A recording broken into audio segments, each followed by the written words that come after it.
Hello everyone, and thank you so much for your support. Every subscription truly means a lot and helps me keep creating these stories. Now, relax, enjoy the sound of rain and wind, and let these scary stories carry you to sleep. If you enjoy the video, please subscribe and leave a comment telling me where you're watching from. Now, let's begin. My name is Lucas Kincaid. I am 38 years old, and for 6 years I worked as a backcountry patrol ranger for the British Columbia Ministry of Environment, assigned to the southern sector of Tweedsmuir Provincial Park. The events I am about to write down took place during the late autumn of 2018. I have never shared this story with the Park Service, nor did I include a single detail of it in my final incident report before handing in my badge, turning over my truck keys and walking away from my career at the Anaheim Lake District Station. If I had written the truth in an official government log, they would have stripped me of my position on medical grounds and placed me under psychiatric hold. But I know what happened out there along the upper drainage basin of the Dean River, and the physical evidence left on my own body, the permanent, dead loss of hearing in my left ear and the thick, chalky scarring running up both of my forearms, reminds me every single morning that I was not hallucinating. Tweedsmuir is not the kind of park tourists imagine when they think of manicured wilderness. It is nearly 1 million hectares of raw, roadless terrain cut through by the Rainbow Range, dominated by ancient lodgepole pine, subalpine fir, and black spruce. In the high summer, you get the occasional long-haul backpacker or fly-in angler, but by late October the wilderness shuts down completely. The temperatures plummet well below freezing, wet snow begins to blanket the high passes, and the Park Service transitions from public safety to winterization. That was my job. I spent weeks alone in the backcountry, closing down remote shelter cabins, securing bear-proof food caches, checking remote environmental monitoring stations, and logging timber damage from early blizzards. I loved the solitude. I was comfortable with the cold, comfortable with the silence, and I knew how to navigate off-grid using topo maps, a Silva compass, and raw intuition.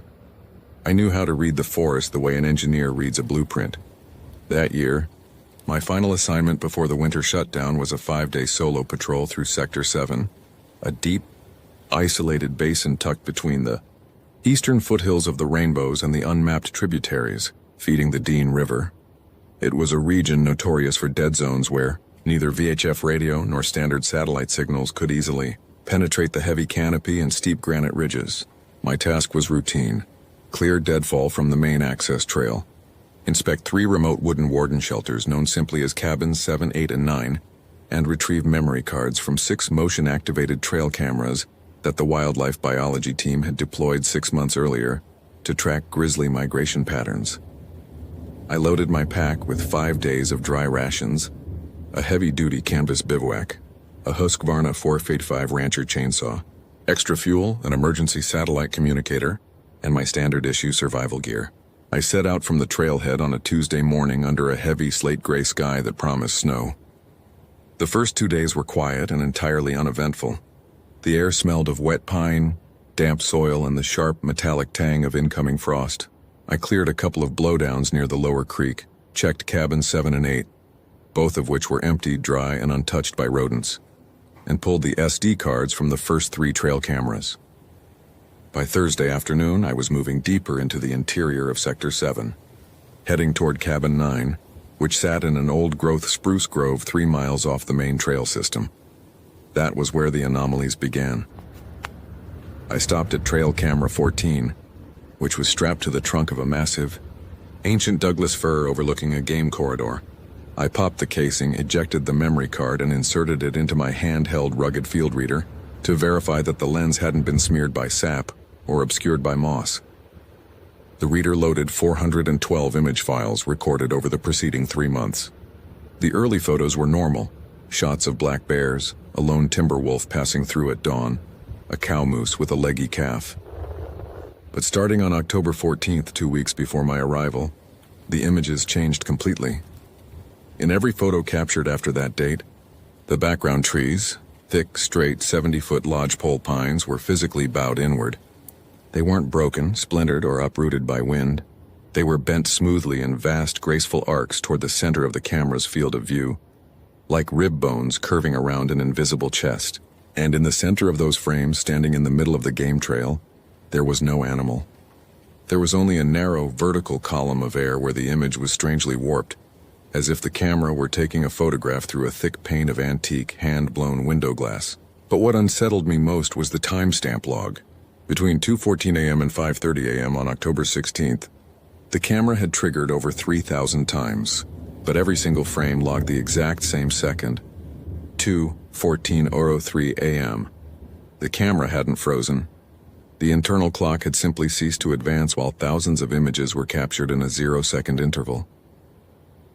I stood there in the quiet forest, the cold air biting at the back of my neck, staring at the small LCD screen. I assumed it was a digital glitch, a corrupted file system caused by cold weather draining the lithium batteries. I swapped the card, stowed the reader in my chest pocket, and adjusted my pack. But as I stepped back onto the trail toward Cabin 9, I noticed a strange physical detail in the forest around me. The lodgepole pines lining the trail weren't straight anymore. They weren't bent as severely as they appeared in the photos, but they were definitely leaning inward, their tops touching high above the path, blocking out the gray twilight until the trail felt like a long, narrow tunnel cut through solid timber. A quarter-mile further up the trail, I stepped into the dead pocket. It happened in a single stride. 1 second I was walking along the frozen soil, hearing the crunch of my heavy leather boots, the steady hum of the wind through the upper canopy, and the distant rushing roar of the Dean River half a mile to my west. The next second all sound ceased, not gradually, not buffered by distance, but instantly, as if someone had pulled a master plug on the atmosphere itself. I stopped dead in my tracks. The sudden total absence of sound was so violent that my inner ears buckled. A wave of sharp vertigo washed over me, making my knees wobble. I could hear the surging pulse of blood behind my own eardrums, but nothing else. I took a deep breath and blew it out. I couldn't hear the air leaving my lungs. I reached out and snapped a dry, thumb-thick pine branch off a nearby bush. I felt the snap in the bones of my fingers, saw the wood break, but it produced 0 decibels. It was a terrifying, suffocating sensation, like being buried alive inside a block of clear ice. Panicking slightly, I took 2 quick steps backward. Instantly, the forest returned with a painful, concussive pop in my ears. The rushing river, the sighing wind, the rustle of my heavy canvas jacket. It all flooded back into my head at once. I stood there panting, staring at the patch of ground 2 feet ahead of me. I picked up a softball-sized granite rock from the edge of the trail and tossed it forward into the space I had just vacated. I watched it strike the frozen earth, bounce twice, and roll against a tree trunk. It made no sound whatsoever when it hit the ground. The boundary was an exact, invisible line drawn across the dirt. On this side, physics worked. On that side, sound was simply consumed. I should have turned back right then. Every practical survival protocol I had learned over 6 years in the service told me to abort the patrol, return to Sector 6, and report the spatial acoustic anomaly to regional operations. But backcountry rangers are trained to be pragmatic, self-reliant, and skeptical of their own senses. I convinced myself that I was suffering from severe altitude fatigue or an inner ear infection brought on by the rapid drop in barometric pressure. Besides, Cabin 9 was only another mile ahead, and I was under strict orders to check its structural integrity before the heavy November blizzard sealed the pass. I skirted the edge of the silent zone, bushwhacking through dense spruce brush to keep sound in my ears, making a wide arc toward the cabin trail. 10 minutes into the detour, I stumbled upon the biological evidence. It was an adult bull elk, massive and heavy antlered. It wasn't lying dead on the snowless forest floor. It was wedged 5 feet off the ground, standing perfectly upright, jammed tight between 3 narrow, pale spruce trunks. I approached it slowly, my hand resting on the handle of my utility hatchet. There were no signs of a predator attack. No blood, no scattered entrails, no drag marks, no tracks in the frost. The animal was completely intact, but its body was utterly, impossibly desiccated. The hide was stretched so tight across its ribs and skull that it looked like dark varnished parchment, glued to a skeleton. It had been drained of all fluid, dried out as if it had sat in an arid desert for 50 years. Yet the air here was freezing and damp. I reached out with a gloved hand and touched the elk's shoulder. It didn't feel like cold meat or frozen hide. It felt hollow, brittle, and dry like old papier-mâché. When my fingers applied pressure, the hide didn't yield. It creaked dryly. I pulled my glove off and reached up toward the head to inspect the eyes. The eye sockets were completely empty of soft tissue, but they weren't hollow holes. They were packed dense with a fine, bone-white, chalky powder that spilled out over the leather-like skin of its cheekbones in dry, odorless streams. I looked at the 3 spruce trees holding the carcass.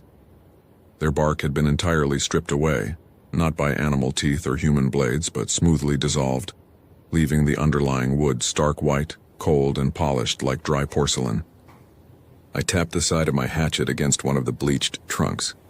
Instead of the dull, dense thud of living, sap-filled timber, the tree produced a sharp, ringing tone, clear, metallic, and resonant, like striking a heavy ceramic vase. Before I could process what I was looking at, my belt radio burst into life with a blast of harsh, fragmented static. Sierra 4, this is Anaheim Base. Do you copy? Over? The voice was faint, sliced through by violent atmospheric interference. It was Hank, the head dispatcher at the district office. Hearing a human voice, even a digitized crackling one, felt like an anchor thrown into deep water. I grabbed the shoulder mic, pressing the push-to-talk button firmly. Anaheim, this is Sierra 4, I said, my voice sounding strained and breathless in my own throat. I read you, Hank. I'm currently 1 mile south of Cabin 9 in Sector 7. I'm encountering extremely strange conditions out here. I've got localized acoustic loss, timber damage, and dead wildlife. I'm advising we mark Sector 7 off-limits until Sierra 4, your reroute. Hank's voice cut across my transmission, ignoring my update. Priority update? We have an overdue contractor in your grid, geologist named Arthur Pendleton, mapping mineral strata for the province. Last check-in was 48 hours ago from Cabin 9. Vehicle found at the logging road bridge. He failed to return to base. Check Cabin 9. Confirm status. Over. I stared at the white porcelain-like tree trunk beside the dried elk. The sky above was rapidly darkening, turning from slate gray to a deep, bruising purple. The temperature was plunging fast, and I could feel the first tiny, razor-sharp granules of freezing rain beginning to cut through the canopy. Copy that, Anaheim, I muttered into the mic, realizing the futility of trying to explain the desiccated elk or the silent zones over a broken radio band. Moving to Cabin 9 now to locate Pendleton. Will report once I reach the shelter. Out. I unclipped my flashlight, secured my pack, and pressed on through the tightening forest. As I drew closer to the basin where Cabin 9 sat, the timber grew noticeably denser. Spruce trees normally grow with generous spacing in old-growth stands, but here, the forest was crowding together. The space between the trunks narrowed from 8 feet to 4 feet, then to 2. I had to turn my shoulders sideways, squeezing my heavy pack through narrow gaps between pale, barkless trunks that felt unnatural to the touch. The bark wasn't just gone. The wood itself felt light, porous, and dry as bone. Every time my canvas pack rubbed against a trunk, it produced that hollow, porcelain ringing sound, re-echoing through the darkening woods like distant, out-of-tune chimes. 50 yards from the cabin, I found Pendleton's gear. His heavy aluminum surveying tripod was jammed upright into a thicket of brush, snapped clean in half like a dry matchstick. A high-end handheld GPS unit lay resting on a flat granite stone nearby. I picked up the receiver. The glass face was cracked from corner to corner, but the screen was still powered on, its backlighting flickering weakly in the dark. It wasn't displaying topographical contours or coordinate numbers. The screen was rendering a dense, shifting pattern of fine black vertical lines that moved rhythmically from left to right, opening and closing like the pleats of an accordion or a breathing lung. I dropped the unit into my pocket, pulled my headlamp down over my forehead, and clicked it to high beam. The white LED light cut through the gathering storm, illuminating the clearing where Cabin 9 stood. The cabin was a simple, sturdy 12 by 14 foot structure built by the Park Service in the late 1970s. Constructed from heavy hand-notched Douglas fir logs with a corrugated tin roof and a heavy cast-iron wood stove. From the outside, it looked untouched, but as I stepped into the small clearing, I felt a deep, thrumming vibration through the soles of my boots. It wasn't a seismic tremor. It felt like a high-frequency electrical hum, vibrating through the bedrock and into the bones of my ankles. "Pendleton!" I shouted, approaching the heavy timber door. "Ranger Service." "Arthur Pendleton." No answer.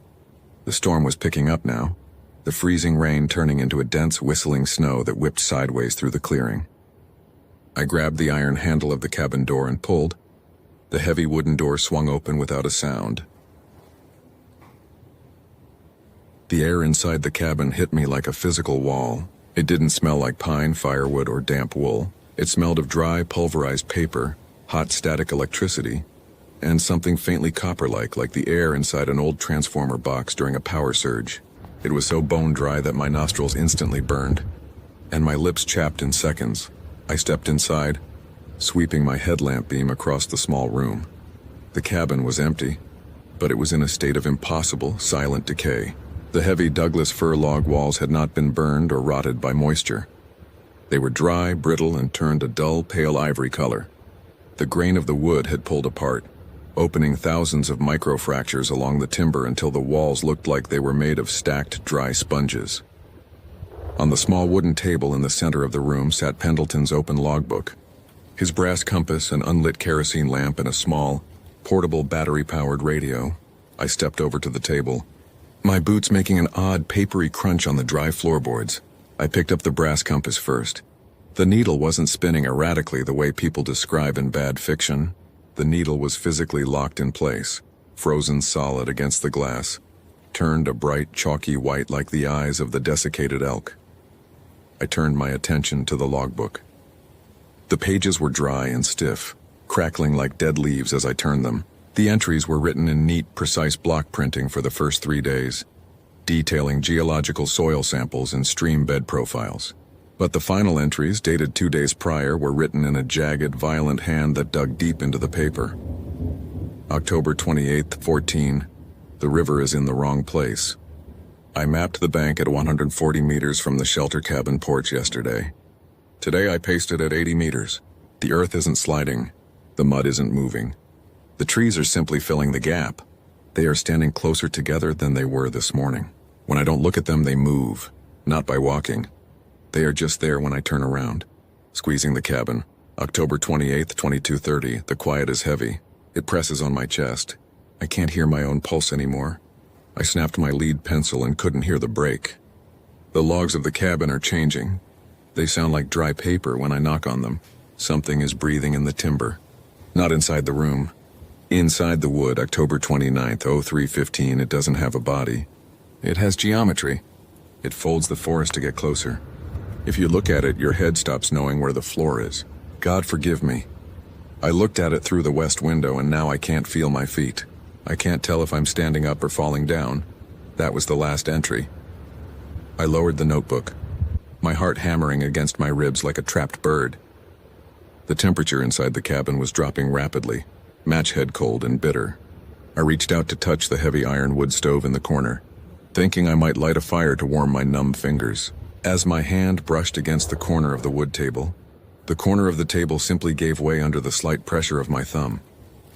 The solid pine wood didn't break or splinter. It crumbled into a fine, bone-white, flour-like powder that drifted silently down to the floorboards. I backed away from the table, drawing my field knife with my right hand and keeping my flashlight pinned on the cabin's front door. That was when I heard the sound outside. It was not a roar, a howl, or the heavy tread of a bear.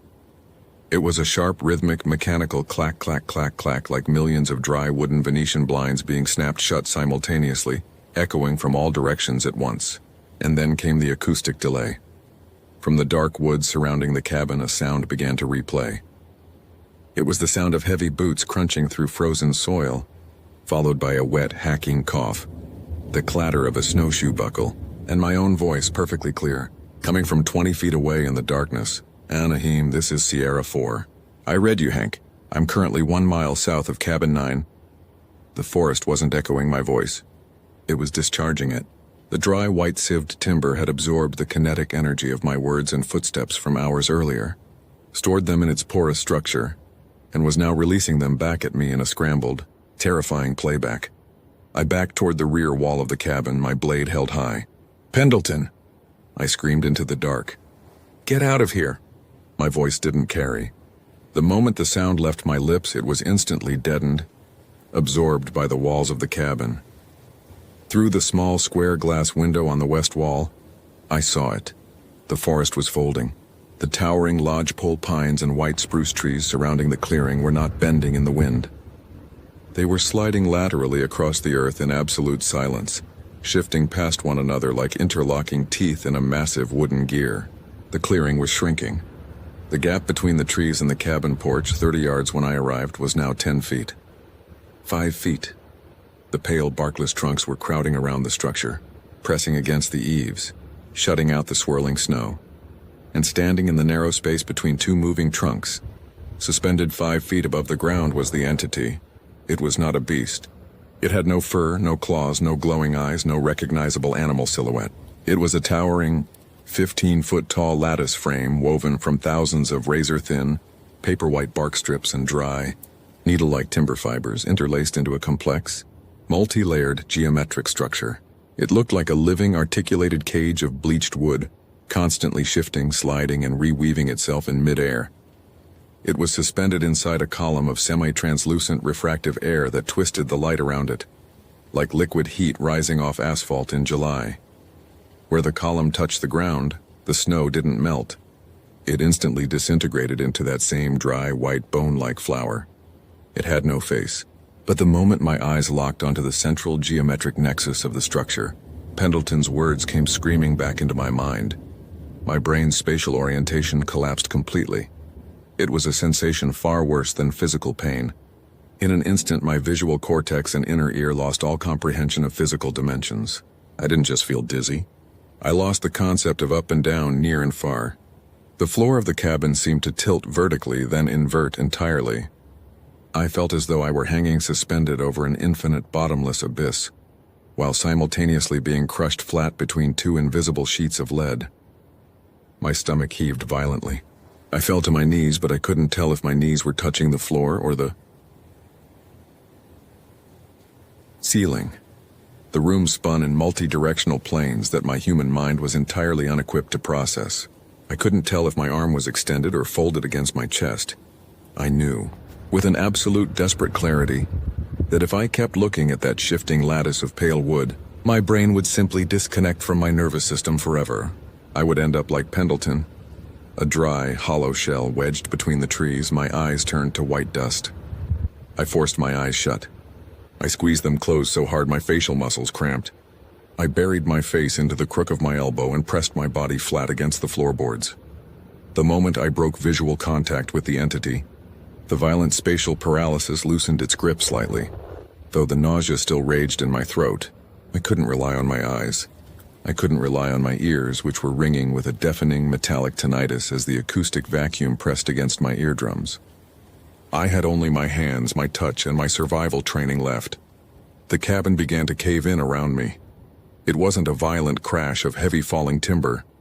It was the horrific, quiet disintegration of the structure. The pale, sieved Douglas fir logs, stripped of their mass and integrity, were collapsing under the pressure of the closing forest. The roof beams crumbled into clouds of dry, suffocating wood powder that filled my mouth and nostrils, tasting like chalk and sulfur. I had to move. I had to get out of the cabin before the entire structure turned to dust and buried me alive. I reached out blindly with my bare right hand, feeling the floorboards. I knew the boards ran north to south, pointing toward the front door. I dragged myself forward on my stomach, using my elbows to pull my weight across the papery, cracking wood. My left side brushed against one of the cabin's corner support posts. The wood felt dry, slightly warm, and terrifyingly smooth like polished bone.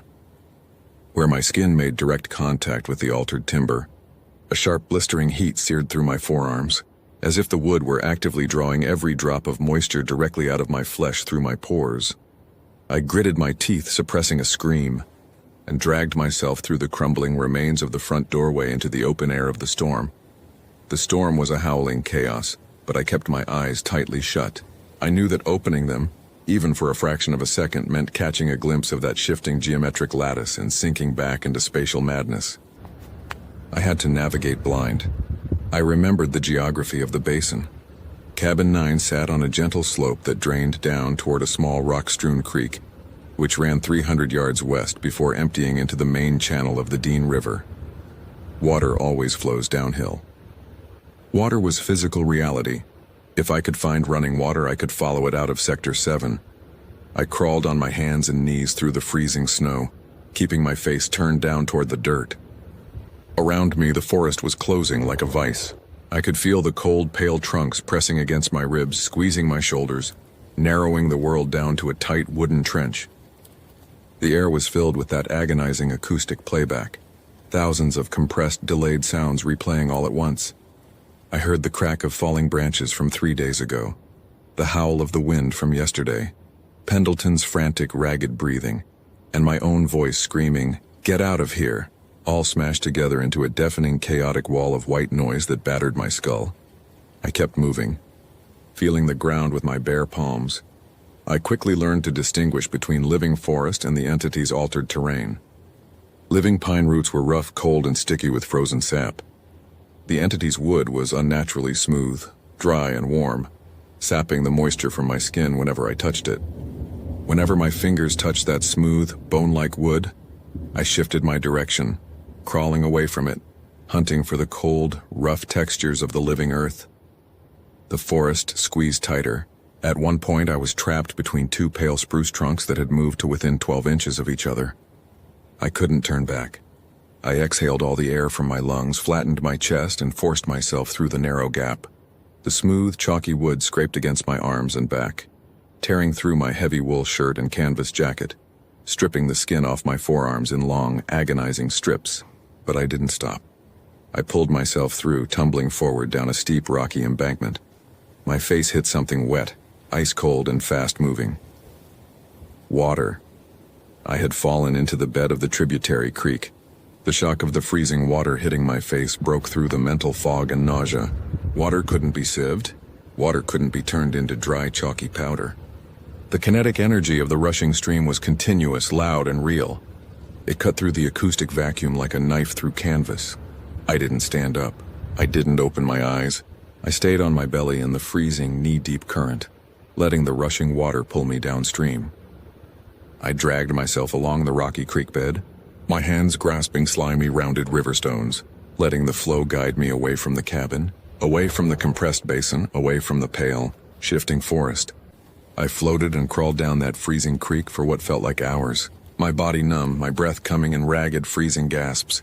The acoustic playback gradually faded behind me, replaced by the natural, uncorrupted roar of churning water and whistling mountain wind. When I finally opened my eyes, the sky above was beginning to turn the pale, cold blue of early dawn. I was lying on a gravel bar at the confluence where the creek emptied into the main channel of the Dean River. The forest on this side of the river was normal, dark green, rough-barked, heavy with wet snow, and spaced naturally across the valley floor. Looking back across the river toward Sector 7, I saw a dense, solid, impenetrable wall of bone-white, barkless timber standing like a massive wooden palisade against the gray sky. There were no individual trees visible in that sector anymore. The trunks had moved so close together that they formed a continuous, seamless cliff of pale, smooth wood that stretched for miles along the upper basin. Inside that wall, nothing moved. Nothing sounded. I couldn't walk. The hypothermia had set in deep, and the skin on my forearms was shredded gray and covered in strange, dry, chalky chemical burns. I pulled myself up onto a large drift log near the forestry bridge and waited. A search and rescue team from Anaheim Lake found me 6 hours later, at 2 in the afternoon on Friday. I was semi-conscious, suffering from severe stage 2 hypothermia, frostbite on my toes and fingers, and severe shock. They flew me out by helicopter to the hospital in Bella Coola, where I spent 12 days in the intensive care unit. The doctors were baffled by the injuries on my arms. The skin had suffered deep, severe avulsions, but there was no infection, no moisture, and no bleeding in the typical sense. The tissue was completely desiccated, requiring skin grafts and weeks of debridement. When the district supervisor and the RCMP investigators came to my hospital room to take my statement, I told them a sanitized lie. I told them I had been caught in a sudden, blinding blizzard, lost my footing on an ice shelf near Cabin 9, fell into the creek, and suffered delirium brought on by extreme hypothermia and carbon monoxide exposure from a malfunctioning stovepipe. They accepted the story without hesitation.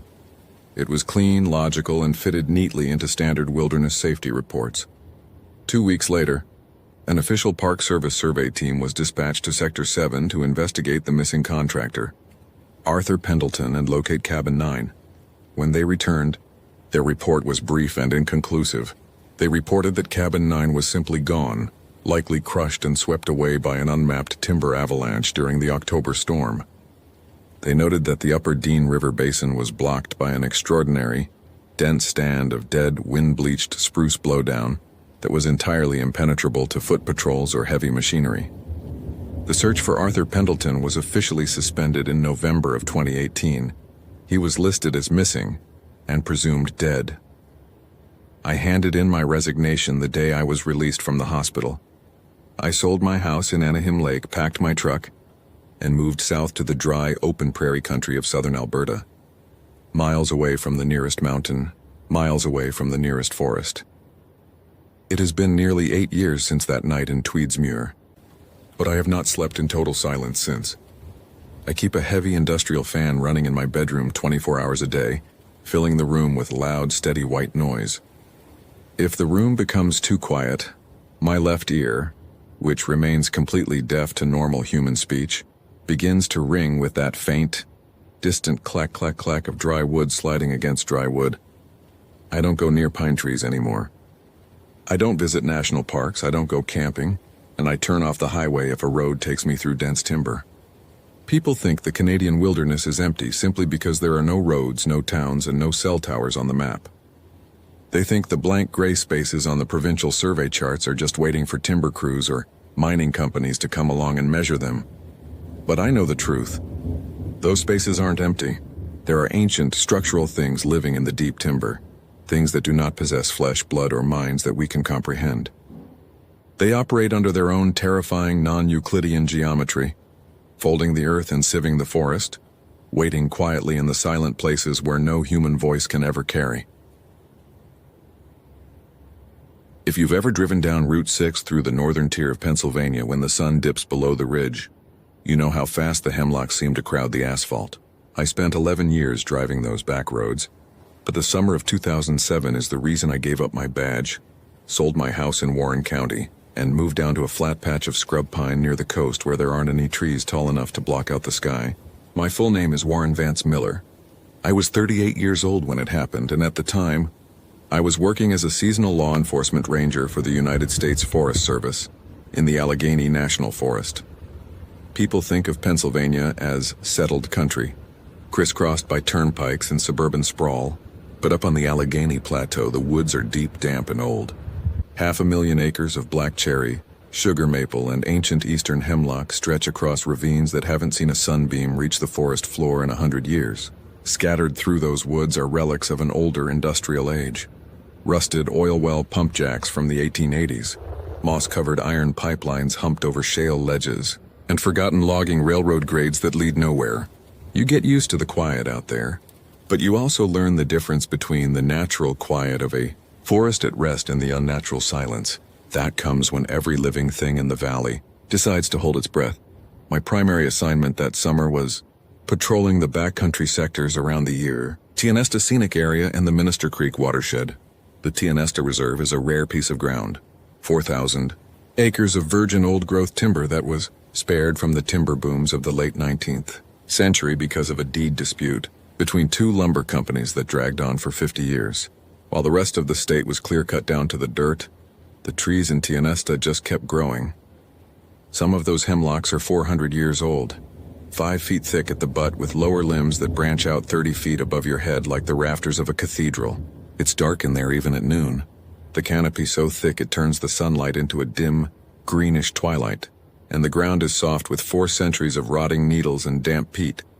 It was late August during a sticky, overcast stretch of weather where the humidity hung in the air like a wet wool blanket, and the sky stayed the color of wet slate for 3 days straight.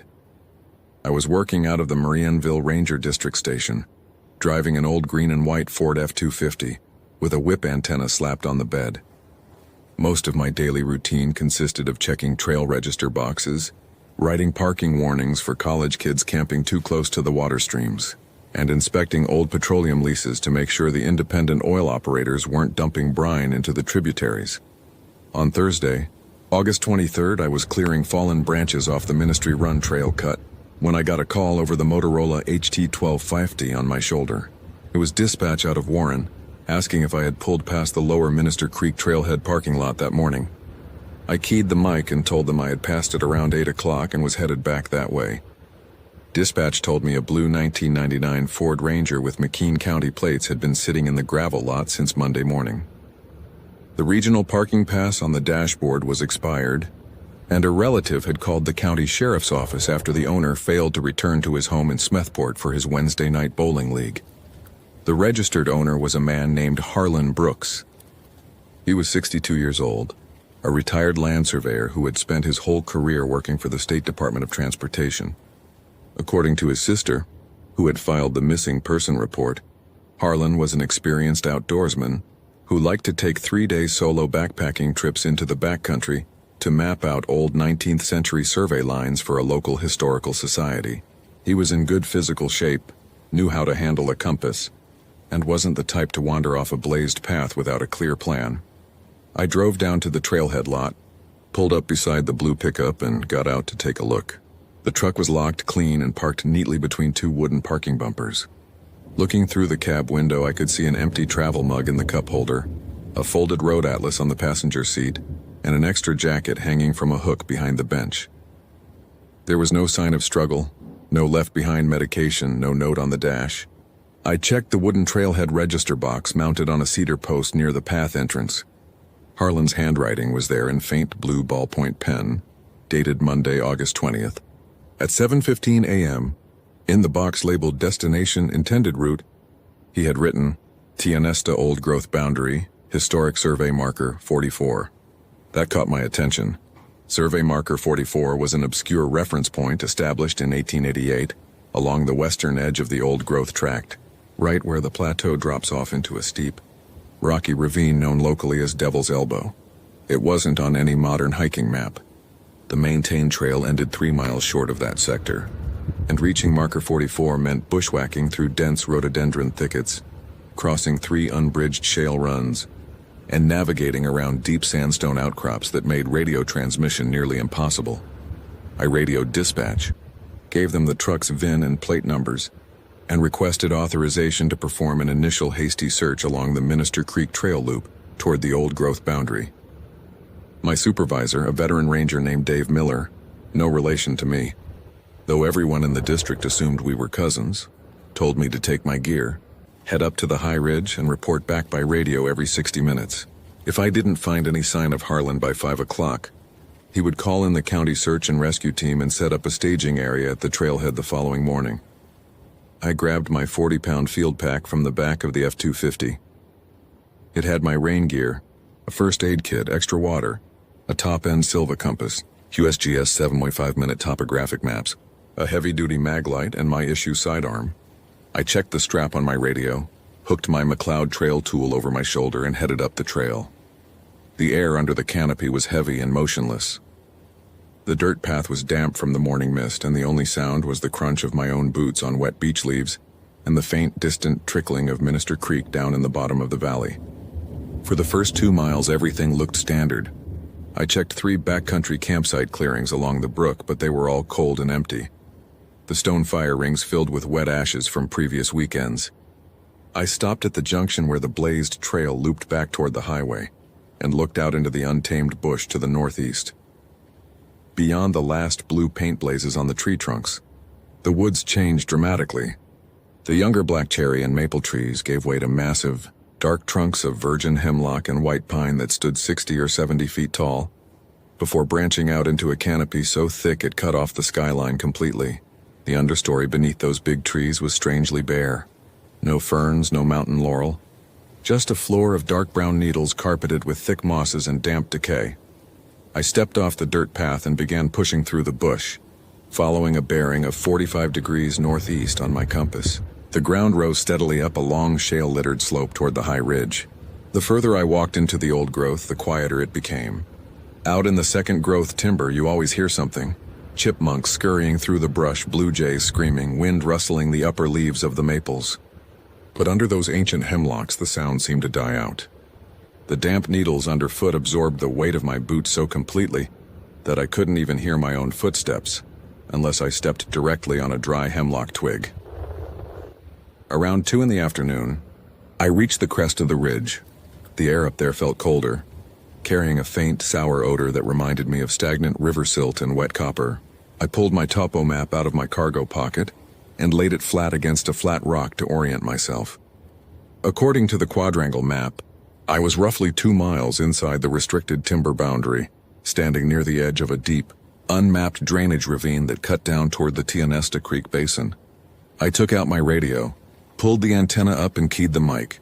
Marienville, this is Unit 4 on Clarion Ridge. Over. Static hummed through the speaker, high and crackling, but no voice came through. I walked 10 paces to a higher rocky ledge and tried again. Marienville, Unit 4, checking in from Sector 9. Do you copy? Nothing but a slow, rhythmic hiss of static that sounded almost like slow breathing through a bad telephone line. That wasn't entirely unusual for the deep cuts on the plateau. The high iron content in the shale ledges often bounced radio signals off toward the river valleys. I clipped the radio back to my chest harness, figuring I'd try again once I reached the higher knob half a mile to the north. That's when I noticed the first physical anomaly. Directly in front of me stood a massive beech tree, its gray bark smooth and ancient. High up on the trunk, roughly 12 feet above the ground, far higher than any man could reach without a ladder or climbing spikes, something had cut into the wood. It wasn't the ragged clawing of a black bear or the chewing of a porcupine. It was a series of 5 clean, sharp, geometric notches cut deep into the living wood, forming a straight vertical line. The wood inside the cuts was fresh, pale yellow and damp with sap, as if the notches had been carved within the last 24 hours. I stepped up to the base of the tree and looked up. Below the notches, the bark was completely undisturbed. There were no boot marks, no climbing iron gouges, no broken branches on the surrounding saplings. The cuts were broad, nearly 3 inches wide each, cut with a precision that looked almost mechanical, as if someone had taken a giant chisel and driven it straight into the tree with a single, silent blow. I reached out and touched the edge of the lowest notch. The sap was sticky and cold. As I stood there looking up at the trunk, I realized that the silence in the woods around me had deepened into something physical. The air felt thick, pressing against my eardrums the way the water does when you dive to the bottom of a deep swimming pool. I couldn't hear the wind in the canopy above me, even though I could see the topmost limbs of the hemlock swaying slowly against the low gray clouds. "Harlan," I shouted, turning around to face the dark slope behind me. "Harlan Brooks, U.S. Forest Service. Can you hear me?" My voice didn't echo. It didn't carry across the ridge the way a shout normally does in the mountains. It seemed to drop out of the air 3 feet from my mouth. Smothered instantly by the damp hemlock needles and the heavy air, I waited, listening intently from somewhere down in the dark ravine to my left. A deep, sandstone-walled cut where the hemlocks grew so close together their branches intertwined. I heard a sound. It wasn't a call for help. It was a rhythmic, dry clack, clack, clack, like 2 pieces of seasoned hardwood being struck together at steady 2-second intervals. Clack, clack, clack. I unholstered my mag light, clicked the beam on, even in the middle of the afternoon. The shade in the ravine was dark as twilight, and began descending the steep slope, stepping carefully over mossy shale ledges and slick roots. The sound stopped the moment I started downhill. "Harlan!" I called out again, keeping my voice loud and clear. "If you're down there, stay where you are." "I'm a ranger," no answer. I reached the bottom of the ravine where a narrow, slow-moving creek trickled over black stones. The ground down here was soft gray mud mixed with decaying leaf litter. I shone my flashlight beam along the stream bank. Looking for boot prints, I found them almost immediately. Deep, fresh impressions of heavy Vibram-soled hiking boots were pressed into the mud along the edge of the water. They were spaced normally, heading downstream toward the narrowest part of the gorge. I followed the tracks for about 50 yards, stepping around thick boulders covered in pale green lichen. Then the tracks did something that made me freeze in my tracks. The boot prints didn't stop, turn around, or scramble up the rocky bank. The right boot print appeared clearly in the mud beside a large hemlock root. 3 feet further ahead, where the next left step should have landed in a soft patch of yellow clay, there was nothing. No print, no smudge, no disturbance of the smooth clay surface. 6 feet beyond that, there was another print.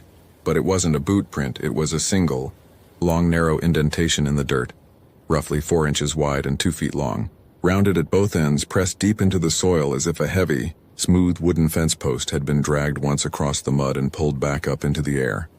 I knelt down in the damp mud, my heart beginning to hammer against my ribs. I touched the impression. The edges of the clay were sharp and fresh. There were no heel marks, no toe prints, no drag marks leading into or out of the shape. It was as if whatever had made the mark had stepped down from directly above with immense weight, then lifted straight up into the high canopy without touching the surrounding ground. I stood up quickly, sweeping my flashlight beam up into the dark branches overhead. The hemlock branches 40 feet above me were thick as tree trunks, covered in dark needles and stringy gray moss. Nothing moved, but as I held the beam steady on a massive fork in the branches of an ancient tree directly over the tracks, a drop of liquid fell from the upper canopy and struck the back of my hand. I wiped it off with my thumb, bringing it close to my eyes. It wasn't rainwater. It was thick, pale green sap, mixed with a thin streak of dark, rusted red that smelled faintly of iron and copper. I wiped my hand on my trousers, pulled my sidearm from its holster, and took a slow step backward. The skin on the back of my neck felt tight and cold, the unmistakable biological instinct that tells a man he is no longer the hunter, but something being watched from above. I unclipped my radio again, my hand shaking slightly, and squeezed the mic. "Marionville, this is Miller. I have found tracks in Sector 9 down in the Tianesta Drain. I am requesting immediate backup and a search team to my coordinates. Over." This time, the radio didn't just output static. Through the small speaker on my shoulder came a sound that made my blood run cold. It was a voice, or what sounded like a voice, speaking through the heavy white noise. But it wasn't dispatch. It was a voice speaking in a flat, expressionless mechanical tone, repeating a series of numbers and survey terms without pause, without breath, and without any natural human cadence. North 42 degrees east, 76 rods. Corner monument marked, north 42 degrees east, 76 rods. Corner monument marked. The voice was thin, dry, and hollow, like a recording played through a broken speaker at the bottom of a deep well. And even though it came through the radio receiver on my chest, I realized with a sick feeling in my stomach that I wasn't just hearing it from the radio. The exact same voice was coming from the high hemlock canopy directly above my head, whispered down through the needle-thick leaves in a soft, dry rustle that matched the radio static word for word. North 42 degrees east, 76 rods. Corner monument marked. I didn't yell. I didn't call out Harlan's name again. Every instinct I had developed over 11 years in the woods told me that whatever was speaking above me was not a man lost in the timber. I backed away slowly, keeping my eyes fixed on the thick branches of the canopy, holding my flashlight in my left hand and my sidearm in my right. The forest was dead quiet except for that soft, dry whisper looping over and over from the trees. As I backed out of the ravine, climbing up the steep shale bank toward the higher ridgeline, the air slowly began to lose that heavy, pressurized feeling. The radio static thinned out, and by the time I reached the crest of the ridge, the voice in the trees had faded away, replaced once again by the cold, motionless silence of the old growth. I reached the ridgeline at 4:15 p.m. The sky overhead was darkening rapidly as a heavy summer rainstorm began to roll in over the plateau. The first heavy drops of rain began to hit the upper canopy, sounding like dry rice dropped on a drumhead. I knew I couldn't leave the sector. If Harlan Brooks was out here injured or disoriented, an August thunderstorm in the Allegheny backcountry could bring hypothermia quickly, even in late summer. But I also knew I couldn't go back down into that ravine alone, without a long beam spotlight and additional men. I walked half a mile west along the ridge until I found a temporary high point where I managed to establish radio contact with Dave, back at the district station. "Warren, where the hell have you been?" Dave's voice came through, crackling through the storm interference. "We've been trying to reach you for an hour." Radio check came up blank. "Dave," I said, my voice tight and flat. "I found his tracks. Down in the Tianesta Drain, about 2 miles northeast of the Minister Loop. He's off trail. He went down into the unmapped ravine near the old survey boundary. Did you make contact?" I hesitated for a fraction of a second, looking back over my shoulder into the dark, rain-streaked wall of hemlocks behind me. "I found his gear footprint, Dave, and I found strange sign on the timber. He's disoriented. He's moving deep into the old growth. We need a full SAR team out here at first light with tracking dogs and search grids." "Copy that," Dave said. The sheriff's office is setting up the mobile command trailer at the trailhead parking lot tonight. I've got 2 state police troopers coming up Route 6 now. Can you make it back to the road before dark? I looked down at my watch. It was nearly 5 o'clock. The rain was coming down harder now, turning the forest floor into a slippery slide of wet needles and mud. If I tried to navigate 3 miles of dense bush back to the main trail in the dark during a heavy downpour, I risked breaking an ankle or getting turned around in the ravines myself. Negative, I said. Visibility is dropping fast with this rain. I'm going to hold position on the high ridge, set up a temporary bivouac under the rocky overhang at the old Clarion Fire Tower Foundation, and maintain a radio watch. I'll flag the ridgeline at daylight so the ground team can trace my path in. Acknowledged, Unit 4, Dave replied. Stay put. Don't go down into those ravines after dark. We'll have the first team on your location by 6:30 tomorrow morning. Copy out. I clicked the radio off and walked another 300 yards along the stone ledge until I reached the remains of the old Clarion Fire Tower. The wooden tower itself had been torn down by the Civilian Conservation Corps back in the late 1930s, but the 4 massive concrete footings and a shallow, dry stone alcove built into the natural sandstone outcrop were still standing.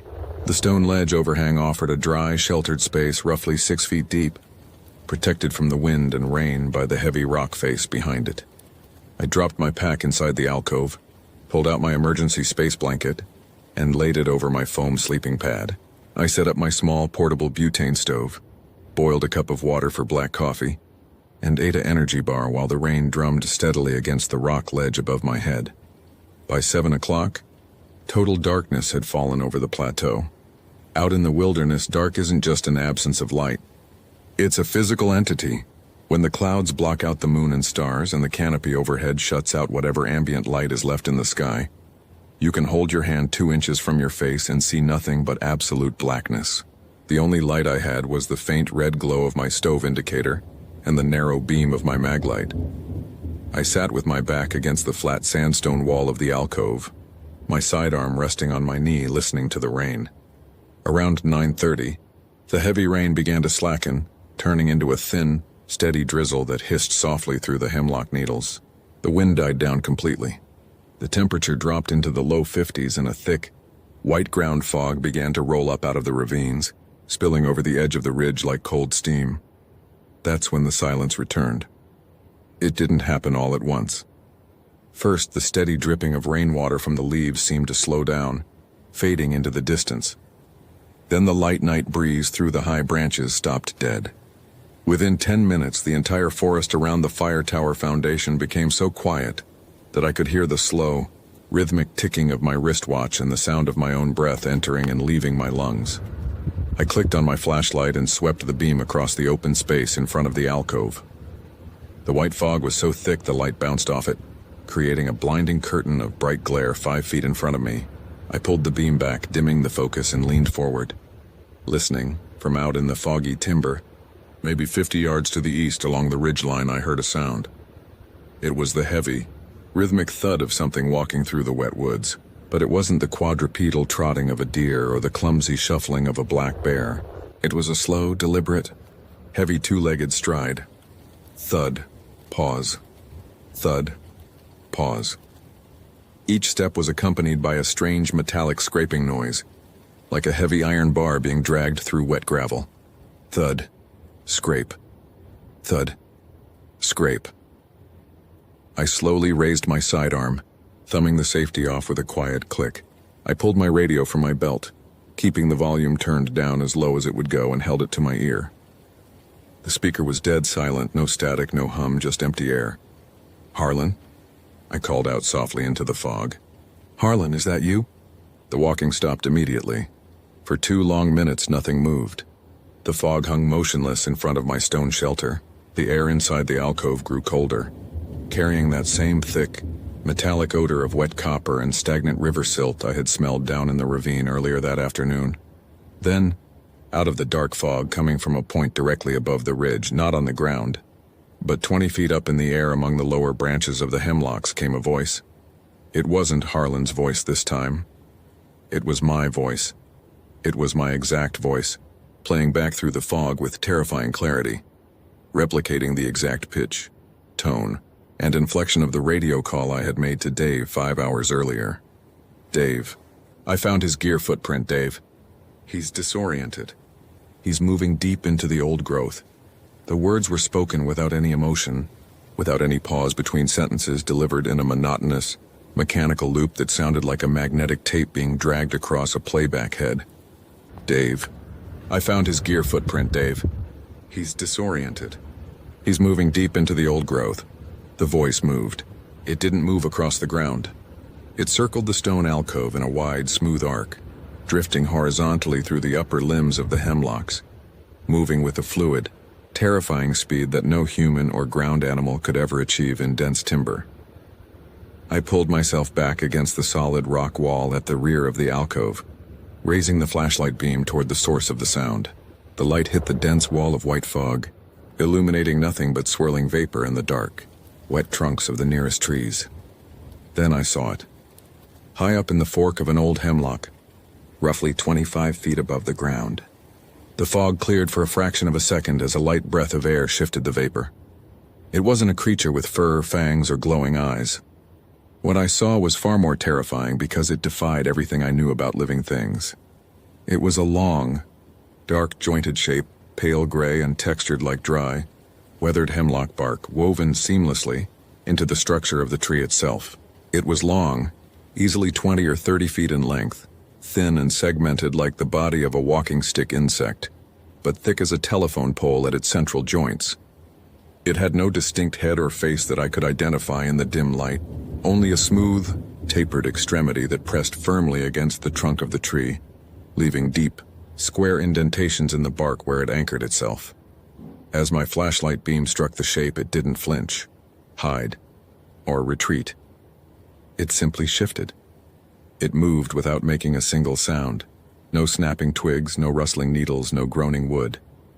It glided from the trunk of one hemlock to the next with a smooth, silent, mechanical precision, its long bark-colored limbs folding and unfolding like the frame of a wooden umbrella. Where its weight touched the tree trunks, I could hear the faint, wet crunch of wood fiber being compressed under immense pressure, and as it moved, the voice coming from its upper section changed. It stopped using my voice. It switched back to Harlan's voice, but this time it wasn't repeating survey lines. It was repeating a single fragmented sentence over and over in that same flat, lifeless monotone. Boots are dry inside. Boots are dry inside. Boots are dry inside. I held my pistol with both hands, my sight aligned on the dark, jointed mass as it circled 30 feet above my shelter. Every muscle in my body was locked rigid with sheer terror. I knew that if I fired, if I squeezed the trigger and sent a 9mm round into that bark-skin thing, I wouldn't stop it. The bullet would just pass through dry wood and air, and whatever was holding that shape together would descend from the canopy into the small alcove where I was trapped. I kept the flashlight beam pinned on the movement, refusing to blink, refusing to break eye contact with the dark shape as it circled. For 3 hours, it stayed in the trees around the Clarion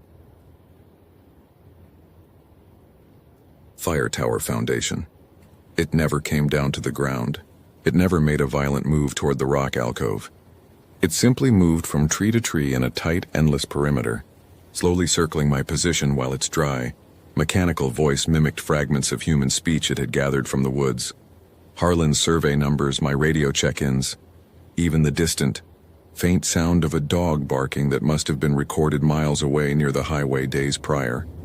It was playing with spatial perception. As I watched it move through the trees, I began to feel a strange, disorienting nausea in the pit of my stomach. The ground inside the alcove felt like it was tilting beneath my boots. When I looked down at my compass on my chest rig, the needle wasn't spinning wildly. It was moving slowly, smoothly, tracking the circular movement of the thing in the trees, pointing toward it as if the entity possessed its own dense, shifting magnetic field. Around 4:30 in the morning, a faint gray light began to bleed through the clouds in the eastern sky. As the first cold daylight began to penetrate the fog, the entity stopped its circular path. It came to rest high up in the crotch of a massive 400-year-old white pine 40 yards from the alcove. For 5 long minutes, it remained completely motionless, its long, segmented body blending so perfectly into the gray bark and dark green needles of the pine that if I hadn't watched it settle there, my eyes would have passed right over it, seeing nothing more than a thick gnarled branch. Then, as the fog began to lift off the ridgeline, it began to climb. It didn't scramble or jump.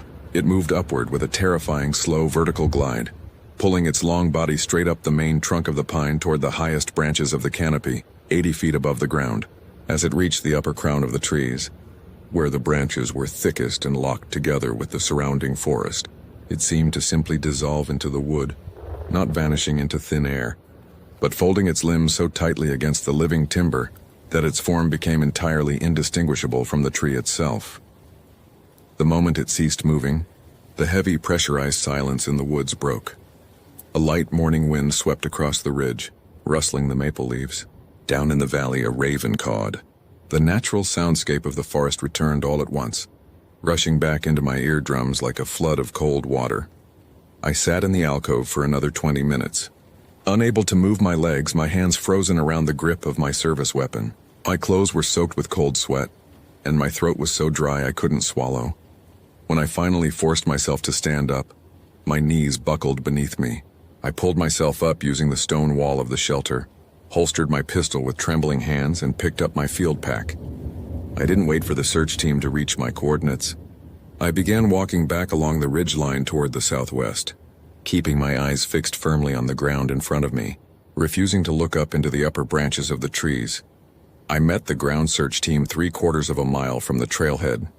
It was a team of 6 men, 2 state troopers, Dave, and 3 volunteer firefighters from Marionville carrying orange packs and a folding litter. When Dave saw me coming down the trail, he stopped and stared. "Warren?" he said, stepping forward. "Jesus, man, what happened to you? You look like you've been dragged through a rock crusher." I didn't answer right away. I pulled my canteen out, took a long drink of warm water, and wiped my face with my sleeve. "Did you find any sign of him?" Dave asked, looking past me toward the dark timber of the ridge. "He's in the gorge," I said, my voice sounding cracked and old, even to my own ears. "Down in the Tionesta drain near the sandstone outcrops below marker 44. He's down there." The search team pushed past me, moving up the ridge with their gear and radios. I turned around and walked back with Dave toward the staging area at the trailhead parking lot. I didn't tell him about the voice on the radio. I didn't tell him about the notches in the beech tree or the long jointed shape in the pine canopy. I knew what would happen if I did. I'd be placed on administrative leave, sent for a psychological evaluation in Erie, and stripped of my badge before the week was out. The SAR team found Harlan Brooks 6 hours later, at 2 o'clock that Friday afternoon.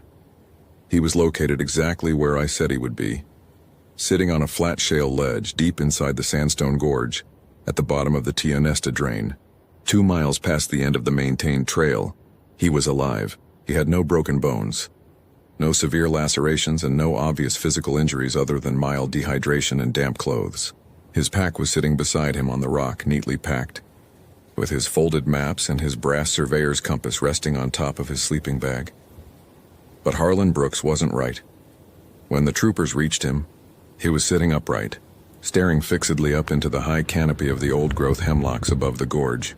His eyes were wide open, unblinking, his skin cold and gray. He didn't respond to his name. He didn't turn his head when the searchers shouted at him or when the troopers shone high-lumen spotlights into his face.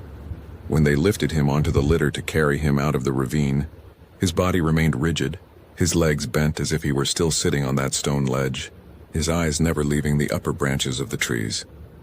The official report filed by the Pennsylvania State Police listed Harlan's condition as severe disorienting delirium brought on by sudden acute exposure and hypothermia.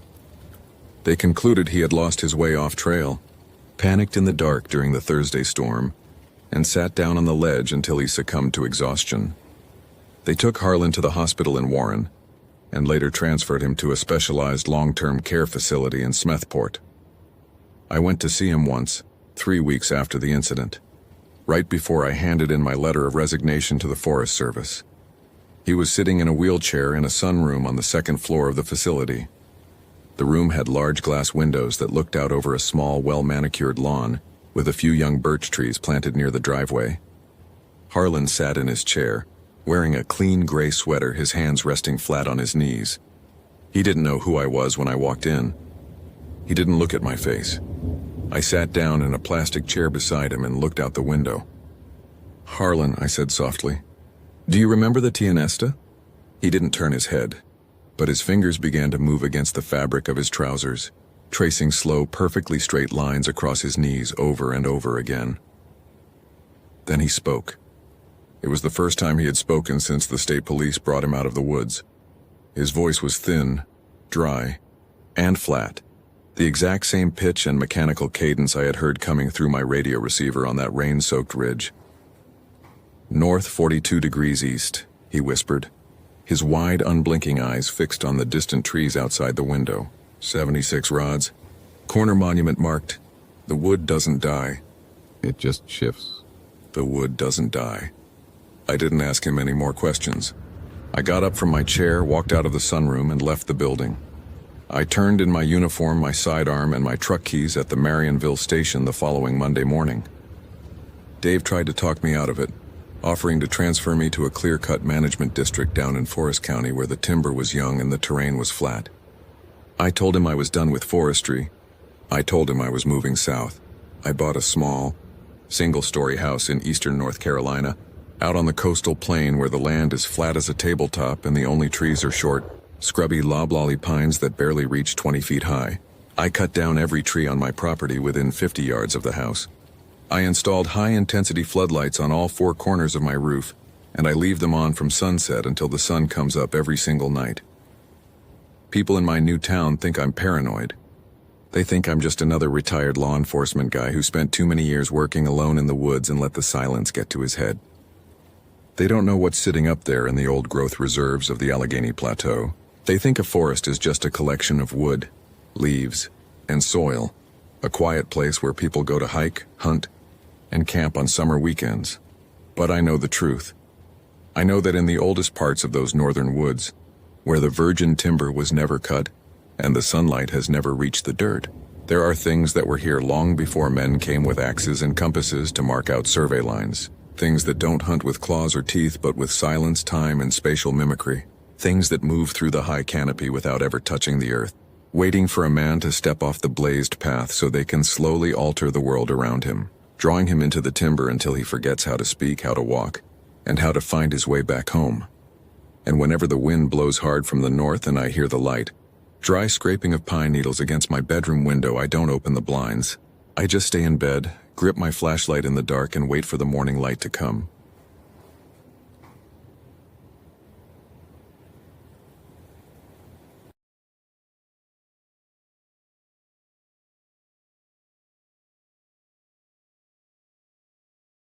Welcome to Mr. Darkness.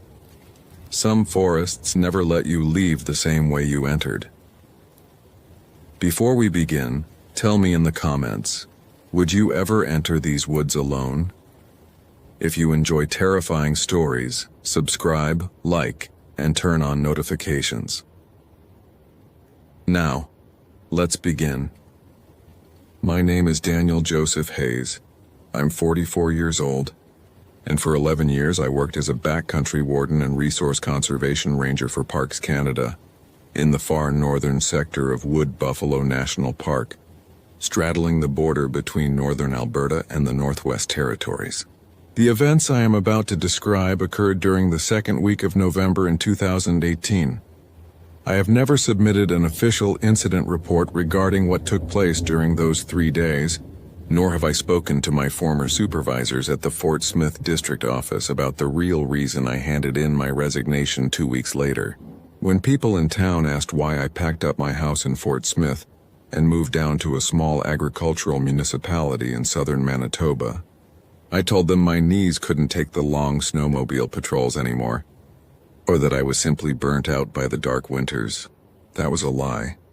The truth is that I can no longer stand the sound of wind passing through frozen timber, and I cannot look at a stand of birch trees without checking the ground beneath them for things that should not exist.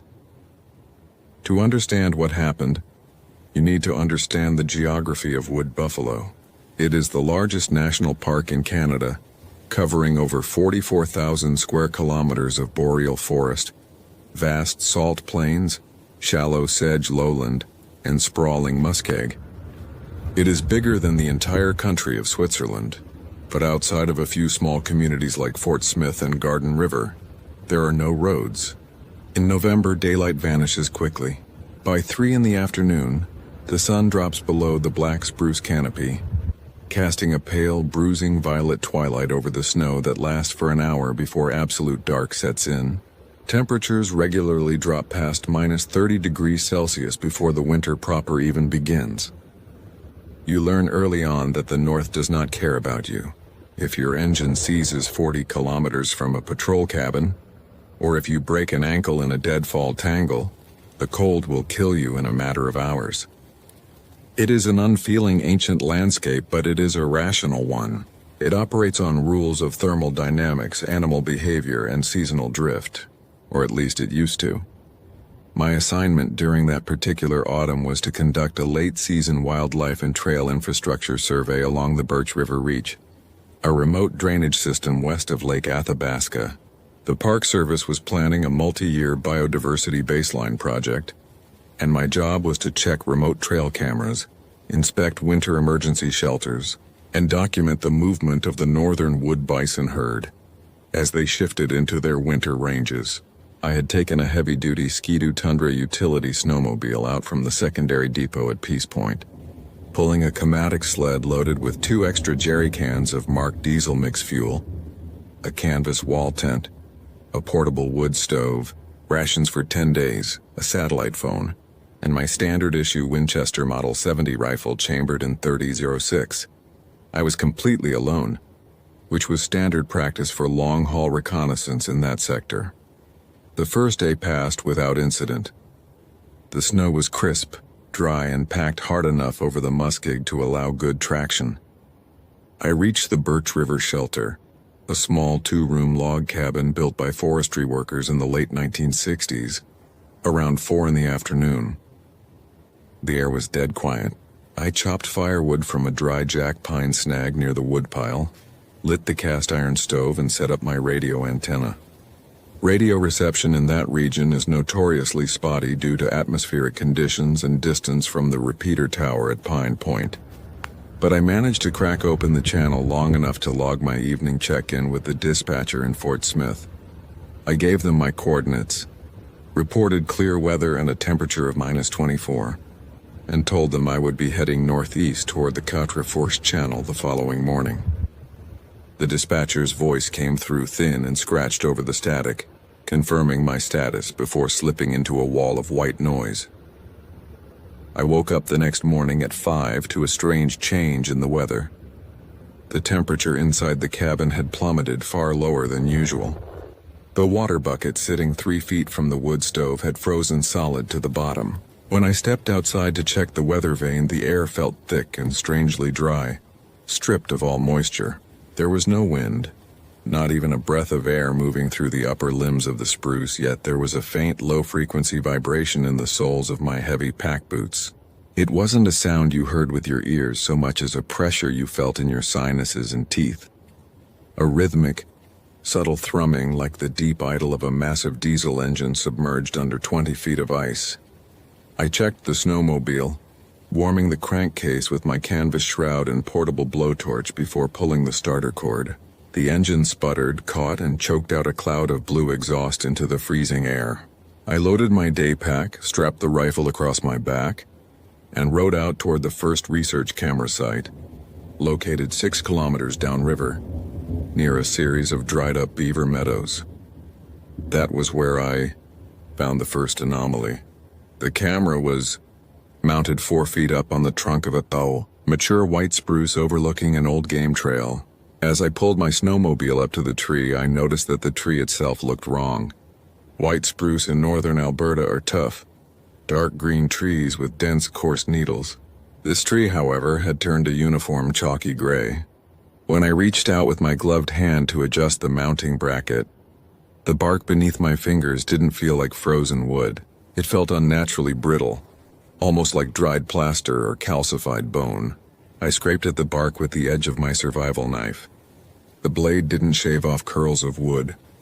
It crumbled the trunk into a fine, flour-like gray dust that drifted down into the snow without making a sound. I unscrewed the lockbox and pulled the SD card from the trail camera. The casing of the camera was cold, colder than the ambient air. When I opened the rubber seal, the internal lithium battery, which should have been rated for sub-zero performance, was ruptured and coated in a crystalline white crust that smelled faintly of ozone and dried river silt. I sat on the seat of my idling snowmobile and slid the SD card into my portable field viewer. The card was mostly corrupted, full of gray digital noise and horizontal green tear lines, but there were 3 clear frames saved at 02:14 a.m. that morning. The first frame showed the game trail under the camera's infrared flash, pristine snow, heavy shadows, temperature stamped at 22 degrees C. The second frame, recorded 40 seconds later, showed something that made my stomach drop. The camera hadn't captured an animal. It had captured the forest itself in a state of physical distortion. 3 thick black spruce trees on the right side of the frame were leaning inward at impossible angles, bent down toward the center of the trail like wet straws, their tops nearly touching the ground. But there was no snow falling from their branches, no sign of wind, and no broken wood fibers along their trunks. In the center of the frame, standing in the middle of the trail, was a shape that was completely out of focus, not because of movement, but because the air around it was blurred, like heat shimmer rising off asphalt in July. It was tall, at least 9 or 10 feet, and disproportionately narrow, barely wider than a fence post. It had no visible arms, legs, or fur. It looked like a column of gray, tightly wound cords or fibers that tapered at the top into a cluster of hollow, pale, tube-like structures. The third frame, stamped 1 second later, was completely black. The temperature readouts on the bottom banner had glitched, jumping from 22 degrees to 48 degrees in that single frame. I stood there in the quiet forest for a long time, looking at that small LCD screen. The silence was absolute. In the bush, complete silence is rare. Even in midwinter, you usually hear the faint creak of timber contracting in the frost, the whisper of dry snow sliding off a bough, or the distant croak of a raven. Here there was nothing. No birds, no squirrels. Not even the sound of my own snowmobile, which I suddenly realized had stalled out while I was looking at the viewer. I turned back to the Ski-Doo. The engine was cold. Not just turned off, but ice cold, as if it had been sitting in a freezer for days. When I pulled the recoil cord, it was completely seized. The cord wouldn't budge an inch. I pulled off my mitts, unlatched the hood, and checked the block. The oil in the sight glass wasn't just thick. It was frozen solid, milky, and white. I knew the rules of backcountry survival. Panic is what kills rangers, not cold or distance. I had my emergency radio, my rifle, my cold weather gear, and a pack containing fire-starting materials, a bivouac sack, dried rations, and a thermo flask of tea. The Birch River cabin was only 6 kilometers south. I could snowshoe back in an hour and a half, gather my gear, and use the heavy satellite radio in the cabin to call Fort Smith for a mechanical extraction. I strapped on my wooden traditional snowshoes, unslung my rifle to verify the chamber was clear, and started walking back along the trench my snowmobile tracks had cut into the snow. After 20 minutes of walking, the landscape began to feel subtly wrong. I knew this trail well. I had patrolled it 3 times during the previous winter, and twice during the summer by boat. The Birch River corridor was framed by low sand ridges covered in jack pine and paper birch. But as I walked, I realized the trees on either side of my track were too close together. The snowmobile trail I was following was narrowing, where there had been an 8-foot wide path cut through the bush by park crews 3 years earlier. The spruce boughs were now intertwining overhead, blocking out what little pale blue light remained in the afternoon sky. I stopped. I looked down at the ground. My snowmobile tracks were there, compressed and clear in the snow. But directly between my snowshoe prints there were other markings. They were not footprints. They looked like small, perfectly circular holes punched straight down through 2 feet of snow into the frozen earth below, each hole about the width of a broom handle. They were spaced precisely 18 inches apart, running in a straight, unnatural line right down the center of my trail, as if a heavy, rigid sewing needle had been dragged across the landscape by an overhead crane. I knelt down and looked into one of the holes. There was no loose snow at the bottom.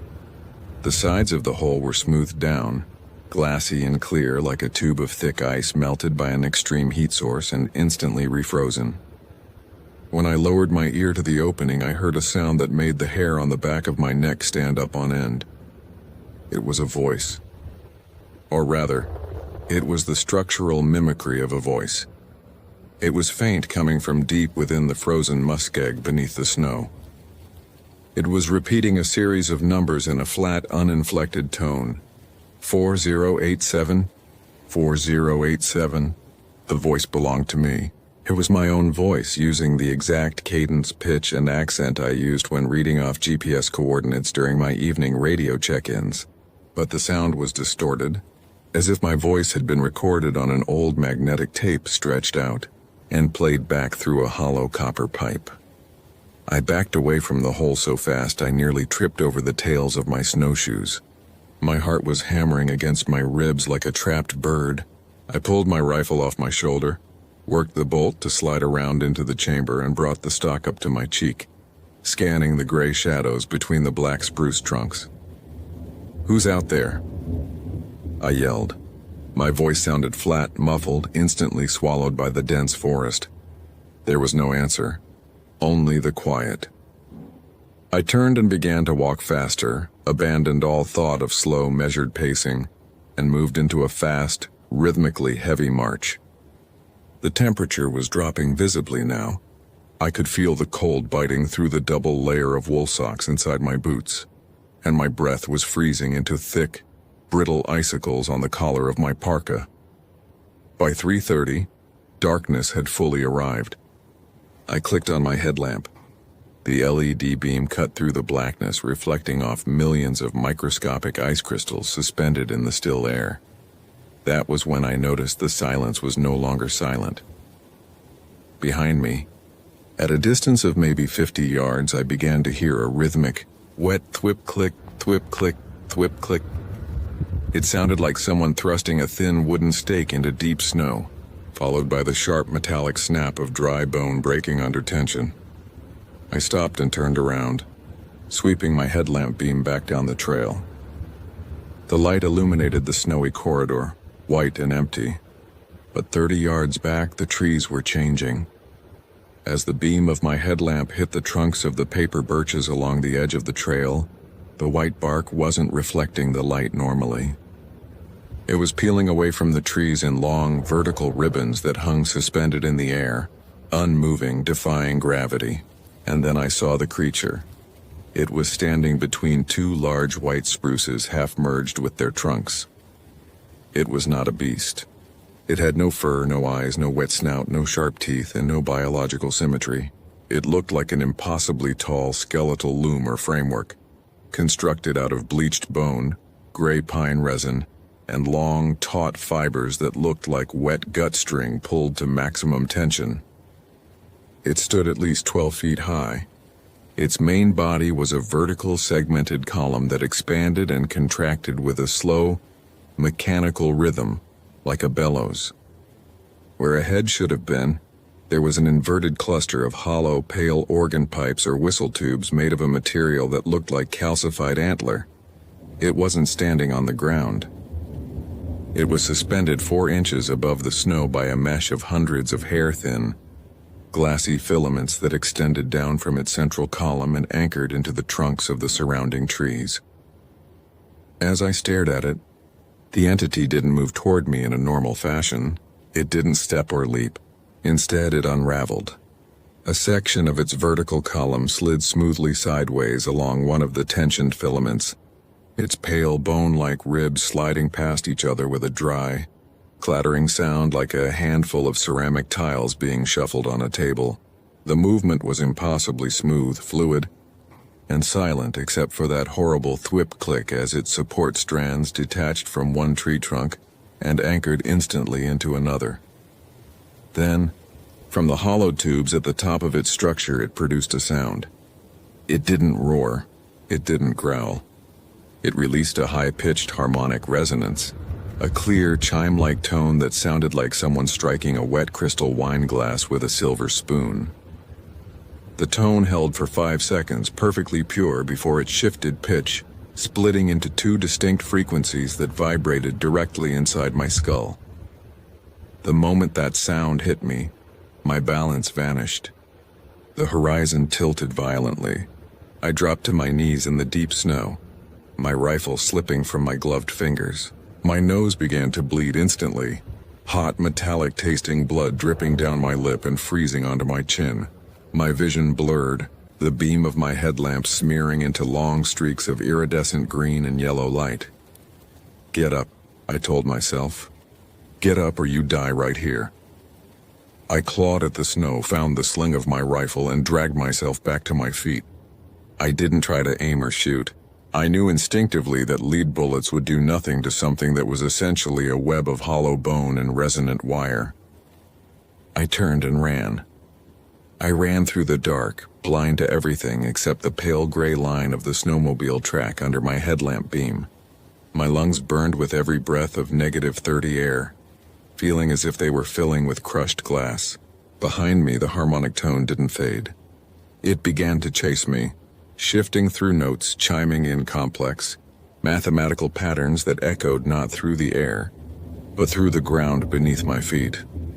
Every 50 yards, I could hear the thwip click of its anchor strand snapping into the spruce trunks beside the trail, closing the distance with terrifying speed. It was faster than any animal. It didn't have to navigate deep snow or fallen timber. It was sliding through the upper canopy and across the trunks like a spider moving across a web. It had already spun through the entire valley. I crested a low knoll and saw the dark silhouette of the Birch River patrol cabin sitting 300 yards ahead in a clearing near the riverbank. Hope flared up in my chest, a desperate, wild spark. If I could get inside, drop the heavy oak bar across the door, and stoke the wood stove, maybe I could break the acoustic frequency, or at least buy time until daylight. I hit the clearing at a dead sprint, my wooden snowshoes throwing up clouds of dry snow. I reached the small porch, scrambled up the 2 wooden steps, lunged through the doorway and slammed the heavy log door shut behind me. I dropped the 4x4 spruce bar into its iron brackets and collapsed against the rough wood, gasping for air. My heart beating so hard I felt sick. The interior of the cabin was pitch black. I pulled off my mitt with my teeth, reached into my parka pocket, and pulled out my brass waterproof match case. My hands were shaking so violently I dropped 2 matches into the dust on the floorboards before I managed to strike one against the side of the box. The match sputtered to life, casting a small flickering circle of yellow light. I moved toward the antique cast iron stove to light the ready-built fire inside, but as I raised the match toward the stovepipe, I froze. The inside of the cabin was not right. The rough-hewn spruce logs that formed the interior walls had been altered. The bark and wood had been scraped away from the inside out, leaving the walls paper-thin, semi-translucent, and stretched tight like the skin of a drum. Through the translucent wood I could see the faint, dark silhouettes of the pine trees outside, moving in the windless night, and suspended from the center roof beam, hanging directly over the small wooden dining table, was a dense, intricate cluster of thin gray filaments. They reached down from the ceiling like 1,000 silver spider webs, gathering together at the center of the room to form a delicate, hollow sphere the size of a human head. Inside that sphere of gray threads was a frozen, calcified object. I stepped closer, holding the match higher. It was my field radio's handset, the heavy, black plastic microphone from the satellite radio I had left on the desk that morning, but it had been stripped down to its copper wiring and circuit board. The casing had been dissolved into gray powder, and the thin copper wires had been unspooled, lengthened, and woven into the surrounding web of threads, extending up into the ceiling logs and out into the forest beyond. As the match flame flickered down toward my bare thumbs, The handheld speaker inside the web began to click, click, click, click. Then, clear and resonant, my own voice spilled out of the sphere of threads, recorded from some unknown moment, spoken in a calm, flat tone that didn't belong to a living man. The Birch River reach is clear. Temperature -24. Infrastructure stable. No sign of human activity. The timber is hollow. The timber is hollow. The timber is hollow. The match went out, plunging the room back into total darkness. Outside, something heavy landed softly on the wooden roof of the cabin. The entire structure groaned, a long, agonizing screech of dry timber under immense vertical pressure. I heard the distinct, sharp thwip click of dozens of anchor strands punching down through the roof shingles, penetrating the log ceiling and pinning into the floorboards around me. I dropped to the floor, crawling on my hands and knees under the heavy timber table, pulling my head down against my chest and covering my ears with my hands. Above me, the roof began to sing. It didn't break or collapse. The entity on top of the cabin began to vibrate its structural columns, transferring its harmonic resonance directly into the thin, drum-like log walls of the shelter. The room filled with a sound so loud, so impossibly deep, that my chest cavity began to vibrate in sympathy with the wood. My vision went completely white. I couldn't breathe.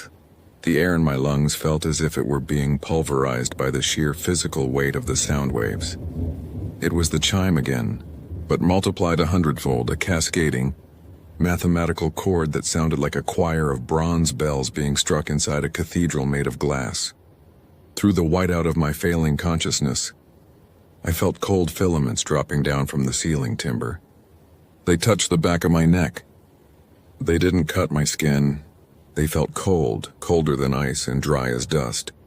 Where they touched my skin, I felt a strange, terrifying loss of sensation, as if the nerves, the blood, and the flesh beneath were being gently unspun, replaced by empty, ringing air. I knew that if I stayed under that table for another 10 seconds, I would never leave that cabin. I would become part of the structure, another hollow pipe suspended in the forest to amplify that endless, dead chime. With the last reserve of strength I possessed, I pulled my survival knife from my belt, reached up, and slashed blindly at the cluster of strands hanging down around me. The moment the steel blade severed the threads, a sound tore through the room, a loud metallic snap, like a high-tension winch cable snapping under maximum load. The violent acoustic pressure in the room broke instantly, dropping back to complete icy silence. The sudden drop in pressure threw me sideways against the wall. I scrambled to my feet, kicked open the small rear window of the cabin, a single pane of storm glass in a wooden frame, and threw myself out into the deep snowdrift behind the shelter. I didn't look back. I didn't grab my pack, my rifle, or my gloves. I ran in my thermal underlayers and heavy boots, plunging through 3 feet of powdery snow, heading east toward the open expanse of the frozen river channel. The river was my only chance. Out on the ice, there were no trees for the entity to anchor its strands to, no timber to transmit its harmonic vibrations. I burst out of the tree line onto the wind-swept ice of the Birch River. The night was vast and black, illuminated only by the faint greenish glow of a low aurora borealis creeping across the northern horizon. The temperature out on the open ice was well below -35, and the bitter wind cut through my wool shirt like razor blades. I ran along the river channel for 2 miles, my breath ragged, my bare hands turning white and completely numb. Every few hundred yards I would stop and look back at the dark, jagged wall of the spruce forest lining the banks. It didn't follow me onto the ice. It stayed at the edge of the timber, standing tall and pale among the dark trunks. In the faint green light of the aurora, I could see its towering, skeletal shape moving parallel to me along the bank, sliding from tree to tree with that terrifying, weightless fluidity, its hollow top tubes angled slightly toward the open river, as if listening to the sound of my boots crunching across the snow-covered ice. It was waiting for me to come back into the wood. I kept walking. I walked for 7 hours along the center line of the frozen river, staying as far from the treed banks as the winding channel would allow. I walked through the deep black of midnight, through the freezing hours before dawn. When my toes lost all sensation and my mind began to slip into the strange, dreamy delirium that precedes severe hypothermia, I sang nursery rhymes to myself, recited old park safety regulations, anything to keep my mind focused on the rhythmic forward motion of my feet. At 6:30 in the morning, as the first faint slate-gray light of twilight began to bleed into the eastern sky, I saw the orange flashing beacon of a Parks Canada heavy groomer parked near the ice bridge crossing at Peace Point. A 2-man maintenance crew had been dispatched early that morning to clear the access road. They found me staggering down the middle of the river channel, barefoot, my clothes torn, with severe frostbite on 6 of my fingers and both ears, muttering incoherently about hollow wood and silent chimes. They put me in the cab of the groomer, wrapped me in wool blankets, fed me warm tea from a thermos, and rushed me to the regional hospital in Fort Smith. I spent 12 days in the isolation ward. The doctors managed to save my hands, though I lost the tip of my left index finger and still have permanent nerve damage in both heels. They attributed my state of mind to extreme environmental exposure, severe hypothermia, and high-altitude acoustic distortion caused by a localized atmospheric inversion layer. They told me that severe cold can do strange things to the human ear, causing auditory hallucinations and profound spatial disorientation. I didn't argue with them. I signed the medical discharge papers, took my administrative leave, and never returned to the park depot. A month later, after I had packed up my belongings and submitted my formal resignation, a colleague of mine from the Wildlife Research Branch named Marcus called me from the Fort Smith office. He was calling to check on my recovery, but before he hung up, he mentioned something offhandedly that made my blood run cold. He told me that a search and recovery team had finally gone back out to the Birch River site in late November to retrieve my snowmobile, my gear, and the equipment from the patrol cabin. He said they found the cabin intact, but empty. The log walls were normal, the wood stove was intact, and my rifle was lying on the floor under the table where I had dropped it. The weird thing was the trees around the clearing. "Dan," Marcus said over the line, his voice echoing slightly over the mobile network. "Every single white spruce within a 200-meter radius of that cabin was completely dead. Not diseased or burnt, just dry. Like every drop of sap, water, and resin had been sucked out of them overnight. When the guys tried to hitch a winch cable to one of the trunks to pull the skidoo out of the drift, the tree didn't bend. It just shattered into gray dust like brittle glass." He paused, waiting for me to say something. "Dan, you still there?" "I'm here," I said softly. "Did you notice any of that out there before you lost your engine?" he asked. "Some kind of quick-drying blight or something?" "No," I lied, looking out the window of my new house at the flat, treeless prairie field stretching out toward the Manitoba horizon. I didn't see a thing. It was just cold. I live in a small, flat town now, surrounded by miles of open wheat fields where the nearest tree is a mile away from my front door. I don't go into parks, I don't go camping, and I turn off my radio whenever the weather reports mention a cold front dropping down from the Northwest Territories. But on quiet sub-zero nights in midwinter, when the prairie frost sets deep into the ground and the house settles on its foundation, I can still hear it.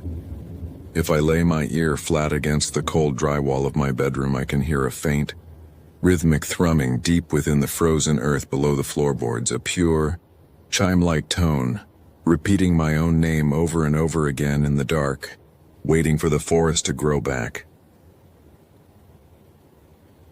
My name is Mark Vance.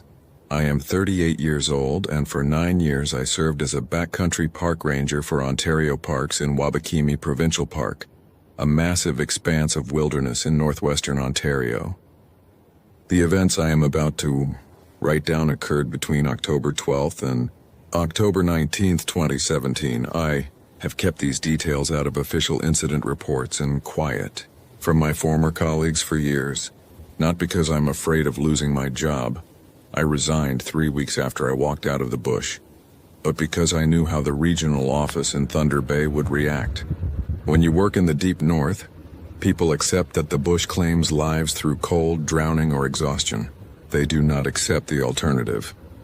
Wabakimi is not like the parks down south. There are no paved roads, no visitor centers past the railway line, and no maintained vehicle access once you go north of Armstrong. It is over 1 million hectares of granite Canadian shield, black spruce, kettle lakes, and muskeg, crossed only by historic canoe routes and forgotten logging trails from the mid-20th century. By mid-October, the summer canoeists are long gone. The park drops into a quiet, gray window of time right before the first hard freeze, when the sky turns the color of wet slate and the lakes sit still as mercury. My job during those final 2 weeks of the season was simple. Perform final sweeps of the primary portage trails, check remote emergency shelters, record wildlife sign, and winterize our field cabins before the waterways locked up in ice. It started on a Thursday morning at the Flint River Patrol Cabin, a 16 by 20 foot log structure sitting on a high granite outcrop overlooking the water. I had spent the previous evening filing logbooks and burning scraps of cedar in the cast iron stove. At 07 Muir, I stepped out onto the porch with a mug of black coffee to check the weather. The air was dead still, sitting at roughly -2 degrees Celsius. There was no wind, no bird call, and no hum of insects, just the dry, heavy silence that settles over the boreal forest before snowfall. I was walking down toward the wooden slipway where my 16-foot aluminum boat was tied when I noticed something wrong with the timber of the dock. The dock had been built by ranger crews 3 summers prior, using thick, pressure-treated pine posts anchored into the rock. The middle support beam looked normal from a distance, but as I stepped onto it, my boot didn't hit firm wood. It sank into the wood like it was wet flour. There was no snapping sound, no dry rot, and no splintering. The timber simply gave way without resistance, offering about as much structural strength as cold lard.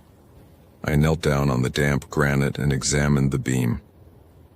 The wood was dry to the touch and retained its natural color, but the grain itself had lost all density. I took my belt knife and pushed the tip into the side of the log. The 4-inch steel blade slid in completely, right up to the brass hilt, as easily as dipping a knife into a tub of margarine. When I pulled the blade back out, it didn't leave a clean cut. It left a powdery, greaseless gray residue that smelled faintly of stale well water and copper. I touched the powder with my thumb. It felt greasy, yet it left no moisture on my skin. I wrote it off as some strange fungal infection I hadn't encountered before, made a mental note to report a structural hazard on the slipway, and pushed out onto the river. My route that day was a 20-kilometer sweep north toward Whitewater Lake, a large isolated body of water framed by high cliffs and dense stands of virgin jack pine. I was tracking a report of an overdue solo traveler named Arthur Pendleton. Arthur was a 61-year-old retired railway engineer from Duluth who had been paddling Wabakimi every autumn for over 2 decades. He was meticulous, carried a personal locator beacon, and always checked in at the ranger station via satellite communicator every 3 days. His last ping had come 4 days earlier from a designated campsite on the western shore of Whitewater Lake. After that, his beacon went dark. The run up the river was uneventful, though the atmosphere felt abnormally dense. Usually, even late in the season, you'll spot a bald eagle, a beaver working a lodge, or at least a flock of whiskey jacks hanging around the portage landings. That morning, I saw nothing. The forest on either bank looked static, almost like a photograph. The yellow needles of the tamaracks hanging limply in the frost-chilled air. I reached the portage trail connecting the upper river to Whitewater Lake around 11 in the morning. I pulled my boat up onto the gravel shore, tied the painter line to a heavy birch trunk, and grabbed my pack, my axe, and my satellite phone. The trail was a 800-meter carry over rough terrain, slick roots, broken granite, and low-hanging spruce branches. Halfway down the trail, I found the first real sign that something was deeply wrong in the park. A mature black spruce, probably 60 feet tall and 18 inches thick at the base, had collapsed across the path. It hadn't blown over in a storm. The root ball was still firmly anchored in the mossy soil. Instead, the trunk had bent in half like a piece of overcooked pasta. The middle section of the tree was draped over a granite boulder. Flattened and creased, its wood fibers folded over themselves without breaking or splintering. I walked up to it and laid my gloved hand on the trunk. It was completely soft. The bark looked healthy, the green needles were fresh, but the core of the tree felt like a rubber hose filled with wet sand. I stood there in the cold silence of the forest, looking at that bent tree, feeling a cold knot form in the pit of my stomach. Trees do not bend like that. Boreal timber snaps under lateral load. It doesn't lose its cellular structure while remaining visibly fresh. I stepped over the collapsed trunk, noticing that where my boots pressed into the earth nearby, the moss didn't spring back. The moss flattened instantly, staying compressed in the dark, unnatural shape of my tread. I reached the northern terminus of the trail where Whitewater Lake opens up. The water was flat as glass, reflecting a bruised, dark gray sky. I took out my binoculars and scanned the western shoreline toward Arthur Pendleton's last known campsite, located on a point of land about 2 kilometers away. Through the Bushnell glass, I could see his green canvas tent standing among the trees. Nothing looked torn or disturbed from a distance. I hiked along the shoreline, picking my way over the slippery rock shelves and through the dwarf willow thickets. As I got closer to the campsite, the stillness became so heavy it felt uncomfortable. The natural sound of a lake shore, the small lap of water against stone, the rustle of dry reed grass was entirely absent. The water didn't ripple against the rocks. It seemed to slide up against the shore with a thick, viscous slow motion like grease. I stepped into Arthur's campsite at 12:40 p.m. His setup was neat, the mark of an experienced woodsman. A red Kevlar canoe sat pulled up high on the rock shelf, turned upside down and secured with a rope tied to a tree. His tent was staked down properly against the autumn wind, its rainfly pulled tight. A folding camp stool sat near a stone fire ring containing cold gray ash. "Arthur?" I called out. My voice sounded flat, swallowed up instantly by the trees without any echo or resonance. "Arthur Pendleton? This is Parks Canada." No answer. I walked over to the tent, unzipped the vestibule and looked inside. Arthur's sleeping bag was rolled out neatly over a foam pad. His wool jacket was hung over a plastic hanger attached to the tent pole. His pack was sitting in the corner, neatly buckled shut. Beside his sleeping bag was his satellite messenger, turned off, and his field journal lying open. I reached down and picked up the journal. The pages were dry, but the paper felt strange, soft, fibrous, and limp, like it had been soaked in oil, though it was bone dry to the touch. The last entry was dated 3 days prior, October 9th. The handwriting started in Arthur's clear, precise print, but the final lines had degraded into a loose, panicked drag of the pen. "The lake isn't moving. The water has no weight. I dropped my paddle in the shallows yesterday evening and it didn't float. It went straight to the bottom like an iron bar.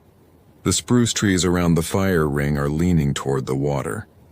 Not falling, just leaning like they're wilting. There is a sound under the cabin of the canoe. It isn't a scratch.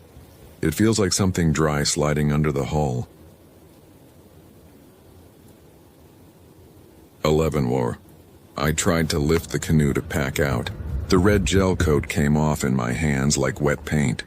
The Kevlar underneath is soft. The boat feels like wet cloth. I can't paddle out. The water doesn't hold the blade. The blade just cuts through without pushing the boat. I'm sitting in the tent. My teeth feel loose in my gums. I dropped the notebook back onto the sleeping bag. I felt a sharp, cold prickle of adrenaline wash over my arms and neck. I stepped out of the tent and walked down to Arthur's red canoe. I reached out and touched the bright red hull. The hard, smooth fiberglass shell was gone. My fingers pressed straight into the material, sinking an inch deep into the Kevlar structure. The bright red paint smeared against my skin like warm wax, leaving a gray, greasy coating underneath. The boat hadn't been destroyed by a bear or crushed by a falling branch. The materials that gave it rigidity had simply ceased to function. I stepped back, pulling out my satellite phone to call the dispatcher in Thunder Bay. I extended the antenna, switched the unit on, and waited for it to acquire a signal from the orbital constellation. The screen lit up, search sequence scrolling across the tiny black and white display.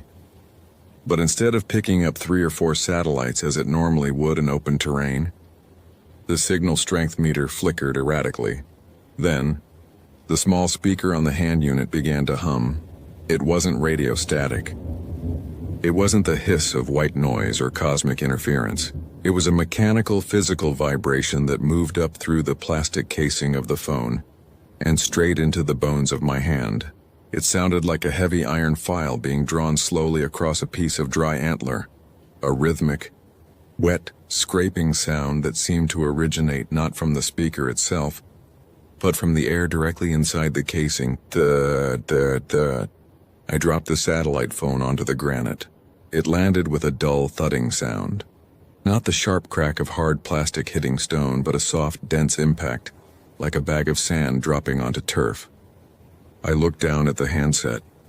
The plastic casing was warping, sagging around the internal battery like a candle left near a stove. That was when I noticed the footprints. They didn't belong to Arthur, and they didn't belong to a bear or a moose. They were pressed deep into the layer of dried pine needles and moss leading away from the campsite, into the dense timber behind the tent.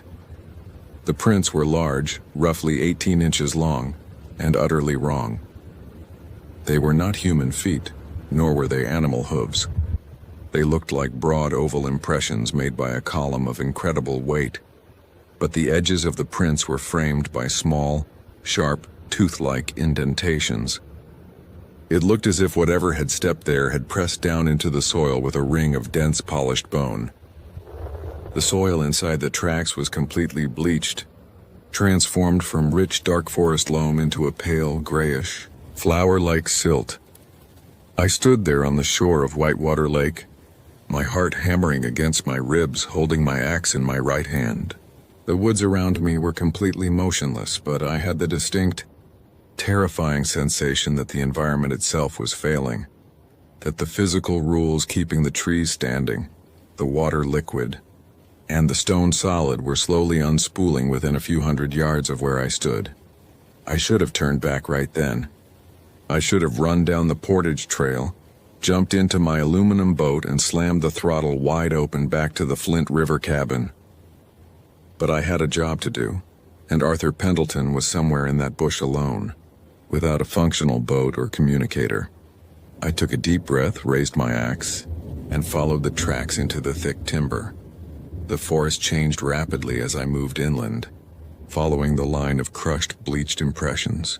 The black spruce trees grew closer together here, their lower branches dead and draped with gray beard lichen. But the trees were no longer standing straight. They leaned toward one another at unnatural, jagged angles, their trunks bowed like drawn bows.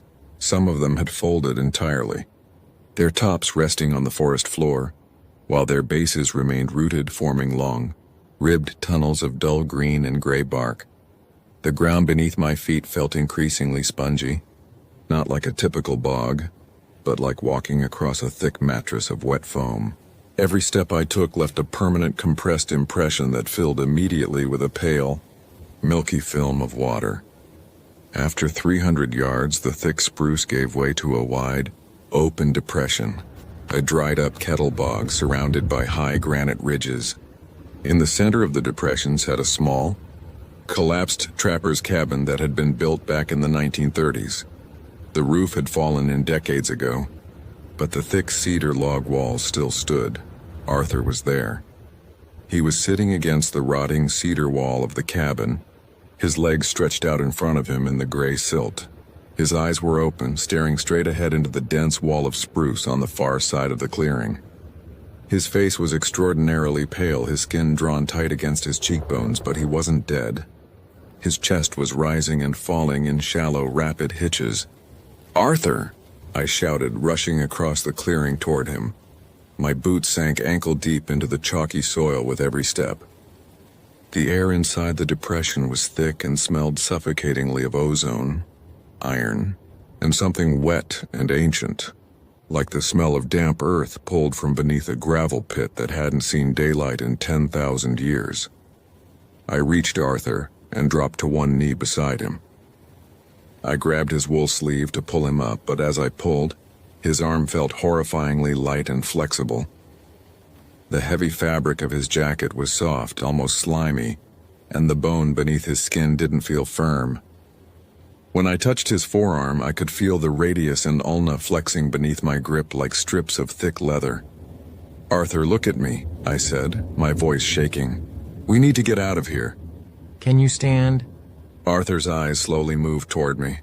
His pupils were completely dilated, turning his eyes into solid black discs. His lips were cracked and covered in the same fine gray powder that coated the soil. When he spoke, his voice wasn't a whisper.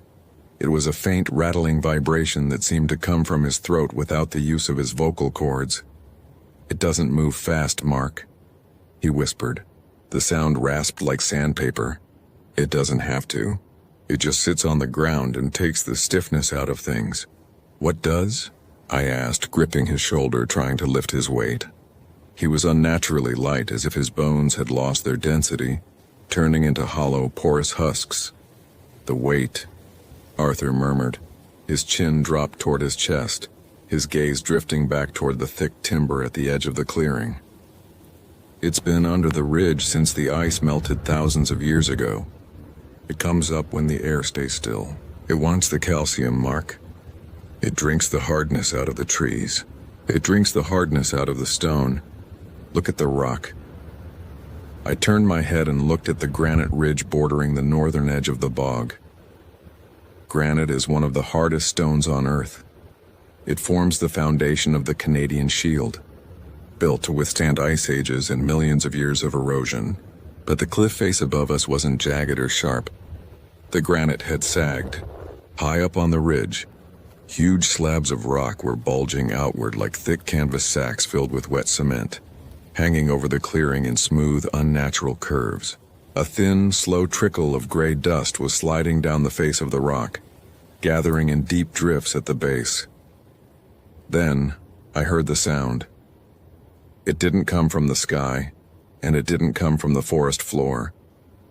It came from directly beneath the soil under my knees. It was a deep, rhythmic, terrifying grinding, the sound of massive, calcified plates sliding over one another, compressing earth and stone with unimaginable force. Thit, thit, thit. The ground didn't shake like it does during an earthquake.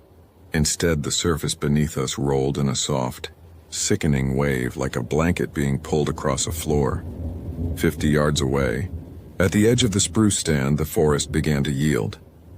3 massive black spruce trees didn't snap or uproot. They simply dissolved from the bottom up, their trunks buckling into smooth gray folds as something emerged from the shadows beneath the boughs. It was not an animal. It had no head, no eyes, no fur, and no limbs that resembled any living creature on this continent. It was a towering, segmented column of dark gray-white material, standing at least 20 feet tall. Though its shape was constantly shifting, it looked like an accordion-like mass of dense, layered hide and calcified ivory, stacked in thick, overlapping rings that expanded and contracted with terrifying slow motion. The surface was not smooth. It was encrusted with thousands of small, fused fragments of bone, tooth enamel, and petrified wood, all bound together by a wet, translucent grease that dripped onto the forest floor in heavy, slow droplets. As it moved, it did not step. The base of the column expanded, flattening against the moss with immense silent weight, and where it touched the ground, the green forest floor instantly turned to gray, lifeless silt. The trees within 10 feet of it didn't break. Their branches wilted instantly, drooping toward the earth like wet string. The entity had no mouth, but as it compressed its stacked rings, air was forced through narrow, bone-lined slits along its sides, producing that horrible, rhythmic rasping sound. It was the sound of a lung made of dry ivory, breathing in the cold air of the northern wilderness. I froze. Every instinct I had as a human being, every biological circuit honed by millions of years of evolution, told me to lie still and pray that it passed. But it wasn't blind, and it wasn't hunting by sight or scent. It was moving toward the only hard things left in that clearing, our skeletons. I felt a sudden, sickening pain in my jaw. My teeth felt like they were vibrating inside my gums, an intense cold ache that spread down my spine and into my hips. My axe, the steel head attached to a hickory handle, lay on the ground beside me. I looked down and saw the wood of the handle sagging, curving toward the silt as if it were made of warm rubber. "Arthur," I choked out, grabbing him under his arms. "We're moving now." Arthur didn't answer. His eyes were fixed on the column as it slid slowly across the bog toward us. He felt weightless, like carrying a hollow wicker frame draped in wet wool. I hauled him up, throwing his arm over my shoulder, and turned toward the southern edge of the clearing where the granite ridge rose toward higher ground. Running was impossible. The soil had lost its friction. My boots slipped and slithered through the chalky gray slush as if I were trying to sprint through wet motor oil. With every step I took, my legs felt strangely heavy, my knees wobbling as if the joint capsules were softening inside my legs. Behind us, the rasping sound grew louder. I glanced back over my shoulder. The entity was moving with a terrifying, smooth momentum, contracting its lower rings and expanding its upper column, sliding over the ground like a massive piston of ivory and gray skin. It was 20 yards away.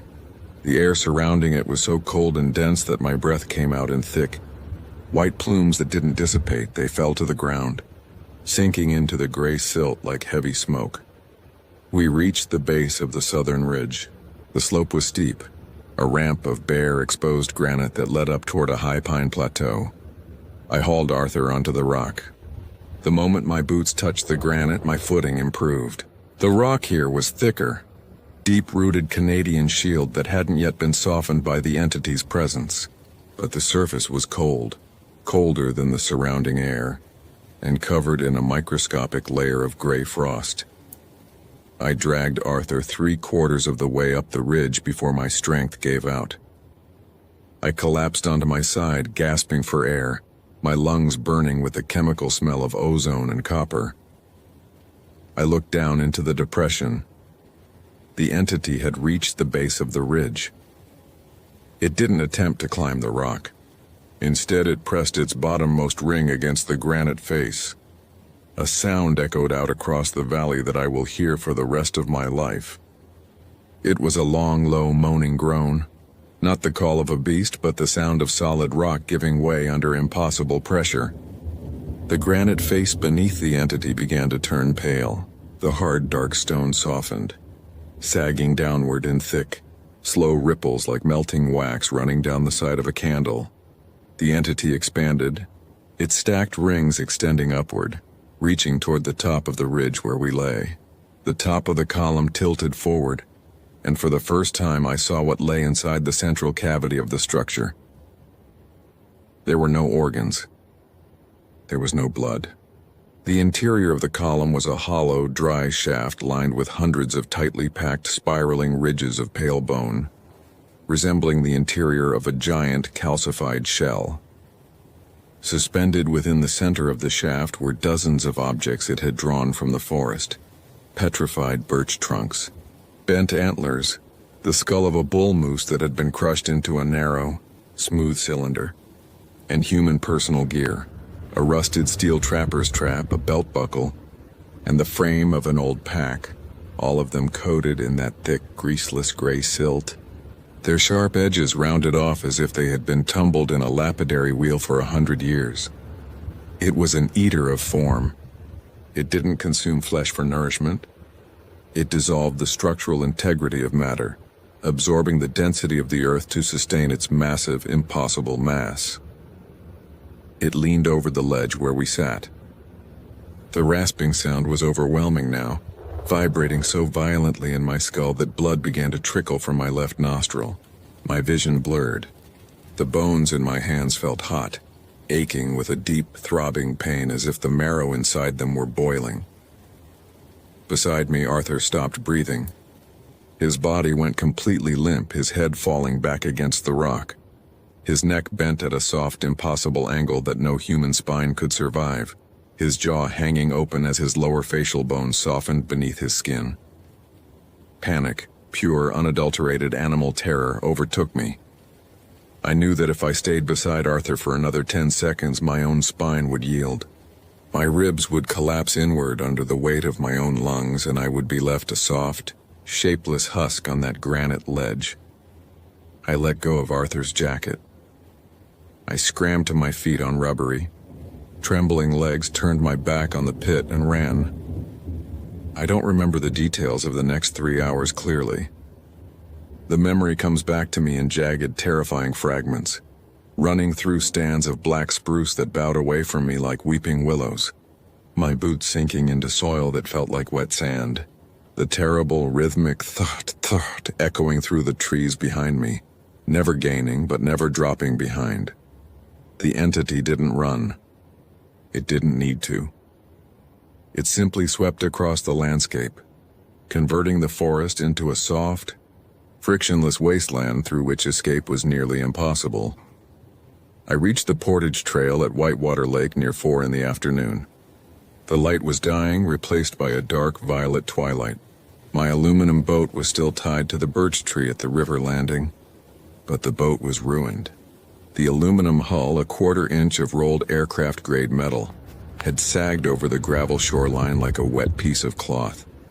The transom was bent, the 10-horsepower outboard engine hanging sideways, its metal casing warped and cracked, leaking cold, black gear oil into the still water. I didn't stop. I couldn't. I threw myself into the shallow river water and began to wade downstream along the Flint River. The water felt terrifyingly thin. It provided no resistance against my legs, offering no buoyancy. I sank straight to the rocky bottom, the river sliding past my waist like cold liquid air. I fell repeatedly, striking my knees and palms against the riverbed rocks. But the stones didn't cut me, they felt soft, rounded, like crushed velvet bags filled with sand. I kept moving because I knew that if I stopped, if I lay down in that cold, densityless water to rest, my body would settle into the silt and never rise again. I reached the Flint River patrol cabin just as total darkness fell over the park. The cabin was leaning heavily to the left. The thick cedar logs that had stood for 40 years were bowing outward under the weight of the corrugated metal roof. The doorframe warped into a strange parallelogram shape. I shoved my weight against the wooden door. The wood gave way under my shoulders, tearing open like cardboard. I tumbled inside, landing on the hardwood floor. I dragged myself into the corner behind the cast-iron wood stove. The stove was made of solid cast iron, hundreds of pounds of thick, dark metal anchored directly into a stone hearth. I wrapped my arms around the heavy iron legs of the stove, pulled my knees up to my chest, and pressed my forehead against the cold, hard metal. It was the only firm thing left in the world. Outside, the forest went completely silent. Through the warped glass of the cabin window, I watched the northern sky. There were no stars, no wind, and no aurora, just a vast, empty blackness that seemed to press down on the roof of the cabin like a lead weight. At 02:15 a.m., the rasping sound returned. It didn't come from the river landing. It came from directly outside the cabin wall, 3 feet from where I sat huddled behind the stove. The thick log wall behind me groaned. I felt the cedar logs against my back soften, losing their ridge, flattening outward as the entity pressed its massive, calcified structure against the outside of the building. A fine shower of gray, chalky dust fell from the ceiling beams, covering my hair and shoulder in a pale, odorless blanket. The iron stove beneath my hands vibrated, a high-pitched, ringing whine as the heavy metal fought against the presence outside. resisting the force that sought to break its atomic bonds. I squeezed my eyes shut, gripped the iron stove legs with every ounce of strength left in my fingers, and prayed to a God I hadn't thought about since I was a child. I didn't pray to be saved. I prayed for my heart to stop before my bones gave way. The sound hovered there for what felt like hours, a wet, rhythmic breath of dry bone and ancient weight, sliding back and forth along the log wall of the cabin. Then, around 4 a.m, the temperature plummeted. A sharp, biting wind came howling down from the Arctic, tearing through the tops of the spruce trees. Real freezing wind. A hard, blinding blizzard swept across Wabakimi, slamming into the cabin, rattling the tin roof and driving freezing snow through the cracks in the warped log walls. The moment the air began to move, the moment the stillness of the wilderness was broken by the violent, churning atmosphere of an autumn storm, the vibration in my jaw stopped. The rasping sound outside faltered. The T. It sounded faint now, muffled by the roar of the wind. I looked up through the dust-filled air of the cabin. Through the frosted window pane, I saw a towering, gray shape moving slowly away from the building, retreating north toward the high granite bluffs and the deep, untouched bogs beyond Whitewater Lake. It shrank as it moved, its stacked rings compressing tightly against one another, drawing back into the dark crevices of the Canadian Shield, where the air remained still and cold beneath the ice. By dawn, the blizzard was in full force. 6 inches of fresh, clean snow covered the ground, masking the gray silt, the collapsed trees, and the warped granite ridges under a bright, blinding sheet of white. I walked out of the cabin at first light. My boat was useless. My satellite phone was a melted mass of plastic, and my body was battered and bruised. But the ground beneath my combat boots felt firm again. The snow crunched under my weight with a sharp, familiar bite. The spruce trees were stiff, their branches laden with heavy snow, resisting the wind like proper northern timber. I hiked 24 miles south along the abandoned Canadian National Railway line, walking through the blizzard without stopping, without looking back, and without feeling the cold.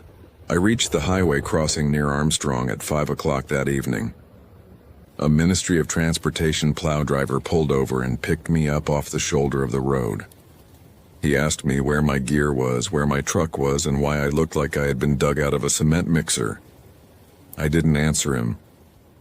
I sat in the heated cab of his truck, staring at the yellow plow blade clearing snow off the asphalt, holding my hands together tightly in my lap, feeling the incredible, wonderful hardness of my own knuckles.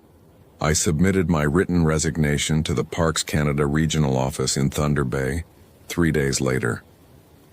In the official incident report regarding Arthur Pendleton, I wrote that he had been lost during an unexpected storm on Whitewater Lake, and that his equipment had been damaged by severe weather. Search teams went out 2 weeks later after the lake froze over, but they found nothing. Arthur's camp was gone, buried under 3 feet of winter snow and ice. They told me I was suffering from severe hypothermia and acute exhaustion. They recommended I see a counselor in town. I took my final paycheck, packed my apartment into a rented trailer, and drove south to southern Ontario, as far away from the boreal forest as I could get. I live in a concrete apartment building in Hamilton now. There are no spruce trees here.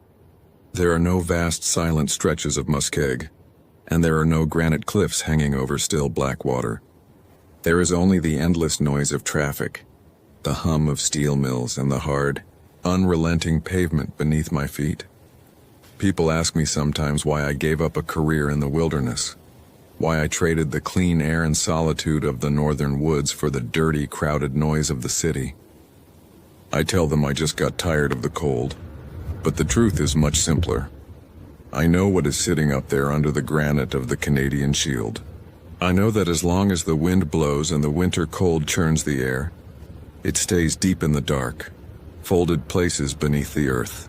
But every autumn, when the wind dies down, when the lakes turn to glass, and when the silence settles heavy over the trees, I sit in my apartment and put my hand on the radiator. I hold my breath, press my fingers against the hard iron and pray that the air stays moving. My name is Jesse David Miller. I am 43 years old, and for 11 years I worked as a backcountry wilderness ranger for the United States Forest Service in the Monongahela National Forest in West Virginia. The events I'm about to write down occurred between October 14th and October 20th, 2014. I have never filed a formal report on what I saw during those 6 days in Pocahontas County, nor have I spoken about them to my former supervisors at the district office in Marlinton. When you work for the federal government in land management, you quickly learn the boundary between an official incident and an unthinkable event. If a hunter falls off an outcrop or a camper gets cornered by a black bear, you fill out the paperwork and move on. But when the wilderness itself seems to warp, when the physical laws of sound and distance stop making sense in the deep drainages of the Allegheny Mountains, you keep your mouth shut if you want to keep your sanity. I resigned from the Forest Service in November of that year. I packed up my house outside Richwood, sold my truck, and moved down into the flat timberland of eastern North Carolina. I live in a town where you can see 2 miles in every direction, where there are no hollows, no limestone sinkholes, and no red spruce thickets to swallow the sun at 4 in the afternoon. But even now, 12 years later, I cannot sit in a quiet room when the wind blows through the trees outside without feeling a cold, suffocating knot form in the pit of my stomach. The Monongahela National Forest covers nearly 1 million acres of rugged terrain in the eastern part of West Virginia. It is an old, heavy landscape, dominated by high ridges, narrow valleys, and massive expanses of hardwood and evergreen forest. The Cranberry Wilderness, where I was assigned during the autumn of 2014, is one of the most isolated sections of that forest. It encompasses over 30,000 acres of roadless land, cut through by the headwaters of the Williams and Cranberry rivers. It is a place of dense mountain laurel, thick bog mats, and high-altitude red spruce forests that look more like coastal Alaska than anything you would expect to find in the mid-Atlantic. In October, the leaf peepers crowd the Highland Scenic Highway to take photos of the red maple and yellow birch. But once you drop off the crest of Black Mountain into the deep drainages, you are entirely on your own. Cell service vanishes 10 miles back. Radio coverage is spotty at best, dependent on line-of-sight repeaters perched on distant knobs. If something goes wrong down in those hollows, what the locals call hollers, you are hours away from any kind of help. The autumn of 2014 had been unusually dry and cold. By mid-October, the upper elevations had already seen 2 hard frosts, stripping the oak and beech trees of their leaves and leaving the forest floor covered in a crisp, dry carpet of copper leaf litter. On Tuesday, October 14th, I was sitting in the Gawley Ranger District office in Marlinton when a call came in from the Pocahontas County Sheriff's Department. A man named Wayne Callahan, a 58-year-old retired machinist from Parkersburg, had failed to return from a solo bow hunting trip in the Cranberry backcountry. He had parked his Ford F-150 at the cow pasture trailhead off the scenic highway on October 11th, leaving a note on his dashboard stating he planned to hike down toward the middle fork of the Williams River to set up a backcountry spike camp for 4 days. He was an experienced woodsman who had hunted the Allegheny Highlands for 30 years. He carried a heavy canvas wall tent, a portable wood stove, and enough provisions for a week. When his wife didn't hear from him by Monday night, she called the state police, who passed the report to us. Because I knew the Middle Fork drainage better than anyone else on the district crew, my patrol captain asked me to head out and conduct an initial search before we organized a full search and rescue team with state police dogs and Civil Air Patrol overflights. Joining me was Harlan Boyce, a senior ranger who was 61 at the time and just 2 years away from retirement. Harlan was a native of Nicholas County, a quiet, lean man with hands like cured leather, who had spent his entire life working in the West Virginia woods, first as a timber cruiser for a coal company, and then for 30 years with the Forest Service. He knew the old logging history of the county, the abandoned railroad grades, the overgrown iron ore pits, and the forgotten family cemeteries hidden deep in the mountain laurel. If anyone could track a lost hunter through 30,000 acres of hemlock and rhododendron, it was Harlan. We left the district station at 6 in the morning in my official Forest Service green Chevy Silverado, hauling our packs, search gear, and extra radio batteries in the bed. The air was 28 degrees when we turned off Route 219 onto the Highland Scenic Highway. The sun was just coming up over the ridge of Kennison Mountain, casting a pale yellow light across the sea of frost-covered, frost-logged valleys below us. The clouds hung low in the hollows like thick wool, spilling over the dark green spine of Black Mountain. We parked at the cow pasture trailhead at 7:15. Wayne Callahan's red F-150 was still sitting in the gravel pull-off, its windshield covered in a thick layer of white frost. I walked over and looked through the driver's side window. A pair of reading glasses sat on the console next to a half-empty pack of jerky and an oilskin hat. Nothing looked disturbed. Harlan and I hoisted our 60-pound packs, checked our Motorola XTS handheld radios against the red spruce repeater, and stepped onto the trail. The plan was simple. We would hike 4 miles down the cow pasture trail, drop into the Middle Fork drainage, and sweep the old timber roads that crisscrossed the valley floor.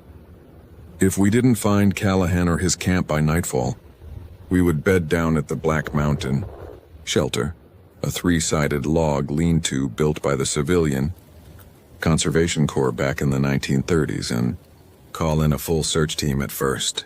Light. The first 2 miles were easygoing. The trail followed an old narrow-gauge railway grade that had been cut into the side of the ridge by the Cherry River Boom and Lumber Company back in the early 1900s. The air smelled crisp and clean, heavy with the sharp resinous scent of crushed red spruce needles and damp earth. Blue jays were calling from the top of the ridge, and every now and then we'd hear the rustle of a gray squirrel digging through the hickory nuts on the slope above us. But as we descended deeper into the Middle Fork Valley, the character of the forest shifted. The open hardwoods gave way to a dense, dark canopy of virgin hemlock and red spruce that shut out the morning sun. The temperature dropped sharply. The air became dead still, losing the crisp mountain breeze we had felt on the ridge. By 10 in the morning, we reached the junction where the cow pasture trail crosses a small, spring-fed tributary called Birch Run. This was where Callahan was supposed to have turned off toward his primary hunting spot. The stream ran clear and cold over smooth, dark shale, making a soft, continuous gurgling sound in the silence of the hollow. Harlan stopped near a stand of old-growth beech trees, unbuckled his hip belt, and leaned on his wooden walking stick, scanning the ground. "Look here, Jesse," Harlan said, pointing with the tip of his stick. I stepped over and looked down. Pressed into a patch of damp, black mud at the water's edge was a clear boot print. Vibram lug sole, size 11 or 12, heavy at the heel. Next to it was a small round indentation in the mud, as if someone had set down the tip of a metal bow stabilizer or a heavy hiking pole. The track was fresh, heading west down the creek bank toward the Middle Fork. "That's Callahan," I said, pulling out my topographic map. "Looks like he was heading straight for the limestone sinks near the lower gorge." Harlan didn't answer right away. He was staring down the creek channel into the thick tangle of rhododendron that choked both banks. The rhododendron in the cranberry grew 12 to 15 feet high, forming dense, impenetrable walls of twisted wood and leathery green leaves that locals called laurel hells. Once you stepped off the cleared trail into those thickets, visibility dropped to less than 10 feet and sound became muffled, as if you were walking through a room lined with heavy blankets. "He shouldn't be hunting down in the sinks," Harlan said quietly, his voice dry. "There ain't no deer down there this time of year. They're all up on the ridge eating white oak acorns. A man who's hunted this county 30 years knows better than to drag a canvas wall tent down into the karst." "Maybe he was tracking a bear," I suggested. Harlan shook his head, pulling his canvas cap down lower over his brow. "Maybe. Or maybe he got turned around in the fog on Saturday morning." Let's keep moving, but keep your eyes sharp. Something feels off about this hollow today. We followed the creek bank west for another mile, picking our way over slick mossy boulders and fallen spruce logs. The silence in the hollow was becoming noticeably deeper. The blue jays and squirrels we had heard on the higher ridge were gone. The only sound was the steady drip of cold water from the moss-covered rock ledges and the crunch of our own boots on the leaf litter. At 11:30, we found the bow. It was lying in a small clearing near an overgrown logging railroad trestle that had rotted away decades ago, leaving only two massive stone abutments on either side of the creek. The bow was a modern composite compound bow, painted in a dark forest camouflage pattern. It was resting on a flat slab of sandstone next to a wooden log. It hadn't been dropped or tossed in a hurry. It was laid out carefully, almost neatly, with 3 carbon fiber arrows placed parallel to the riser. I knelt down, pulled on a pair of leather work gloves, and lifted the bow. The string was intact and the sight was adjusted properly. But when I looked closer at the limbs of the bow, I noticed something strange. The camouflage dip on the synthetic material had been scraped away in narrow vertical lines, as if someone had taken a steel wire brush and scrubbed the surface over and over, until the bare white fiberglass underneath was exposed. The scrapes were precise, perfectly straight, and spaced about 1/4 of an inch apart. "Harlan, look at this," I said, holding out the bow. Harlan crouched beside me, adjusting his spectacles. He touched the scraped fiberglass with a calloused thumb. "That didn't happen from a fall. That was done on purpose. Why would a man strip the camo off his own bow?" "I don't know," I replied. "Look at the arrows." I picked up one of the carbon arrows. The steel hunting broadhead had been removed. It hadn't been unscrewed. The threaded aluminum insert at the end of the shaft had been crushed, pinched flat as if someone had taken a pair of heavy iron pliers and squeezed the metal until it collapsed. All 3 arrows were the same, the broadheads removed, the aluminum inserts flattened, rendering the shafts completely useless. We stood up and scanned the surrounding forest. The clearing was bounded on 3 sides by high limestone cliffs, full of dark crevices, overhangs, and small cave entrances typical of the karst geology of Pocahontas County. The timber here was massive, virgin red spruce and eastern hemlock that had escaped the crosscut saws of the 1900s because the terrain was too steep to haul the logs out. The high canopy caught what little wind there was, producing a low, continuous sighing sound that sounded like distant water rushing over a dam. "Callahan!" Harlan cupped his hands around his mouth and shouted into the hollow. "Wayne Callahan! Forest Service!" His voice carried down the creek, bouncing off the limestone walls in a sharp, clattering series of echoes before dying away in the deep rhododendron thickets. We waited for 30 seconds in absolute stillness. Then, from somewhere up on the ridge to our north, perhaps 300 or 400 yards up the steep, timbered slope, we heard a response. It wasn't a shout, and it wasn't a call for help. It was a sound that made my jaw tighten instantly. It was a sharp metallic click, followed by 3 quick bursts of static, exactly like the squelch tail of a Motorola VHF handheld radio breaking brake check. Ft-click. Ft-click. Ft-click. I instinctively reached down to my hip and checked my radio. My volume knob was turned up to 3/4, but the green receiving LED on top of the unit wasn't lit. The sound hadn't come from my speaker or from Harlan's. It had come from the open forest above us. "Is there another patrol out here today?" Harlan asked, his eyes scanning the dense spruce canopy on the upper ridge. "No," I said, pulling my radio from its holster. "District office said it was just you and me until tomorrow morning. Radio maintenance said the red spruce repeater was operating on low power because of the cold weather." I keyed my microphone. "Station 2, this is Vance. Station 2, caller on Birch Run, state your name." Static filled my ear, flat and dry. I unkeyed the mic. 2 seconds later, the exact same sound echoed down from the ridge again. But this time it was closer, maybe 200 yards up the slope. Buried somewhere in a thick patch of wild grapevines and fallen hemlock tops, click, click, click. And then, clear and plain in the cold autumn air, came a voice. It sounded like it was being spoken through a tiny, cheap plastic speaker, thin and tinny, lacking any lower bass frequencies. Station 2. This is Vance, Station 2, caller on Birch Run. State your name. My heart gave a heavy, sickening thud. The words were my own, spoken with my exact cadence, my flat North Carolina drawl, but the tone was entirely wrong. It sounded like an iron tape recording played at slightly the wrong speed. Flat, emotionless, and clipped at the edges. Harlan grabbed my arm, his grip surprisingly tight for an old man. "Did you hear that?" he whispered. "It's an echo," I said, trying to force my voice to remain calm, though my throat felt suddenly dry. "The limestone cliffs up there. They can bounce VHF signals back down if someone's operating on the same frequency." "That wasn't an echo, Jesse," Harlan said softly, his eyes wide behind his glasses. "An echo doesn't repeat your words 3 seconds after you stop talking. And an echo doesn't come from a grapevine thicket." We stood there for a long minute, listening. The wind blew through the red spruce tops again, making that soft, watery sigh. Nothing moved in the grapevine thicket. No birds called. No dry leaves rustled on the slope. "We need to find his camp," Harlan said, his tone changing.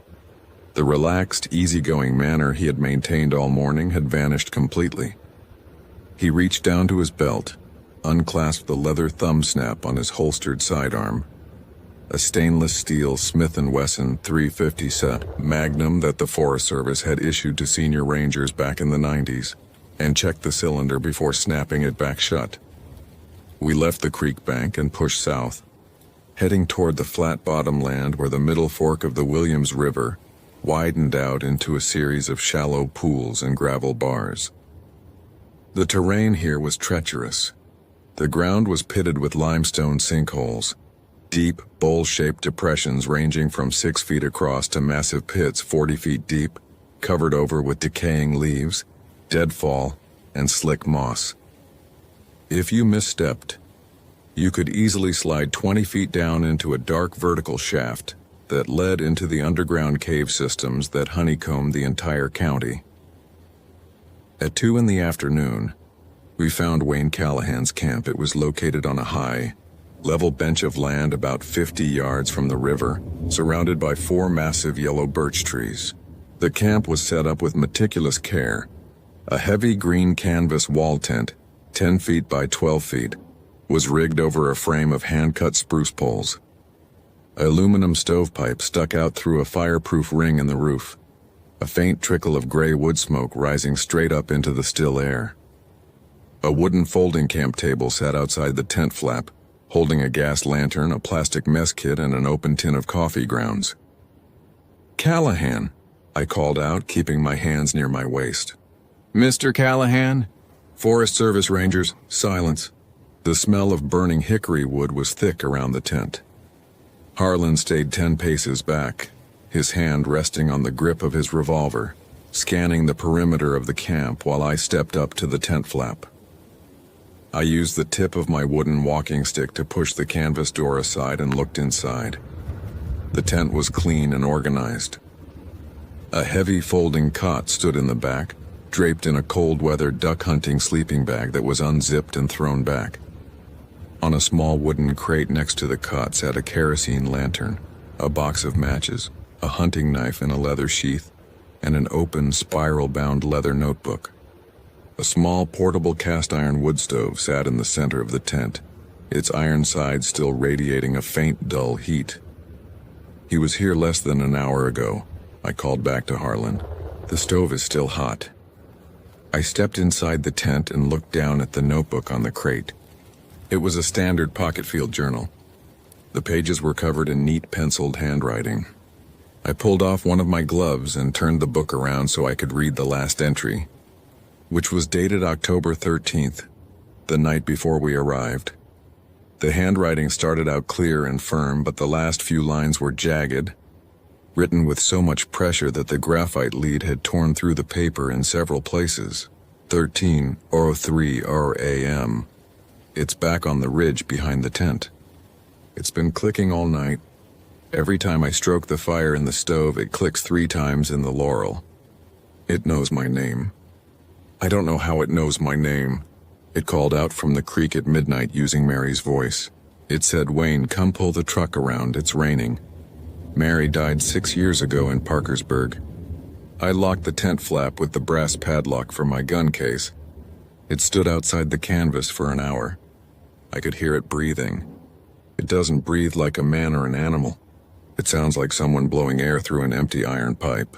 I'm going to take my bow and walk up to the highway at daylight. If I leave the tent standing, maybe it will stay here. I felt a cold shiver run down my spine, settling in the small of my back. I stared at the page, reading those last 3 sentences over and over again. It called out from the creek using Mary's voice. "Jesse," Harlan's voice came from outside the tent. It wasn't loud, but it had an edge of sharp, immediate tension that made me drop the notebook and step back out into the daylight instantly.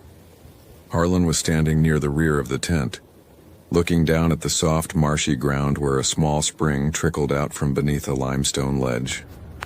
"Look at these tracks," he said, pointing down with his boot. I stepped over and looked. The ground around the spring was soft. Black peat covered in a thin layer of green moss. Pressed into the peat were 3 distinct impressions leading away from the back of the tent toward the steep, forested ridge behind the camp. They were not boot prints, and they were not bear tracks. They were large, narrow indentations, roughly 16 inches long and no more than 4 inches wide.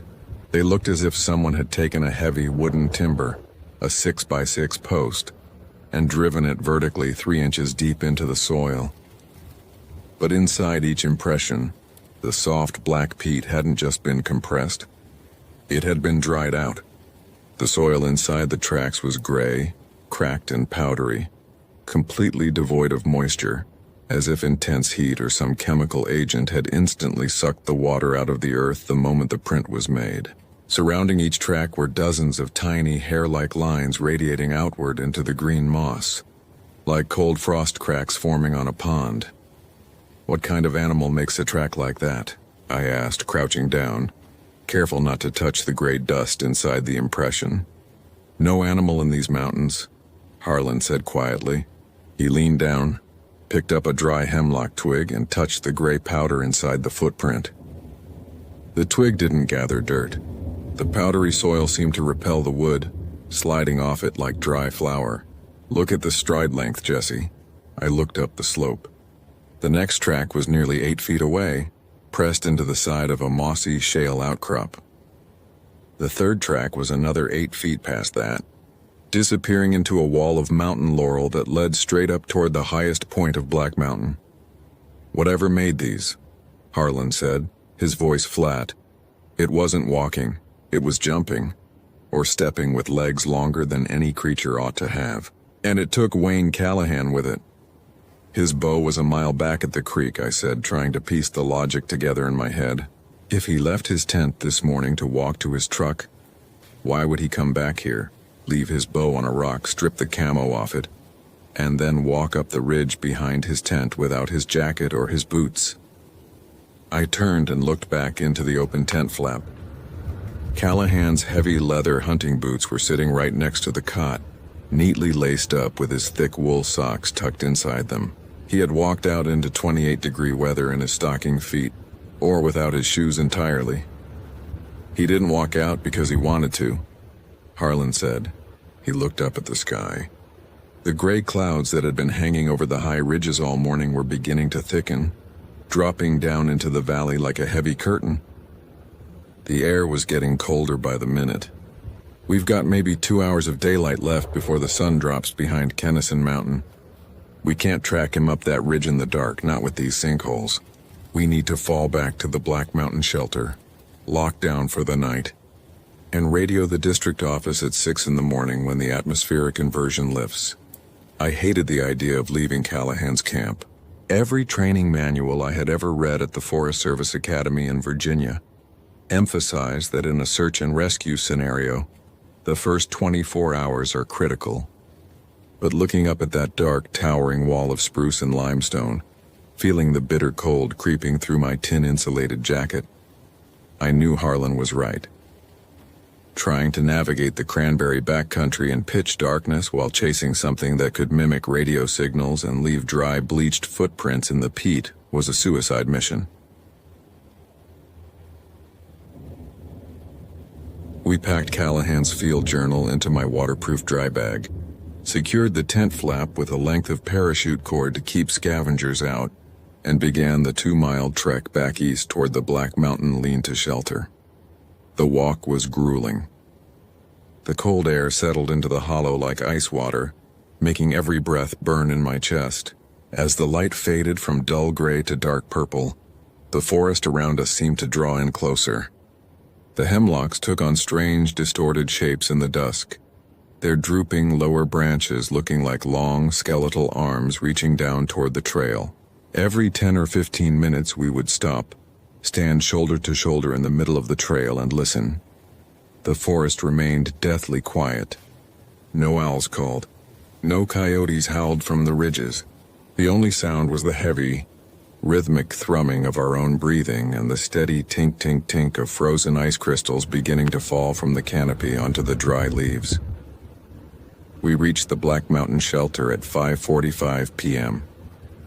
The shelter was a sturdy, old-fashioned structure built from heavy, hand-hewn red spruce logs with a low-sloped tin roof and a dirt floor. It sat in a small clearing on a high bench above Birch Run, surrounded on 3 sides by a thick timber wall. The front of the shelter was entirely open, facing a stone fire pit that had been built by decades of backcountry campers. Harlan immediately set to work building a fire. He gathered dry birch bark, hemlock twigs, and several heavy logs of split red oak that had been stacked under the shelter's eaves by previous hiking crews.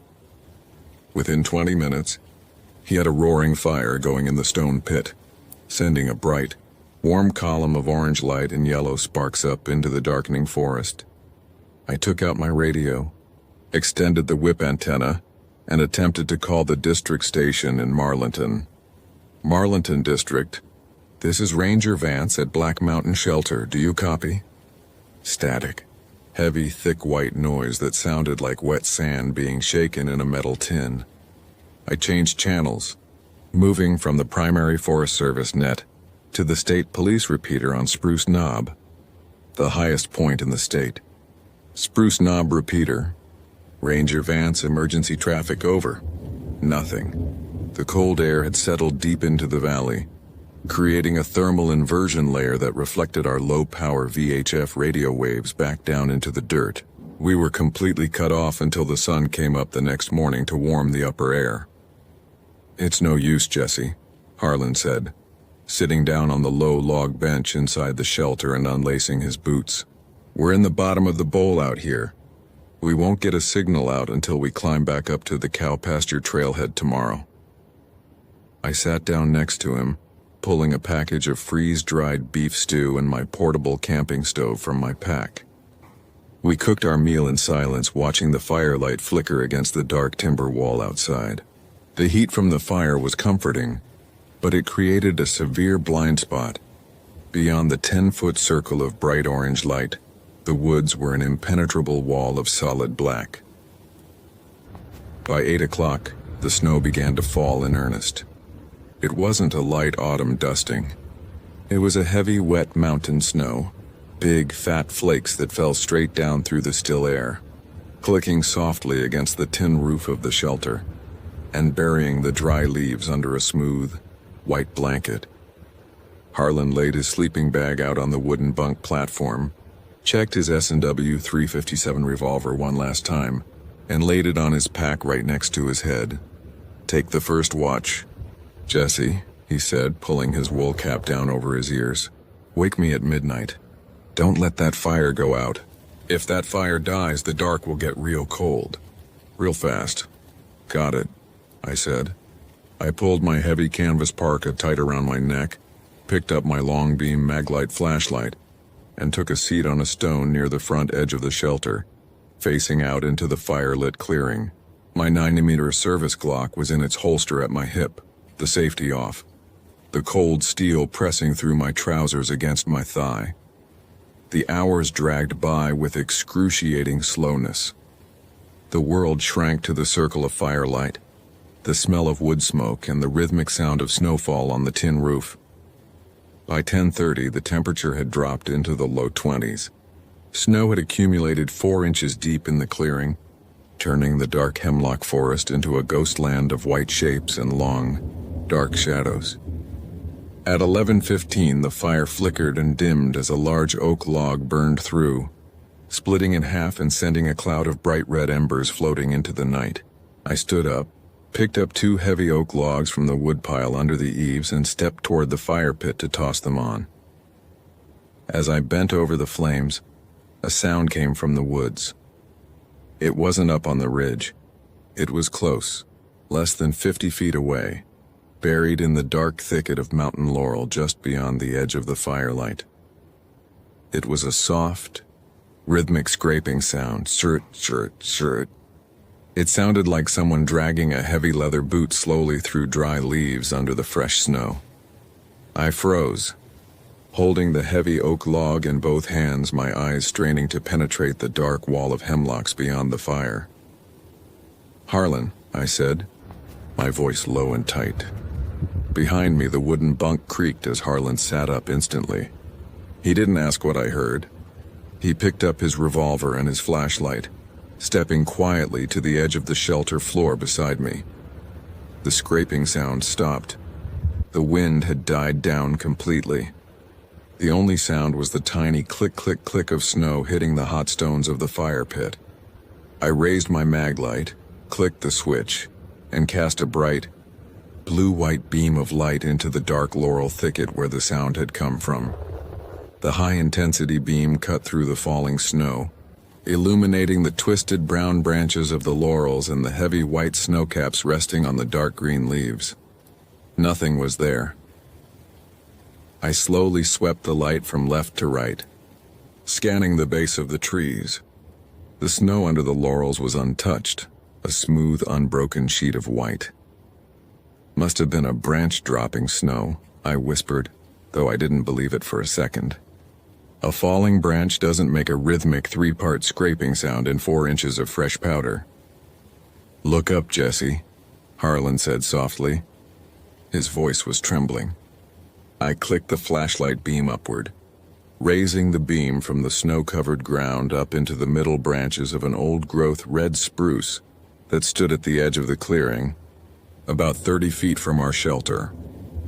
The beam landed on something that made the hair on the back of my neck stand up so hard it felt like electric shocks running down my spine. Hanging from a thick, horizontal branch 15 feet off the ground was a man. It was Wayne Callahan. He was hanging upside down by his bare feet, his legs wrapped tightly around the rough spruce bark. He was wearing only his long thermal underwear and a flannel shirt. His coat, his boots, and his trousers were gone. His head hung down toward the snow, his arms dangling limply at his sides, swinging back and forth with a slow, sickening pendulum motion that made no noise at all. His face was ghostly white, covered in a thin dusting of frost.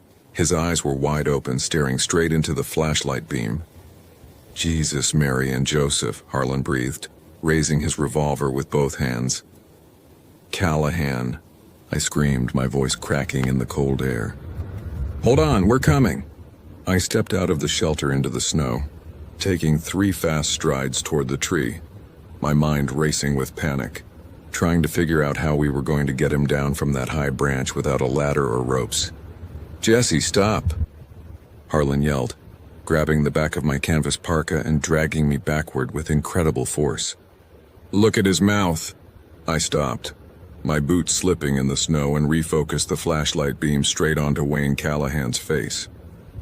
His eyes were open, but they were not human eyes anymore. The pupils had expanded so wide that they had completely swallowed the blue irises, turning his eyes into solid, reflective black spheres that caught the white light of my mag light like the eyes of a wolf at night. His jaw was slack, hanging open at an unnatural angle, far wider than a living human jaw could stretch without dislocating the joint. And then, his throat moved. A sound came out of his open mouth. It wasn't a scream, and it wasn't a plea for help. It was the sound of my own voice, clear, precise, and crisp, recorded from 4 hours earlier when I had tried to radio the district office. Marlinton District. This is Ranger Vance at Black Mountain Shelter, do you copy? The voice didn't come from his vocal cords. It came from deep inside his chest, a hollow, vibrating resonance that sounded like a speaker playing inside an empty metal barrel. As the words finished, the body hanging from the spruce branch didn't fall, and it didn't unwrap its legs. The entire frame, the head, the torso, the long thermal underwear began to stretch, the spine elongated, drawing out like a piece of wet leather being pulled from both ends. The legs didn't separate from the branch. They merged into the dark, rough bark of the spruce tree, the skin of his bare feet darkening, turning from pale flesh to coarse, gray-scaled fiber that blended seamlessly into the wood. The arms lengthened, reaching down toward the snow, the fingers extending until they were 8 or 9 inches long, thin and jointed, like the pale shoots of a plant that had grown in a dark cellar. It was not a man. It had never been Wayne Callahan. It was something that had taken his skin, his shape, his voice, and pulled itself up into the canopy to wait for us to step under the tree. Harlan raised his .357 Magnum and pulled the trigger. The gunshot roared in the small clearing like a cannon shot, a blinding flash of yellow flame lighting up the snow and the hemlocks. The heavy lead bullet struck the creature straight in the center of its elongated chest. There was no blood. There was no splatter. The bullet struck with a dull, wet thump like hitting a heavy sack of wet flour. The creature didn't flinch or drop. It simply absorbed the impact, its elongated torso swaying slightly from the momentum of the heavy round. Then, it let out a sound that I will hear in my nightmares until the day I die. It was a long, low, rising whistle, a pitch-perfect imitation of the cold winter wind blowing through the high-voltage power lines on Kennison Mountain. It started thin and high, then dropped into a deep, vibrating acoustic drone that made the tin roof of our shelter rattle and shook the frozen snow off the branches of the surrounding trees. From deep in the forest behind the shelter, from 3 different directions across the dark, sinkhole-pitted valley of Birch Run came 3 answering whistles, exact same pitch, exact same vibrating drone to the road. Harlan screamed, grabbing my arm and yanking me sideways. "Jesse, leave the gear. Run for the trail." We abandoned our heavy packs, our stove, and our sleeping bags. I shoved my mag light into my parka pocket, drew my 9mm Glock, and we sprinted out of the clearing, heading straight up the steep, snow-covered slope toward the cow pasture trailhead 3 miles to the north. What followed was a nightmare of pure physical exhaustion and blind terror. The snow was 5 inches deep now, slick and cold, covering the treacherous roots, mossy rocks, and hidden sinkhole drop-offs that lined the ridge. We scrambled up the 45-degree incline, slipping on the leaf litter beneath the snow, using our bare hands to grab at saplings and rocks to haul ourselves upward. Behind us, the clearing was alive with sound. It wasn't the sound of heavy footsteps running through the snow. It was the sound of the forest itself moving. We heard the heavy, rhythmic sirt of thin, timber-like limbs scraping across the snow-covered ground, moving with terrifying speed through the thick rhododendron laurel hells below us. And above that scraping sound was a continuous, overlapping chorus of voices, hundreds of short, clipped audio snippets playing simultaneously through the trees. Station 2. "This is Vance. Wayne, come pull the truck around. Do you copy? It's cold out here.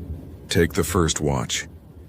The voices bounced through the hollows, echoed off the limestone cliffs, and filtered down through the high spruce canopy until it felt like the very air around us was screaming with broken bits of human speech.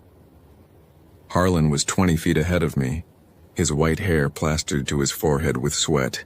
his breath coming in ragged, painful gasps that sounded like tearing silk. He was 61 years old, running up a mountain in 5 inches of snow with a heavy leather holster slapping against his hip. "Keep going, Jesse," he shouted back, his voice hoarse. "Don't stop! Don't look down!" We hit the lower edge of a vast field of boulders, a talus slope formed by thousands of years of frost shattering along the limestone cap of Black Mountain. The rocks were covered in a thin, treacherous layer of snow and black ice. As I leaped from one snow-covered boulder to the next, my left foot slipped on a patch of slick lichen.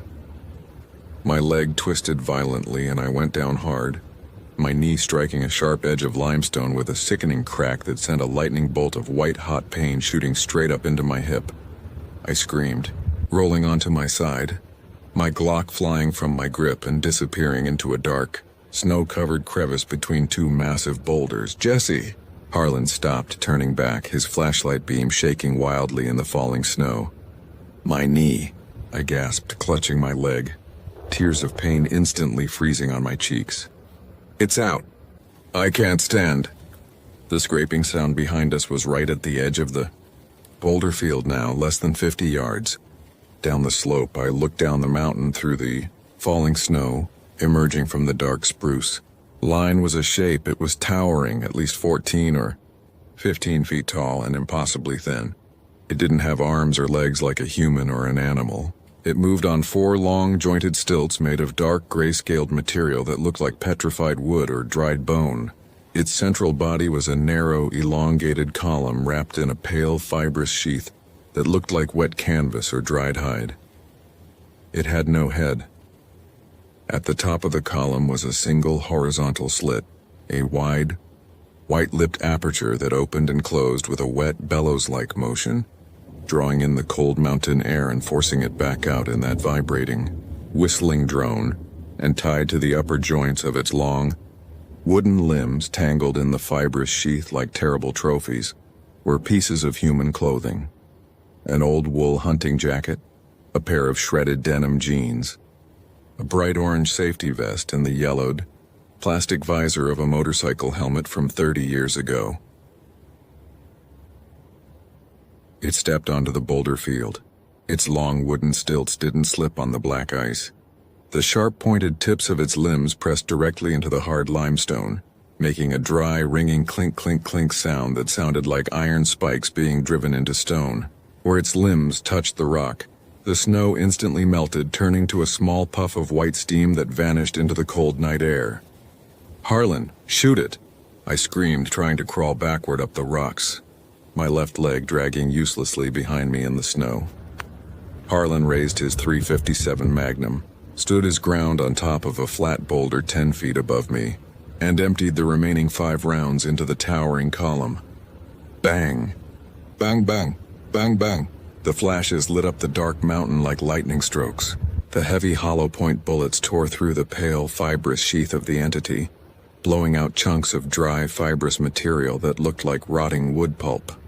The creature didn't stop. It didn't even slow down. It raised its front 2 jointed limbs, extending them high into the air like the legs of a giant mantis, the sharp, bone-like tips hovering directly over Harlan's head, and then, from the wide aperture at the top of its central column, it spoke. It didn't use a recorded voice this time. It spoke in a deep, booming, resonant tone that vibrated straight through the granite beneath my body. A voice that sounded like 2 massive millstones grinding together underwater. "Stay in the hollow." Harlan dropped his empty revolver onto the snow. He looked down at me, his eyes wide, his face completely drained of color. "Run, Jesse," he whispered. The creature's right limb snapped down like a mechanical piston. The sharp, bone-like tip struck Harlan straight through his shoulder, driving through his canvas jacket, his wool sweater, and his collarbone as if he were made of paper. It lifted his 61-year-old frame off the rock as easily as a man lifting a straw doll, hauling him 6 feet into the air. Harlan didn't scream. He gasped, a long, dry, wet intake of air, as the creature pulled his body toward the pale, fibrous sheath of its central column. I didn't watch the rest. Fear pure. Hysterical, unreasoning instinct took over my body. I didn't feel the agony in my shattered knee. I didn't care about my lost gun, my pack, or the freezing wind. I turned onto my stomach, grabbed a handhold on a sharp ledge of rock above me, and hauled myself upward. I dragged my broken leg through the snow, using my elbows, my hands, and my right foot to claw my way up the boulder field like a wounded animal. I could hear the wet, crunching sounds behind me. I could hear the long, high-pitched whistling drone rising from the bottom of the slope. I could hear the voice, Harlan's voice now, speaking through the snow behind me, repeating his last words over and over again in a flat, mechanical loop. "Run, Jesse. Run, Jesse. Run, Jesse." I reached the top of the boulder field, threw myself over the crest of the ridge, and tumbled 6 feet down an embankment onto the wide, graded surface of the cow pasture trail. I didn't stand up. I couldn't. I dragged myself on my belly through the 6 inches of fresh snow, pulling myself forward with my hands, my fingernails torn to the quick, leaving a long, red streak of blood in the snow behind me. I crawled for nearly a mile along that frozen railway grade in the pitch darkness. My hands went completely numb. My face lost all feeling. The cold seeped into my core, turning my thoughts into slow, thick sludge. My vision began to narrow, the edges of my sight turning dark and fuzzy, until all I could see was the white line of snow on the trail directly in front of my face. I knew I was dying. I knew that in another 10 minutes the hypothermia would claim my heart, and I would freeze to death on that old logging grade. 6 miles from the nearest paved road, and then I saw the lights. 2 bright, yellow beams of light cut through the thick falling snow ahead of me, bouncing up and down over the bumps in the trail. It was a state police Fork 4 Suburban, fitted with heavy snow, chains and a high-clearance brush guard. Young state trooper named Corporal Miller had been dispatched to the cow pasture trailhead at midnight after Wayne. Callahan's wife called the state police headquarters in Charleston, terrified because her husband hadn't returned and she hadn't heard from the Forest Service. Trooper Miller had decided to drive 2 miles past the locked gate onto the trail grade to see if he could spot our green Silverado. He saw my blood trail in the snow before he saw me. He jumped out of his vehicle, pulled his parka over my shoulders, and hauled me into the heated back seat of the Suburban. I was babbling, weeping, screaming about Harlan, about the trees, about the voices in the Laurel Hells. Trooper Miller didn't ask questions. He put a space blanket over my chest, kicked the Suburban into 4-wheel drive, and backed down the narrow trail grade at 30 miles an hour toward the highway. I spent 6 days in the intensive care unit at Davis Medical Center in Elkins. My left knee was shattered, the ACL torn, the patella fractured into 3 pieces. I had severe frostbite on 6 of my fingers and both feet, requiring 2 months of skin grafts and physical therapy. The doctors told me that if Trooper Miller hadn't found me when he did, I would have been dead within 20 minutes from exposure. 2 days after I was admitted to the hospital, 2 special investigators from the Forest Service's Law Enforcement and Investigations Division came to my hospital room. They were polite, quiet men in dark gray uniforms who carried thin leather binders. They asked me what happened at the Black Mountain shelter. I looked at their clean, ironed uniforms, their polished brass name tags, and the flat, unemotional expressions on their faces, and I realized something profound. They didn't want to hear about 14-foot entities made of wooden stilts and pale canvas skin. They didn't want to hear about human voices played through the throats of dead men, or dry footprints in peaty moss. They wanted a simple, logical explanation that could be filed in an archive in Washington, D.C., so I lied. I told them that a rogue black bear had stalked our camp at Birch Run.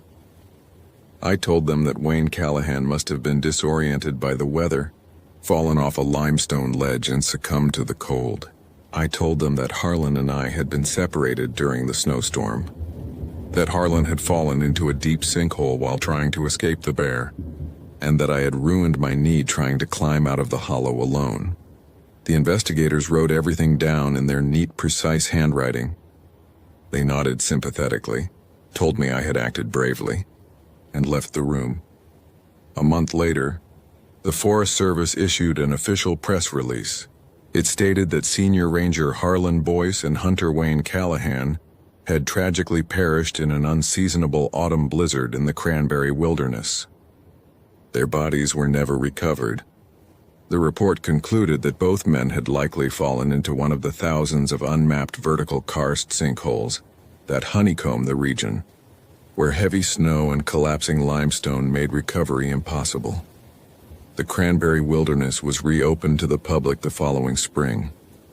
I never went back to Pocahontas County. I signed my resignation papers from my bed in the rehabilitation center, sold my home in Richwood through a real estate agent without ever stepping foot inside it again, and bought a small brick ranch house in eastern North Carolina. I work now as an inspector for a commercial building supply company. I spend my days driving between concrete warehouses, brickyards, and steel fabrication plants in Wilmington and Greenville. It is flat, noisy, unglamorous work, but it keeps me far away from the mountains. I have spent 12 years trying to convince myself that what happened in the Cranberry Wilderness was a hallucination brought on by extreme cold, carbon monoxide poisoning from the camp stove, or a sudden mental breakdown. But I know what I saw, and I know what is still sitting up there in the Allegheny Highlands. It is not an animal, and it is not a ghost. It is something far older, something that lived in those deep limestone drainages long before the first timber companies cut the red spruce off the ridges, long before the first Native Americans crossed the Appalachian Mountains. It is a creature of the dark hollers, something that hungers not for flesh, but for memory, for form, for the very sound of our human voices. It sits down in those cold, fog-filled karst sinkholes, waiting for the wind to die down, waiting for the snow to fall, waiting for some lonely ranger or lost hunter to step off the cleared trail into the mountain laurel.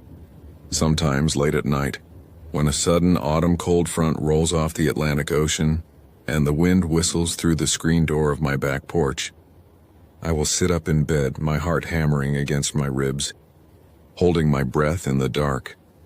And if the room goes completely quiet, if the traffic on the highway dies down and the wind stops blowing through the grass, I can hear it, faint and thin, coming from somewhere deep inside my own mind, like a bad radio transmission echoing across 12 years of time and space. Station 2. Do you copy?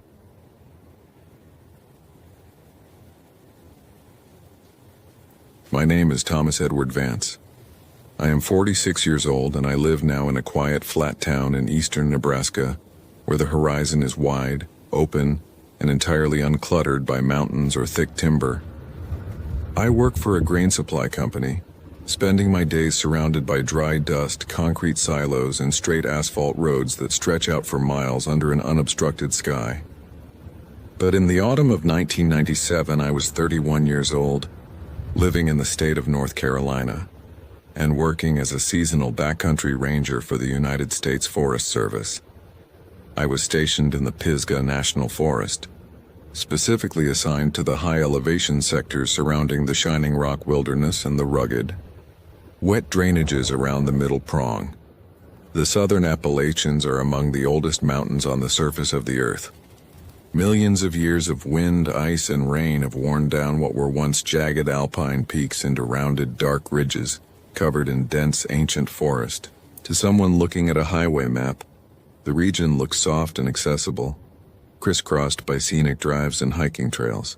But once you step off the maintained paths and descend into the deep ravines, what the mountain people call hollows, you realize how deceptive that softness really is. The hollows are choked with sprawling thickets of mountain laurel and rhododendron. They grow so dense, so intertwined, and so thick with smooth, iron-hard branches that a grown man cannot walk through them. He has to crawl or cut his way inch by inch with a bush hook. For generations, the local loggers and trappers referred to those impassable thickets as laurel hells. Deep inside them, beneath a canopy of hemlock and yellow poplar that blocks out the midday sun, the ground is a permanent marsh of decaying leaves, cold black mud, and slick, mossy shale. Sound behaves strangely down in those drainages. The damp, heavy air and the thick walls of foliage absorb high frequencies and bounce low hums off the rock faces, creating acoustic dead zones where a man can shout at the top of his lungs and be heard no more than 50 feet away, while a whispered conversation on a high ridge can carry across a valley like it was spoken right into your ear. That autumn, my job was straightforward. I was responsible for patrolling roughly 40 square miles of backcountry. My duties included clearing blowdowns off the main footpaths, inspecting primitive backcountry campsites, recording stream levels, monitoring fire danger, and checking in on the late-season hikers and bow hunters who wandered into the higher elevations before the winter freezes set in. I operated out of a small 2-room timber cabin, perched on a shoulder of Cold Mountain Ridge, constructed by the Civilian Conservation Corps back in the late 1930s. It was a sturdy, heavy structure made of notched chestnut logs and native stone, fitted with a copper roof, an ironwood stove, a narrow spring cot, and a battery-powered 2-way radio base station that connected me to the main district station down in Brevard. My immediate supervisor was a career ranger named Frank Callahan. Frank was 58 years old, a native of Transylvania County, whose grandfather had worked as a teamster for the old timber companies before the federal government bought up the logged-over land to form the national forest. Frank was a dry, pragmatic man with skin like weathered saddle leather, a graying mustache, and a slow, measured way of speaking that made every sentence sound like a light court verdict. He knew every ridge, creek, and abandoned logging railroad grade in the district. Every morning at 7 o'clock, I would crank the generator or check the battery leads on the Motorola base station, press the talk button and check in. Pisgah 4 to Station Alpha. I'd say into the heavy plastic microphone, "Station Alpha, go ahead, Thomas." Frank's voice would crackle back through the small speaker, dry and steady through the atmospheric static. I'd give him the morning weather reading, temperature, barometric pressure, humidity, wind speed off the ridge, and outline my patrol route for the day. Then I'd shoulder my 30-pound field pack, grab my double-bit axe and my survey notebook and step out into the cold, damp morning air. It was a good life for a man who preferred his own company. I had spent 4 years in the Army as an infantryman before going back to school for a degree in forestry, and I took comfort in the repetition, the physical exertion, and the total unbroken solitude of the high woods. In October, the foliage was at its peak. The red oaks, sugar maples, and sourwoods turned the mountainsides into brilliant burning shades of amber, crimson, and gold. But by the 3rd week of the month, the air had turned bitter cold at night. The leaves began to drop in massive rustling carpets, and a heavy, sodden chill settled into the deep ravines. The first incident occurred on Tuesday, October 14th. I was working my way along a secondary spur off the Art Loeb Trail, down near the headwaters of a small cold stream known as Dark Prong Creek. The terrain there is steep and broken, dropping sharp off the ridgeline into a dark, narrow gulch filled with ancient boulders and fallen timber.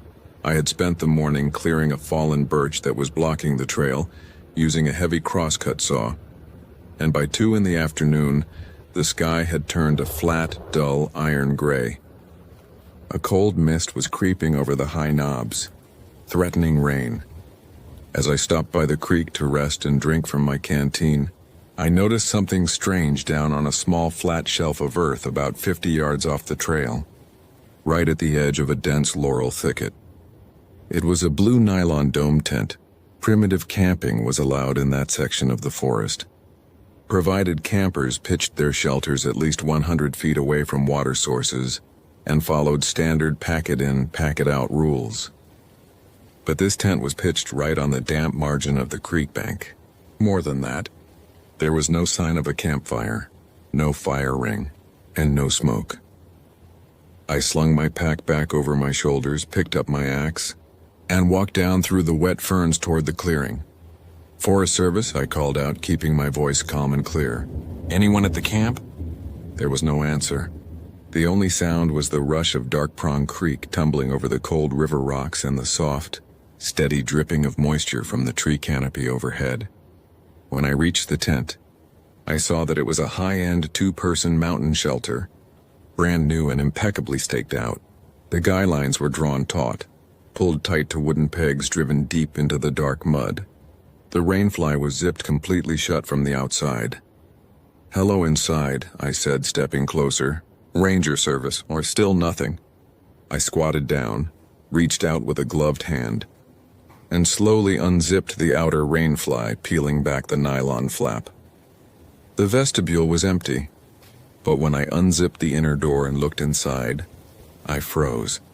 The tent was completely fully furnished, but it looked as though its occupant had simply vanished into thin air mid-sentence. 2 synthetic down sleeping bags were laid out side by side on foam sleeping pads. An open trail map of the Pisgah district was spread across the floor, along with a pair of reading glasses resting right on top of the contour lines for Cold Mountain. A small portable gas stove sat in the center of the floor, next to a stainless steel mug half filled with cold black coffee. There were no signs of a struggle. No torn fabric, no overturned gear, no mud dragged across the clean floor fabric. The pair of heavy leather hiking boots sat neatly side by side in the corner, fully laced as if waiting for feet to be slipped into them. Next to the boots was a leather wallet and a set of car keys attached to a brass fob for a Toyota vehicle. I pulled off my glove and reached in, touching the stainless steel mug. The coffee was stone cold with a thin, oily film resting on top of the liquid. I picked up the wallet and opened it. Inside were 3 $20 bills, a driver's license belonging to a 34-year-old man named David Allen Miller from Asheville, North Carolina, and a credit card. I stepped back out of the tent, straightened up, and looked around the small clearing. The forest was utterly still. The wind had died and the cold mist was settling lower, wrapping the trunks of the red oaks in a soft gray shroud. "Mr. Miller?" I shouted into the woods. "David?" My voice hit the dark wall of the laurel thicket 30 feet away and died. There was no echo, no response, just the endless drip of condensation off the wet leaves. I began to walk a tight circle around the perimeter of the campsite, searching the soft earth for footprints. What I found made the hair on the back of my neck stand up, though at the time I didn't understand why it disturbed me so much. There were footprints in the damp leaf litter, but they were all confined to a 6-foot radius around the tent. They belonged to a single pair of heavy hiking boots, the same boots currently sitting dry and tied inside the shelter. The tracks moved from the creek bank to the tent door back and forth 5 or 6 times, and then they simply stopped. There were no tracks leading away from the site. No drag marks. No crushed ferns indicating someone had scrambled into the brush, and then I saw the stone arrangements surrounding the tent, placed at almost exact 4-inch intervals on the bare, dark mud was a line of smooth, rounded river pebbles. They had clearly been gathered from the bed of Dark Prong Creek. They didn't form a crude circle. They formed 3 perfectly concentric rings that encircled the entire shelter. Each stone was roughly the size of a walnut, selected for its uniform shape and dark slate-gray color. Inside the tent, when I looked closer, I noticed something I had missed on my first quick glance. Every single piece of loose metal, the aluminum tent stakes that hadn't been driven into the ground, the zipper pulls on the sleeping bags, the small steel carabiners on the backpack, even the tiny brass screws in the frame of the reading glasses, had been systematically detached or aligned. The small items lay in a perfectly straight, precise line running exactly north to south along the center seam of the tent floor, arranged from largest to smallest. I stood there in the quiet gray woods for a long time, looking down at that straight line of metal and the concentric rings of river stones in the mud. It was meticulous, precise, and completely irrational. It looked like the work of a man suffering from a sudden, severe psychological break or someone operating under a bizarre, mechanical compulsion. I reached for the handheld radio clipped to my shoulder strap, extended the whip antenna, and clicked the transmission button. Pisca 4 to Station Alpha, I said. A second of heavy static. Then Frank's voice. Station Alpha, go ahead, Thomas. Frank, I've got a weird situation down here at the headwaters of Dark Prong. I've found an established camp, a high-end dome tent fully equipped. Sleeping bags, backpack, wallet, keys, boots, everything is still inside. But there's no sign of the owner. Name on the driver's license is David Allen Miller out of Asheville. A pause on the line. I could hear the faint murmur of a weather radio running in the background at the district office. Did you check the log at the Art Loeb trailhead? Frank asked. Not yet, I replied. I came down from the Ridge Trail. But Frank, his gear is all here. His boots are inside the tent. He isn't out hiking in his socks. And the campsite? There's some strange stuff going on here. Things are arranged. Arranged how? I looked down at the concentric rings of dark river stones surrounding my boots. Just placed in patterns. Stones laid out around the tent. Metal items sorted inside. It doesn't make much sense. Frank was silent for a long moment. When he spoke again, his tone was businesslike, flat, and professional. All right. Secure the site. Zip the tent shut so the weather doesn't get into the personal effects. Tag the location on your quad map. Walk out to the access road and check if there's a Toyota parked at the Dark Prong turnoff. If there is, run the plate down to the sheriff's department. We'll get a search team organized for first light tomorrow. Copy that, Station Alpha, I said. Heading down to the access road now. I zipped the tent shut, tagged the location with yellow plastic flagging tape tied to a nearby hemlock branch, and turned to leave. As I walked away, stepping carefully over the 3 concentric rings of river stones, the forest felt unnaturally heavy. The ambient noise, the rustle of birds in the leaf canopy, the scuttling of chipmunks through the dry brush had entirely ceased. There was only the cold stream, the gathering fog, and the sound of my own boots crunching against the wet gravel. I reached the Forest Service access road 40 minutes later. A green 1992 Toyota pickup was parked in the small gravel pull-off near the wooden trail sign. The windshield was covered in a thick layer of wet red leaves that had fallen over the last couple of days. The doors were locked. I peered through the glass. An empty rifle case lay across the back bench, along with an old wool blanket and a half-eaten bag of apples. I wrote down the license plate number, radioed it in to Frank, and spent the remaining 2 hours of daylight conducting a preliminary search along the road shoulders and the first 100 yards of the trail. I called out Miller's name until my throat felt raw. The fog rolled down off Cold Mountain, dense and thick as wool, soaking through my canvas jacket and reducing visibility to less than 30 yards. By 5 o'clock, night was falling fast, and Frank called off the ground search until morning. I hiked back up the long, steep spur trail to my patrol cabin on Cold Mountain Ridge. That night, the storm hit. It wasn't a warm, dramatic summer thunderstorm, but a cold, driving, late autumn deluge that lashed the mountain with high winds and torrential rain. The heavy chestnut logs of the cabin groaned under the gusts, and the wind howled through the high spruce trees outside like a train running down a track. I built a fire in the ironwood stove, cooked a quiet meal of canned stew and hardtack, and sat at the wooden table with my notebook, drafting my incident report for the Miller disappearance.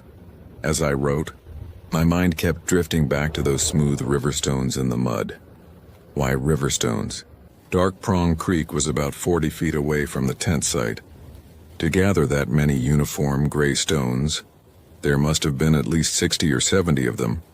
A man would have had to make dozens of trips back and forth to the water in the dark, kneeling in the wet gravel, selecting each pebble by hand, and placing them in precise mathematical curves around his shelter.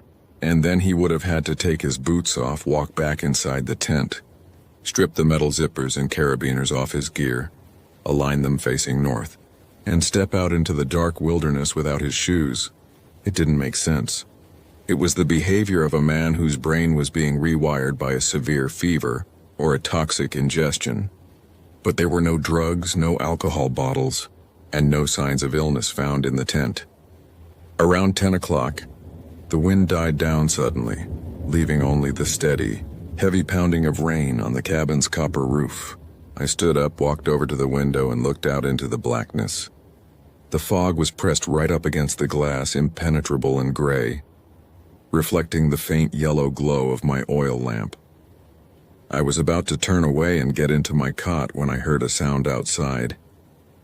It was faint, almost entirely lost beneath the steady roar of the rain, but it was distinct enough to make me pause.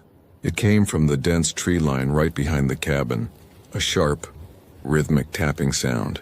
Tap, tap, tap. It sounded like too hard, smooth stones being struck together with steady, mechanical regularity.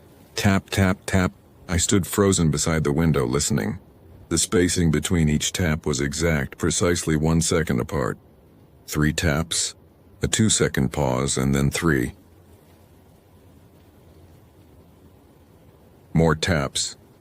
Tap, tap, tap. I reached for the heavy 3-cell Maglite flashlight sitting on the table, unlatched the heavy wooden bolt on the cabin door, and stepped out onto the covered porch. The air was frigid, smelling of damp pine, wood smoke, and cold, wet earth. The fog was so dense I could barely see the wooden handrail 6 feet in front of me. I clicked on the flashlight. The powerful white beam slammed into the wall of fog and bounced right back, creating a blinding sphere of white light that revealed nothing beyond the edge of the porch steps. "Who's out there?" I called out, my hand resting instinctively on the heavy leather sheath of the double-bit axe leaning against the porch wall. "This is the Forest Service. State your name." The tapping stopped instantly. The silence that followed was suffocating. The rain continued to fall, steady and heavy, but the woods behind the cabin were completely motionless. I stood on that porch for 10 minutes, the flashlight beam cutting uselessly into the gray gloom, listening until the chill penetrated my wool shirt and set my teeth to chattering. Nothing moved. No footsteps, no snapping twigs, no rustling leaves. Finally, I stepped back inside, bolted the heavy oak door shut, and pulled down the window shades. I didn't sleep well that night.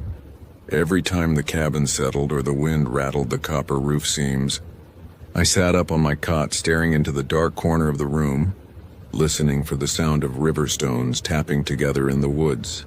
At 6 the next morning, the search and rescue team arrived at the trailhead. Frank had coordinated with the Transylvania County Sheriff's Office and a volunteer mountain rescue unit from Asheville. They set up an operational command post at the Dark Prong pull-off, complete with a horse trailer, 2 search dogs, a pair of bloodhounds trained for air scent tracking, and about 20 men in high-visibility yellow jackets carrying radios, ropes, and medical stretchers. I hiked down from the cabin to assist with the operation. The rain had stopped at dawn, leaving behind a thick, freezing mist that hung in the tree canopy like smoke. The ground was saturated, the creek swollen and churning with dark, tea-colored water choked with fallen leaves. I met Frank by the hood of his Park Service Jeep, where he had spread out a large-scale topographical map weighted down with rocks. "Dogs are going in first," Frank said, nodding toward the handler who was fitting a leather harness onto a massive, deep-chested bloodhound. "We're going to take them right to the tent site. Give them a scent off Miller's extra shirt in the backpack, and see if they can pick up a trail leading out of that hollow." "The ground is washed out, Frank," I said, leaning over the map. "It rained hard for 6 hours last night. Any surface tracks down in that creek bottom are gone." "Dogs don't just track ground crush, Thomas," Frank said, his eyes scanning the green elevation lines on the map. "If he walked out, his scent drifted into the laurels. They'll find him." We hiked up to the campsite in a group of 6. Frank, myself, the dog handler, 2 sheriff's deputies, and a volunteer paramedic. When we reached the clearing, the blue tent looked wet and miserable beneath the dripping hemlocks. The handler took a flannel shirt out of Miller's backpack using a pair of clean plastic tongs, held it down to the bloodhound's nose, and gave the command to track. The hound snorted, shoved its long snout into the wet leaves, and began sweeping the ground in front of the tent. It walked right past the 3 concentric rings of river stones, nose buried deep in the mud. It moved toward the creek bank, paused, turned, and circled back toward the thicket of mountain laurel behind the shelter. Then, at the edge of the laurels, the dog stopped. It didn't whine, bark, or strain against the leather leash. It simply stopped moving. Its long tail dropped between its legs, its ears flattened against its heavy head, and it dropped low to the wet earth, belly pressed into the dark mud. "What's wrong with him?" the deputy asked, squinting into the dense tangle of gray branches. "Did he pick up a bear?" The handler pulled back on the leash, encouraging the dog with a low, gentle voice. "Search, boy, find him. Work it out." The bloodhound refused to move. It sat down on its haunches, turned its head entirely away from the laurel thicket, and began to tremble violently. A cold, long shudder ran from its shoulders all the way down its back. No matter how much the handler coaxed or tugged, the animal would not look into those thickets. It pressed its snout into the handler's knee, letting out a low, miserable whimper that made the hair on my arm stand straight up. "He won't work that thicket," the handler said, looking up at Frank with a confused, tight expression. "I've worked this dog for 5 years across every county in the western part of the state.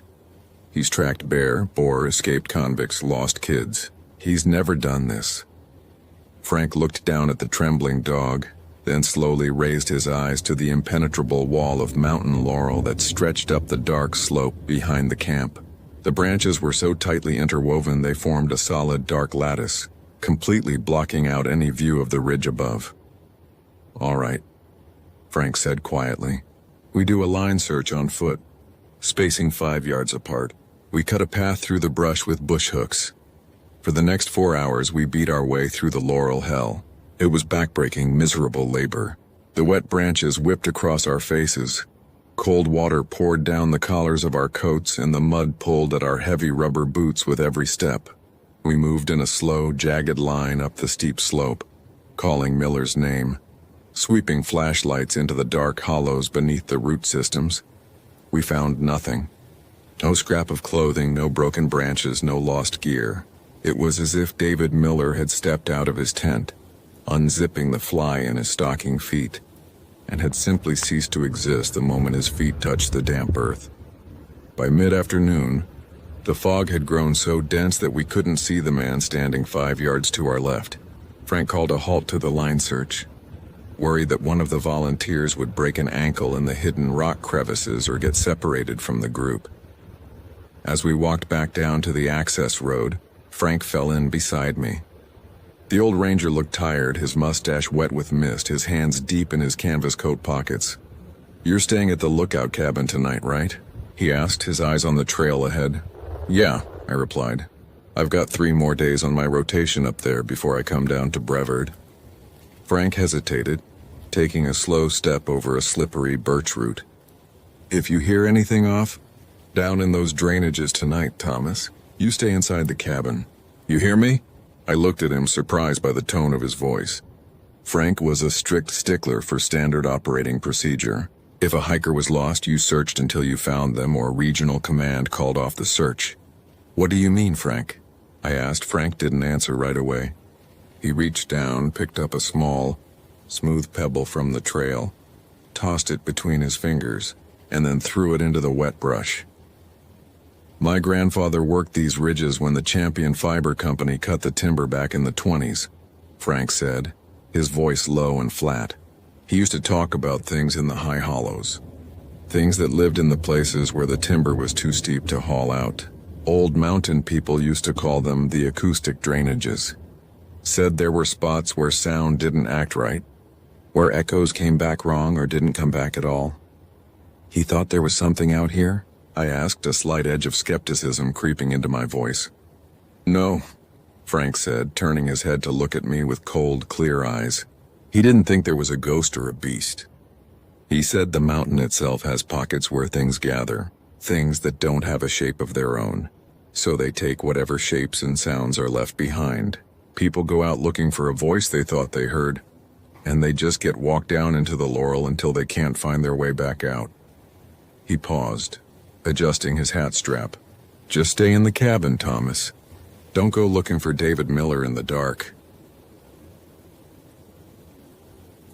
That night, I was completely alone on Cold Mountain Ridge. The search teams had packed up their gear and pulled back to the command center in Brevard until morning, leaving the high wilderness completely deserted. The rain returned around 8 o'clock, a steady, freezing mist that coated the spruce needles in thin sheets of clear ice. Inside the cabin, the wood stove hummed, radiating a dry, warm heat that smelled of sweet birch smoke. I sat at the heavy oak table, a steaming mug of black tea between my hands, reading through the daily log.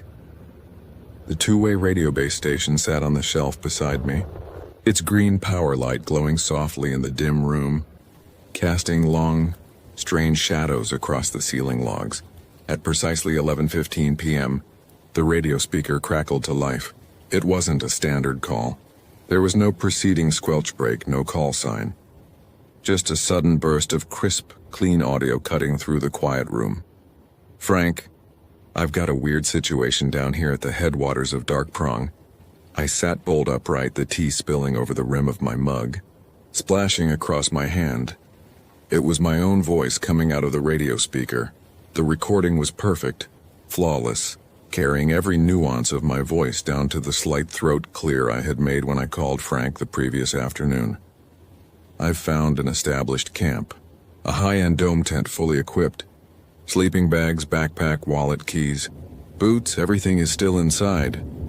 I grabbed the heavy plastic microphone off its cradle, pressed the talk button, my knuckles turning white. "Station Alpha, this is Pisgah 4.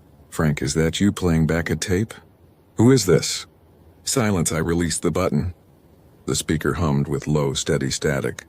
Then the transmission resumed, but it wasn't coming from the district office in Brevard. The signal was too crisp, too clear, entirely free of the mountain bounce static that always plagued long-distance transmissions between the deep valleys and the high ridges. The transmitter was close, very close. "There's some strange stuff going on here. Things are arranged." The recording didn't continue normally. It began to repeat that single phrase over and over with increasing speed, the pitch shifting subtly with every iteration until my recorded voice sounded flat, mechanical and distorted like an old vinyl record being sped up by hand. "Things are arranged. Things are arranged. Things are arranged." I slammed my hand down on the radio's power switch, cutting off the circuit. The green light went out. The room plunged into absolute terrifying silence, broken only by the crackle of the wood stove and the cold wind scraping ice-laden spruce branches against the cabin roof. My heart was hammering against my ribs like a trapped bird. I stood up, walked to the corner of the room and grabbed my heavy iron bush hook, a long-handled tool with a curved, razor-sharp blade used for clearing heavy brush. I stood in the middle of the room, breathing heavily, my eyes darting from the bolted front door to the dark, shaded windows. Then from directly beneath the floorboards came a sound, clink. It was the distinct sharp sound of metal striking metal. It sounded like a heavy steel carabiner dropping onto stone. Clink. Clink. Whatever was making the sound was right below my feet, in the shallow, dark crawlspace beneath the cabin where the foundation stone met the bare earth of the mountain. Clink, clink, clink. It moved slowly, systematically, from the north corner of the room toward the south, moving in a straight, precise line directly beneath where I stood. It was arranging something. I could hear the tiny, dragging sounds of small metal objects being pulled across the dirt, sorted, aligned, and laid down side by side with mechanical precision. I stood frozen, paralyzed by a cold, suffocating terror that made it impossible to breathe. Every instinct in my body, honed by years of military service and wilderness survival training, screamed at me to run, to smash through the window, to get out of that cabin and run down the mountain road. But I knew what was waiting outside in the dark gray fog. Tap, tap, tap. The tapping returned, but this time it wasn't coming from the woods 60 yards away. It was coming from the covered porch outside, right on the heavy chestnut planks 3 feet from where I stood. Tap, tap, tap, 2 stones, smooth and heavy, being struck together with exact 1-second delays. Then came the voice, It didn't come from the air or the woods. It pressed itself against the thin crack between the wooden door frame and the heavy oak door, whispering directly into the warm interior of the cabin. It was Frank's voice. "Thomas," the voice said. It was smooth, calm, and perfectly clear, carrying Frank's dry Transylvania County drawl. "Thomas, open up the door, son. We found Miller. He's down by the spring. Come on out and give us a hand with the litter." The phrasing was entirely natural. The tone was warm, helpful, and completely convincing. For a terrifying fraction of a second, my brain seized upon the familiarity of it, and I actually took a step toward the door, my hand reaching out for the heavy iron bolt. Then I stopped. My mind raced back to our walk down the trail earlier that afternoon. Frank had never called me son. He had never called me Thomas when speaking off the radio. He always addressed me by my last name, Vance, or by my unit call sign, Pisgah 4. And Frank was 10 miles away down in Brevard, sitting in a warm house with his wife, waiting for the morning operational briefing. "Thomas," the voice called out again. Its pitch perfectly identical to the first call, carrying the exact same cadence, the exact same micro-pauses between words. "Thomas, open up the door, son. We found Miller. He's down by the spring. Come on out and give us a hand with the litter." It repeated the sentence 3 times without changing a single inflection or syllable. It was a playback. A perfect, terrifying acoustic mimicry of human speech, gathered from conversations it had listened to in the woods, sliced together and replayed with total, mindless precision. I backed away from the door step by step until my back slammed against the cold stone face of the fireplace chimney. I held the heavy bush hook in front of me with both hands, my knuckles white, my whole body shaking with rage and sheer, unadulterated terror.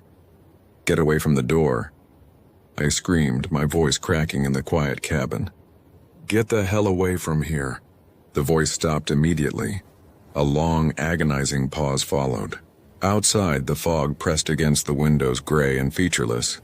Then through the keyhole came a new sound. It was my own voice. Not the recorded transmission from the radio, but my voice from 5 seconds ago, repeating my own scream back to me with terrifying, mocking accuracy. "Get away from the door. Get the hell away from here." And then came the sorting. From the dark porch outside, I heard the sound of small, heavy objects being placed against the bottom margin of the wooden door.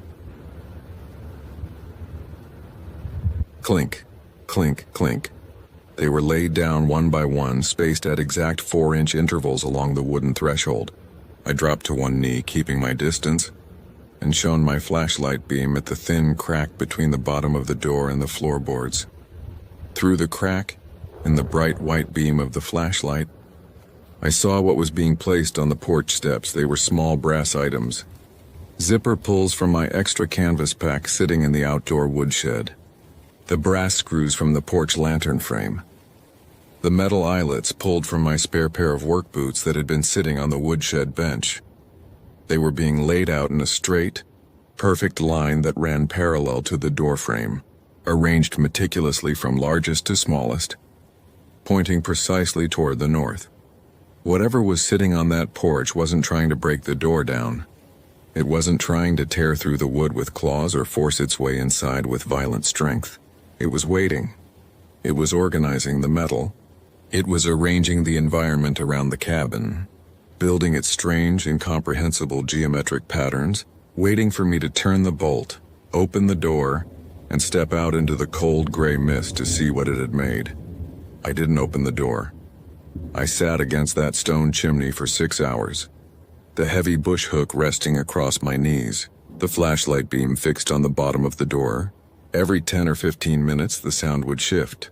A soft rustle of dry oak leaves moving across the porch, the sharp tap-tap-tap of river stones being struck together, or a sudden, fleeting fragment of human speech dropped into the silence like a thrown rock. It played back the sound of the bloodhound whimpering. It played back the roar of Dark Prong Creek tumbling over river rocks. It played back the sound of my own footsteps crunching over dry gravel, looped over and over until the individual step sounded like a drum beat. Around 5 o'clock in the morning, the sky began to turn a pale, cold gray beyond the windows. As the light grew, a thick freezing rain began to fall, pattering against the cabin roof and slowly melting the ice on the high spruce branches. The sounds on the porch finally stopped. Waited until 7 o'clock, until the morning light was bright enough to illuminate every corner of the room through the glass before I dared to move. My legs were stiff and aching from sitting on the cold stone floor for hours. My throat was dry, my eyes raw from staring into the dark. I stood up, walked to the door, and slowly pulled back the heavy iron bolt. I turned the brass knob, pulled the door inward 3 inches, and peered through the opening. The porch was completely empty. The thick, gray fog had cleared slightly, pulled down into the lower ravines by the morning rain, leaving the wet spruce trees standing like tall, dark sentinels against the pale sky. I looked down at the wooden porch floor, laid out across the cedar planks. Running in 3 perfectly concentric rings that encircled the entire front steps of the cabin were dozens of small uniform dark river stones. They had been brought up from the creek bed 300 feet down the mountain slope in the middle of a dark, freezing night, and sitting right in the center of the innermost ring, laid out in a straight, precise line pointing directly north, were all the small metal items from the woodshed. The brass screws, the zipper pulls, the small iron nails pulled clean from the wall timber, along with a single, additional object. It was a stainless steel mug, half filled with dark, rain-soaked liquid, resting right beside a pair of dry, fully laced leather reading glasses. I didn't pack my gear. I didn't grab my spare clothes, my notebook, or my stove. I stepped over the concentric rings of river stones, descended the porch steps, and walked down the mountain access road. I didn't run. I walked with a fast, rigid, mechanical stride, my eyes fixed straight ahead on the gravel road, refusing to look to the left or the right, refusing to pay attention to the dense, dark walls of mountain laurel that lined the drainage below. As I reached the 3-mile mark, where the access road clears the high timber and drops into the broad open valley leading down to Brevard, I heard a sound behind me. It came from high up on the shoulder of Cold Mountain Ridge, faint and thin through the damp morning air. It was a human voice calling out across the valley. It sounded like my own voice, clear and loud, using the standard Forest Service search call. Forest Service, where are you? Stay where you are. I didn't turn around. I kept walking, my head down, my hands shoved deep into my canvas coat pockets, until I reached the paved county highway and saw the bright red gas station sign gleaming in the morning light. I walked straight into the district office in Brevard at 9 o'clock that morning. Frank was sitting at his wooden desk, a cup of coffee in his hand, looking over a stack of search reports. I walked up to his desk, took my Forest Service badge, my brass cabin keys, and my radio pass, laid them down on top of his maps, and told him I was resigning, effective immediately. Frank looked up at me, his eyes taking in my torn canvas jacket, my mud-caked boots, and the pale, hollow look on my face. He didn't ask me why. He didn't offer a speech about breaking contract, and he didn't try to convince me to stay until a replacement could be found. He slowly pulled his reading glasses off, folded them, and placed them on the desk beside my badge. "Did you leave the cabin locked?" he asked, his voice low and flat. "No," I replied, staring down at the wooden floorboards. "I left the door wide open." Frank looked at me for a long, quiet moment, then slowly nodded his head once. "All right, Vance, I'll take care of the paperwork. You take your truck and go on home." I left North Carolina 3 days later. I packed everything I owned into the back of my small pickup truck and drove west, across the Mississippi River, across the endless rolling hills of Iowa, until the timber ended and the flat, open plains of Nebraska began.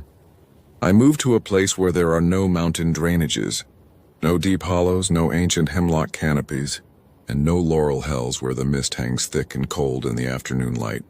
They never found David Allen Miller. The search effort was officially suspended 5 days later, After 2 more search dogs refused to enter the dark prong drainage, and a sudden early snowfall covered the high ridges in 6 inches of ice. The official report filed by the sheriff's department listed his case as a probable disappearance due to exposure and disorientation, though his family maintained for years that something else had happened to him on that mountain. I have lived in eastern Nebraska for 27 years now. I have a quiet house with a metal roof, a gravel driveway, and a wide, grassy backyard that backs up to 1,000 acres of flat cornfields. There isn't a tree taller than 12 feet within 3 miles of my porch. I like the flat land. I like being able to stand on my back deck and see 5 miles in every direction under a clear, open sky.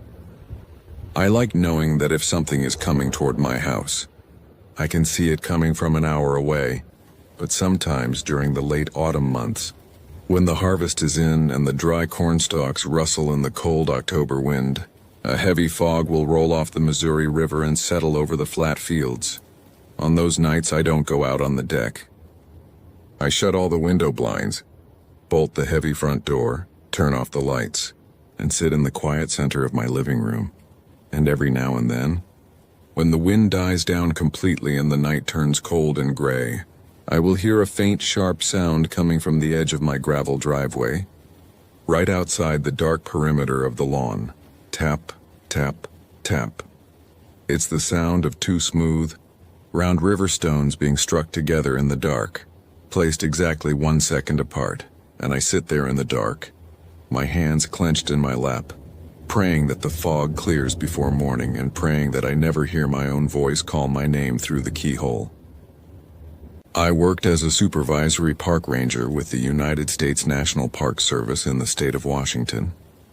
The events I'm about to write down took place between October 12th and October 19th in the year 2019.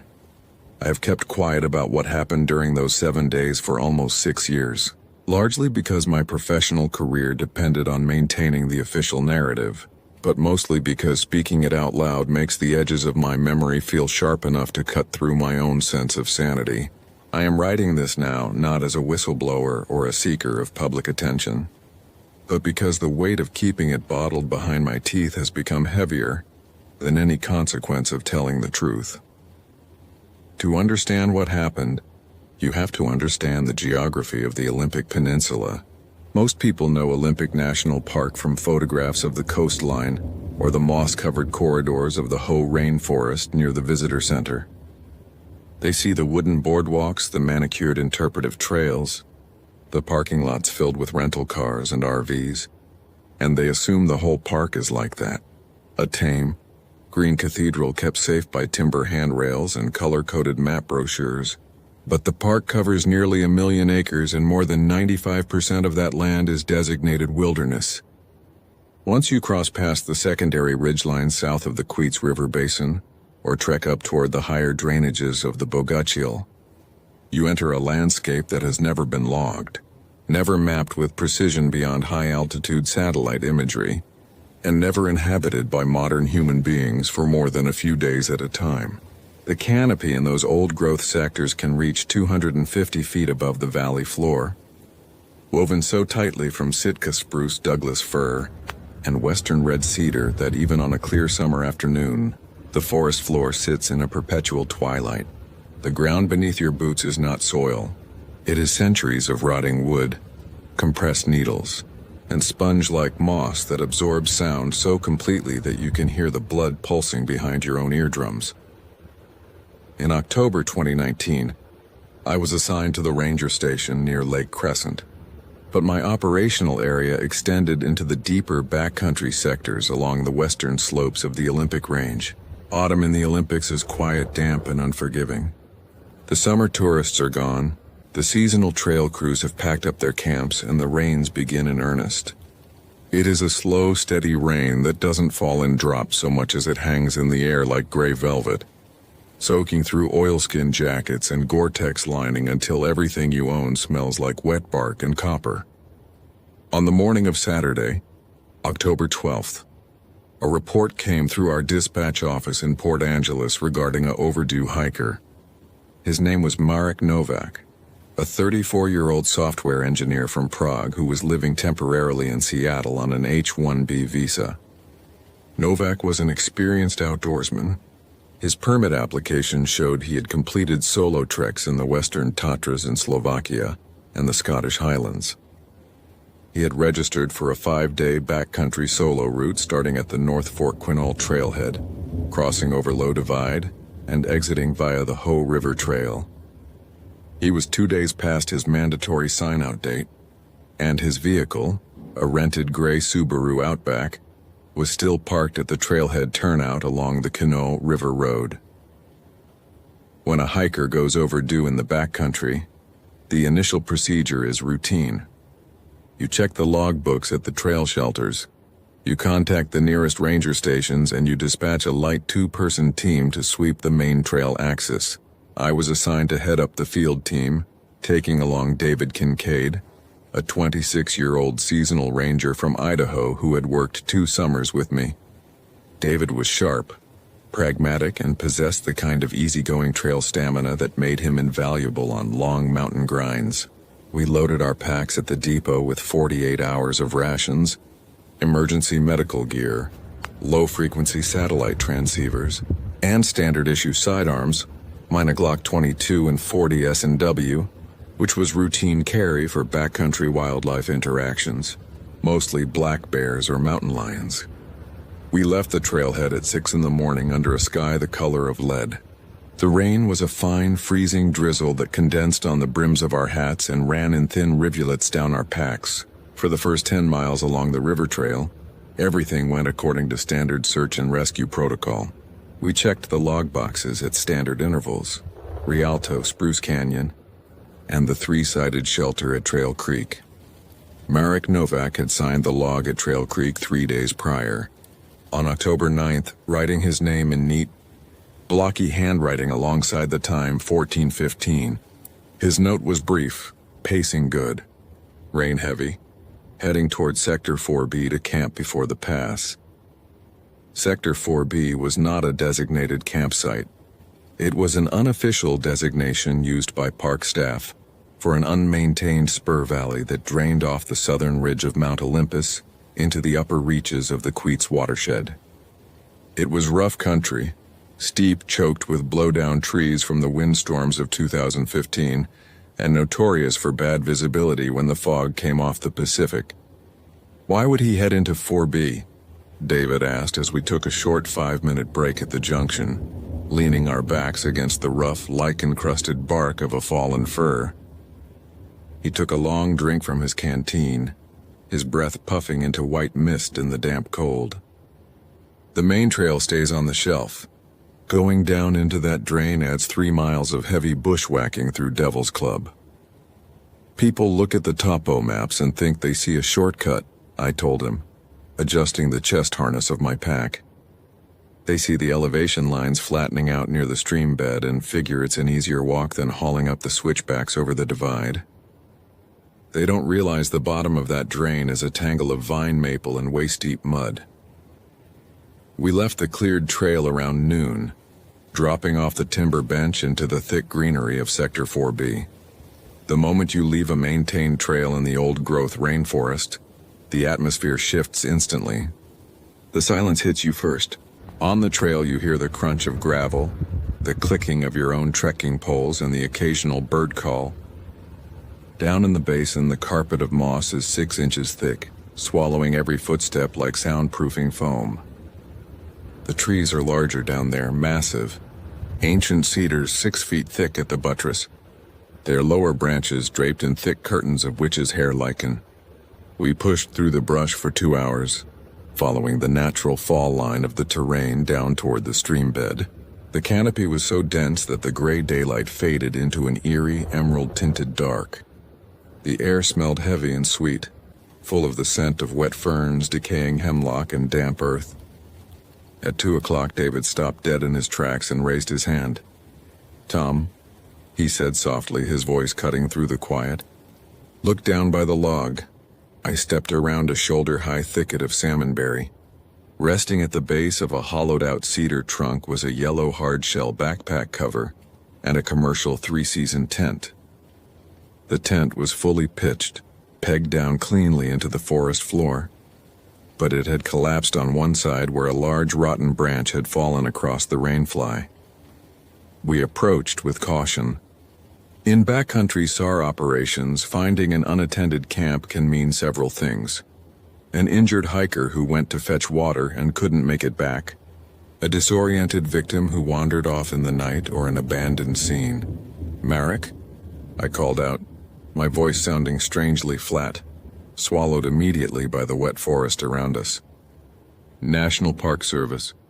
Anyone in the tent?" There was no reply.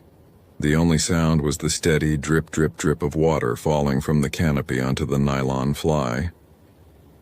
I knelt beside the tent door, unzipped the mesh screen, and looked inside with my flashlight.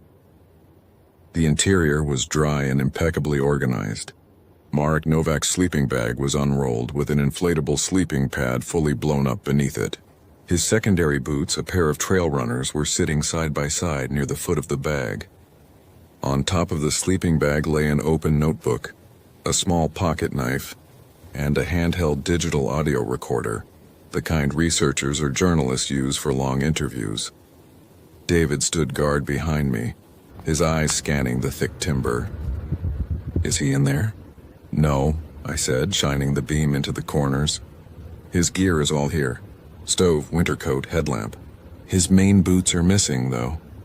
He walked out in his heavy boots. I reached in, careful not to disturb the layout more than necessary, and retrieved the small audio recorder.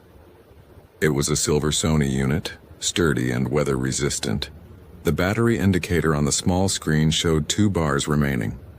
It had been left in pause mode with the last recorded track locked at file index 004. "Find something?" David asked. He was keeping an audio diary, I said.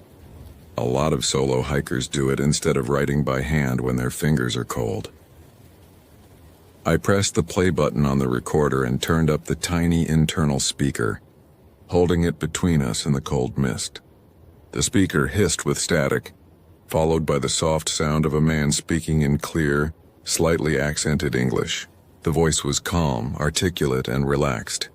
"This is Marek Novak. It is Wednesday, October 9th, approximately 4 in the afternoon. I have set up camp in the unnamed valley southwest of the main trail. The forest here is extraordinary. The size of these trees is unbelievable. I intend to spend the night here and rejoin the North Fork Trail tomorrow morning. The weather is cold, but my shelter is good." There was a click as the recording cut off, followed immediately by track 005. The voice on the next track sounded different, harder, faster, with a slight tremor of impatience or confusion. Track 5. October 10th morning, I stayed in the tent all night. Something was moving near the creek around 2 in the morning. I thought it was an elk or perhaps a black bear, but it did not make the usual sounds. It didn't break twigs. It moved very smoothly, like it was gliding over the moss. When I shone my flashlight out the tent flap, the light seemed to get lost in the mist. "I am going to pack up now and climb back to the trail." The file ended. I hit play on file 06. This was the final file on the device. The audio was filled with the rhythmic sound of heavy wind or breathing. It was hard to tell which, and the sharp, metallic tap of rain on the tent fabric. Marek's voice on this track was lowered to an intense, raspy whisper. He was speaking close to the microphone. Track 6. "It is. I don't know what time it is. My watch stopped at 3. I cannot leave the tent. It has been standing outside the cedar tree for 4 hours. It does not move. It just stands there. When I stop breathing, it stops breathing. When I speak it tries to copy the sound. Not the words, but the pitch. It sounds like a whistle made out of wood. I tried to walk out at daylight, but the trees... The valley isn't going down to the river anymore. The terrain is wrong. Every direction I walk brings me back to this same fallen trunk. If anyone finds this recorder, please..." The recording cut off sharply with a loud, wooden snap. The distinct sound of a green tree branch being bent back and broken in half with tremendous force. David looked at me, his face pale under the brim of his hat. "What the hell does he mean the terrain is wrong?" "He was disoriented," I said, trying to keep my voice even and professional, grounding myself in the training I'd relied on for over a decade.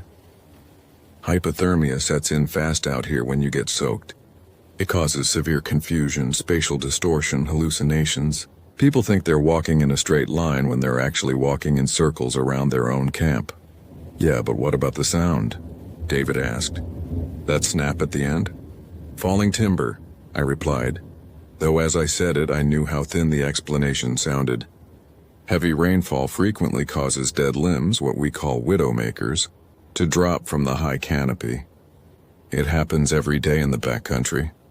I carefully placed the recorder inside a sealable waterproof bag and stowed it in my chest pocket. Standard SAR protocol required us to establish a search base at the site, request additional field units via satellite link, and begin a sector sweep using grid-line procedures. I pulled out our Garmin InReach satellite messenger to relay our coordinates back to Port Angeles Dispatch. I raised the antenna, pointed it toward the southern sky, and waited for the satellite lock indicator to flash green. Nothing happened. The small digital screen blinked twice, displaying a system error code I had never seen before. ERR09. Signal absorption. "You getting a fix?" David asked, reaching for his own unit. "No," I said, checking the battery. "Full charge. Try yours." David pulled his unit out, powered it on, and held it up toward the gray canopy overhead. The screen flickered, distorted into thin vertical lines of static, and then went completely dark. "Battery's dead," David muttered, bewildered. "I charged it at the station this morning. I tested it before we left the rig. It's the canopy," I said, though deep down I knew that was untrue. Heavy foliage can degrade a satellite signal, but it doesn't drain a modern lithium battery in 3 seconds. Nor does it cause a handheld transceiver to spit out unknown system codes. We're down in a deep topographic notch. We need to get higher up the ridge to drop a ping to dispatch. We tagged Marek's tent with bright orange survey tape, marking the GPS coordinates on a paper topo map pulled from my side pocket. The sky was darkening rapidly now. In October, twilight in the rainforest is brief. Once 5 o'clock hits, the light drops off a cliff, leaving you in total blackness beneath the heavy trees. "We aren't going to make it back to the main trail before full dark," I said, looking around the dimming woods. "We'll head up to Patrol Cabin 7 on the upper bench. It's less than a mile northeast of here. We can sleep there, use the hardline radio if the wire is intact, and resume the search at first light." Patrol Cabin 7 was an old civilian conservation corps structure built in 1934 out of hand-hewn Douglas fir logs. It was meant as a temporary shelter for wilderness rangers on winter patrols. A tiny, 16 by 12-foot cabin equipped with a wood stove, 2 wooden bunks, and a hand-cranked copper landline, telephone wire that stretched 6 miles through the timber down to the trail, maintenance station at Sol Duke. Most of those old wire lines had been severed by falling trees over the decades, but Cabin 7 was maintained as an emergency shelter. We set off up the slope, climbing out of the Sector 4B basin. The ground was steep, slick with wet pine needles and decaying fern fronds. As we scrambled up the bank, the forest around us grew remarkably quiet. In the Pacific Northwest rainforest, even in heavy rain, there is an underlying texture of wilderness sound. The rush of mountain streams in the distance, the chatter of Douglas squirrels, the wind creaking through the upper branches, the sharp scold of a Steller's jay. But as we climbed toward the upper bench, those ambient sounds faded out entirely. The silence that replaced them was heavy, pressurized, and unnatural. The kind of dead silence that hits your ears when you walk into an acoustic sound testing chamber. "Tom," David whispered, stopping a few paces behind me. He was breathing heavily from the climb, his eyes darting into the gray shadows between the giant trunks. "Keep moving, David," I said without turning around. "We're close to the cabin." "No, listen," he said, turning his head. Do you hear that? I stopped and turned around. The rain was still falling, a silent, vertical haze. From somewhere back down in the hollow we had just left, near the spot where Marek Novak's tent was pitched, a sound rose through the trees. It wasn't an animal call. It wasn't the wind. It was a long, hollow tone, low and resonant, like someone blowing air across the open neck of a massive wooden vessel. It vibrated in the soles of my boots before I could even register it in my ears. A deep, rhythmic hum that rose and fell in 4-second intervals. "Is that a foghorn?" David asked, his voice strained. "From the coast?" "The coast is 30 miles west of here over 3 mountain ridges," I said. "You wouldn't hear a coastal horn through this timber. Then what is that?" "Resonant wood," I offered, trying to stay logical. When wind passes through a hollow cedar trunk at a specific angle, it can act like an organ pipe. It's called an aeolian draft. The sound stopped instantly the moment I finished speaking. Not a fade-out, not an echo dying in the distance. It just ceased as if a switch had been flipped. In the sudden stillness that followed, a voice came out of the dark trees to our right, less than 40 yards away in the dense salmonberry brush. "Resonant wood," the voice said. The tone was flat, lacking any natural human inflection or breath support. It was a precise, pitch-perfect acoustic copy of my own voice, my exact cadence, my exact timbre, my exact words, replayed through the dark woods like an audio sample played through a low-quality loudspeaker. David's hand went instinctively to his belt, unclipping the thumb strap of his sidearm holster. His face was entirely drained of color. What? Who was that? "Stay still," I ordered, my own voice dropping an octave, though my heart was hammer-pinging against my ribs so hard I could feel it in my throat. I drew my Glock, flicked off the safety, and raised the tactical light attached to the lower rail. "Park Ranger." State your name. The beam of my flashlight cut a stark white cone through the falling rain. It illuminated the moss-covered trunks, the wet leaves of the understory, and the white mist hanging in the gloom. There was no one there. No human figure, no animal, no movement whatsoever. Then, from the dark timber to our left, farther up the ridge this time, the voice spoke again. But it didn't use my words. It used David's voice from 5 minutes earlier. "Is that a foghorn?" The voice didn't come from a throat. It came from high up, 20 or 30 feet off the ground, near the lower canopy branches of an old-growth hemlock. "We are going to the cabin now," I said, grabbing David by the shoulder strap of his pack and yanking him forward. "Do not stop walking. Do not turn around. Keep your light on the trail line ahead." We broke into a heavy, rhythmic trotting march, our boots tearing into the moss and mud as we scrambled up the remainder of the slope. We didn't look back. Behind us, deep in the timber, the sound repeated twice more. First my voice, then David's, interlocked in a fast, overlapping loop that sounded like 2 tape recorders playing at different speeds. "Resonant wood. Is that a foghorn? Resonant wood. Foghorn." We reached the bench 5 minutes later. The log silhouette of Patrol Cabin 7 emerged from the mist like a sanctuary. It sat in a small clearing surrounded by ancient red cedars, its wood cedar-shingled roof thick with green moss, its single heavy oak door secured with an iron latch. We scrambled onto the small porch. I lifted the heavy latch, shoved the door open, pushed David inside, and slammed the door shut behind us, dropping the thick wood crossbar into its iron brackets.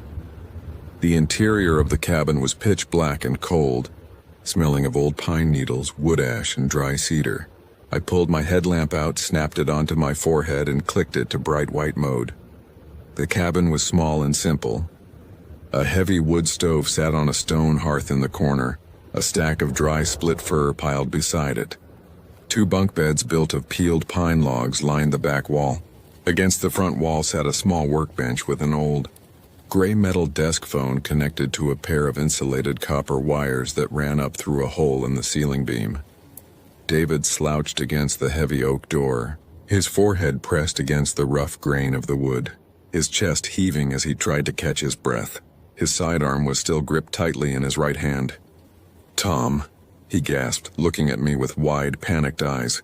"What was that?" That was my voice. That was my exact voice. "I know," I said, keeping my tone as flat and firm as I could manage while my own nervous system was screaming at me to run. "Calm down. Take a deep breath. We are inside a reinforced timber cabin.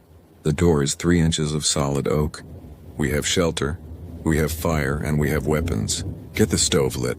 David nodded slowly, swallowing hard, and dropped to his knees beside the hearth, pulling tinder and wood matches from his kit.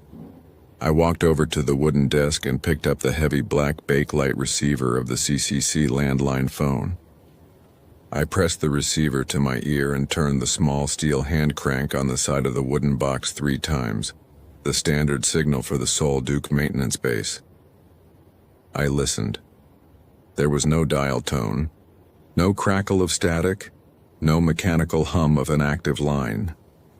Instead, clear and crisp through the ear cup, as if someone were sitting in the room right next to me, I heard the sound of water dripping onto nylon fabric.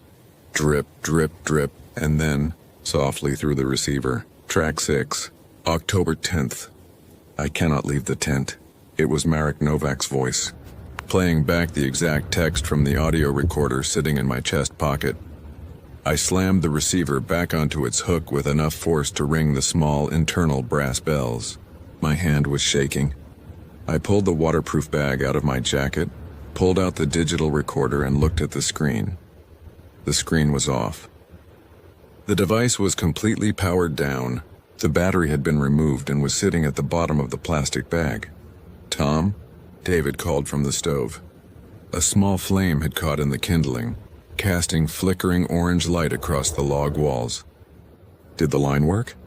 "Line's dead," I lied, slipping the recorder back into my pocket. "Tree must have taken down the wire somewhere down valley." We wait until dawn. We stacked heavy firewood into the stove until the iron top glowed dull red, throwing real heat into the small room. We sat on the lower bunk, our backs against the thick timber wall, our boots off, our weapons resting across our knees. Outside, the night settled in completely, a dark so deep and absolute that the cabin windows looked like squares of solid black glass painted onto the wall. For 3 hours, nothing happened. The only sound was the crackle of the fir logs in the stove and the steady, endless patter of rain against the mossy roof shingles. The heat in the cabin was comforting, and the familiar smell of wood smoke helped anchor my mind to reality. I told myself that what we had heard was an acoustic anomaly, some strange, rare atmospheric reflection of sound caused by temperature inversions and dense fog. I had read about acoustic mirrors in coastal terrain, places where geographic formations focus sound waves and reflect them miles away with startling clarity. It was a comforting theory. It was rational. It allowed me to sit in that dark cabin without losing my mind. At approximately 11:45, the temperature inside the cabin dropped sharply. It wasn't a gradual cooling as the fire died down. It was an instantaneous, unnatural plunge in temperature. Our breath began to plume into thick white clouds inside the room. The iron stove was still roaring, the wood glowing red through the draft intake. But the heat seemed unable to radiate more than a foot from the iron box. Then came the sound. It didn't come from outside the cabin. It came from directly beneath the floorboards, a slow, heavy drag, the sound of something massive sliding through the dry crawl space underneath the log foundation. It moved from the front wall toward the rear wall, the sound of thick wood or bone scraping along the underside of the floor joists. David froze, his hand tightening on the grip of his pistol until his knuckles turned white. He looked at me, his eyes wide with unadulterated terror. He didn't say a word. He didn't need to. The scraping sound stopped directly beneath the bunk where we were sitting. We sat frozen, barely daring to breathe. The air in the room was so cold now that frost began to form on the iron nails jutting from the timber walls. Then, From directly below my feet, separated from me by only 2 inches of cedar floorboard, a sound came up through the timber. It was the sound of a key turning in a lock, followed by the crisp, mechanical click of a light switch being flicked on and off. Click, clack, click, clack.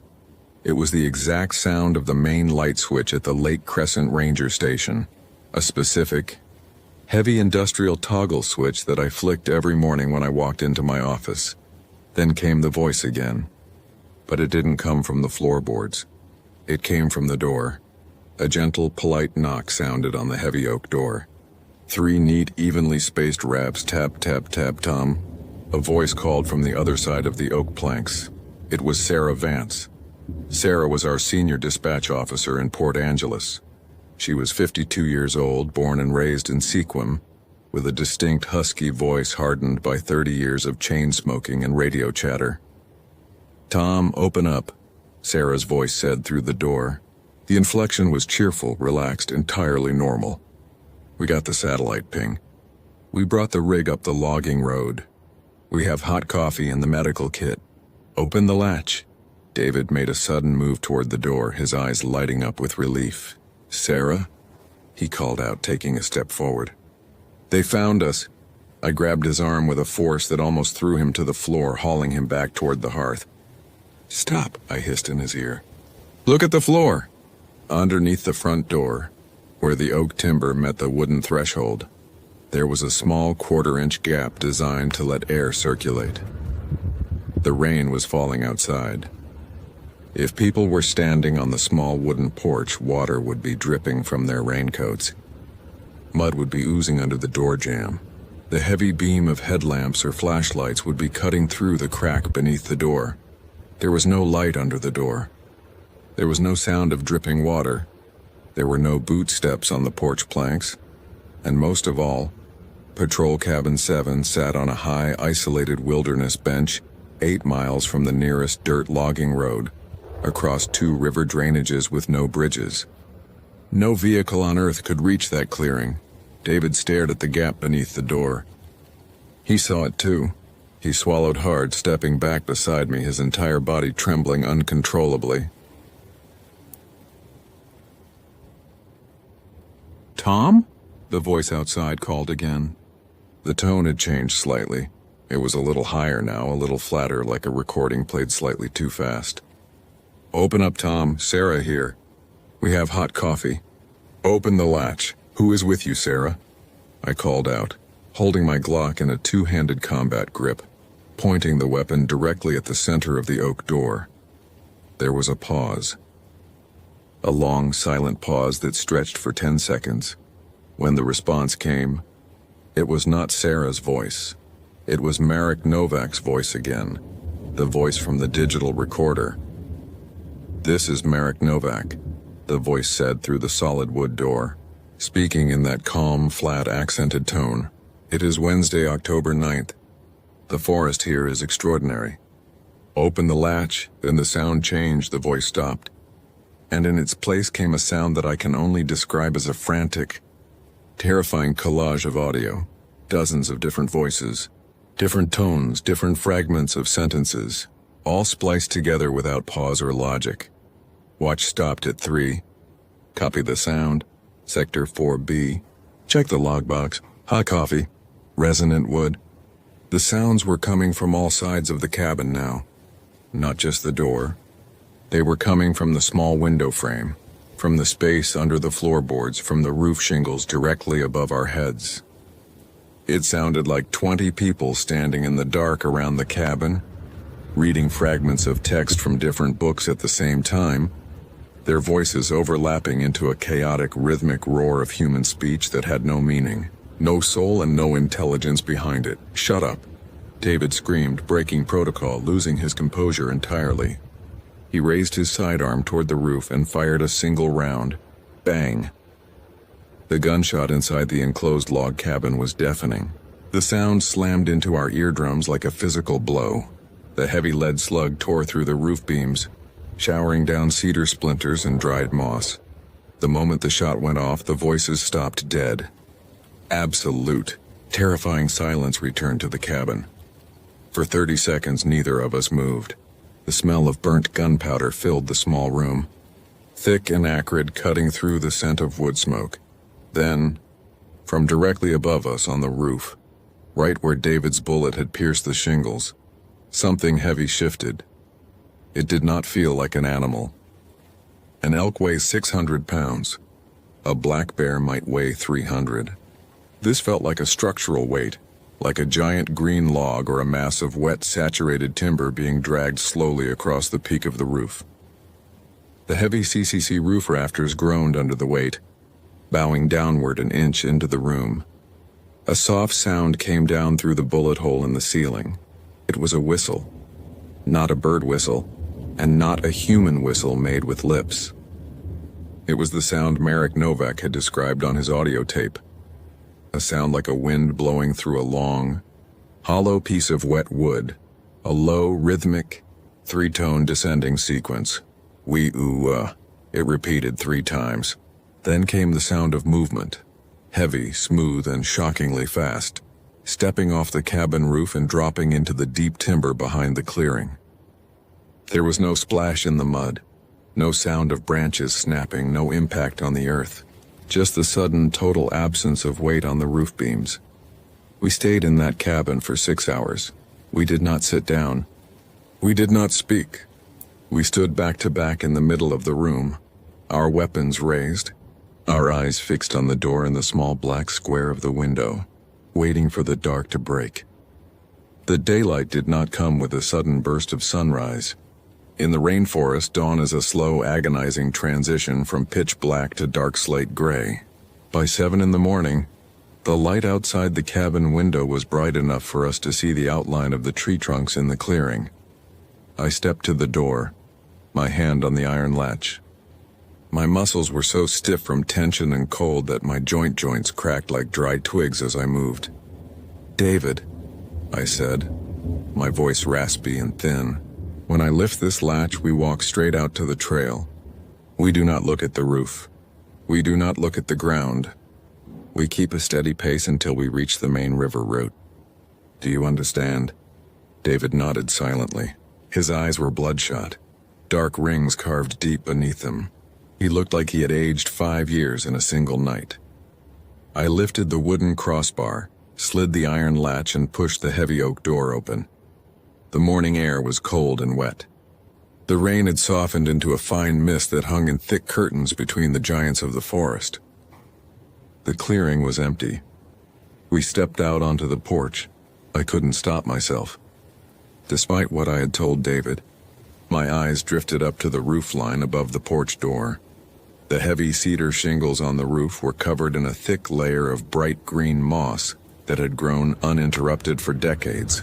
Right above the doorway, extending across the entire width of the porch roof, the moss had been scraped away, not cut or peeled, but crushed flat into the wood beneath as if an immense, heavy roller had been dragged across it.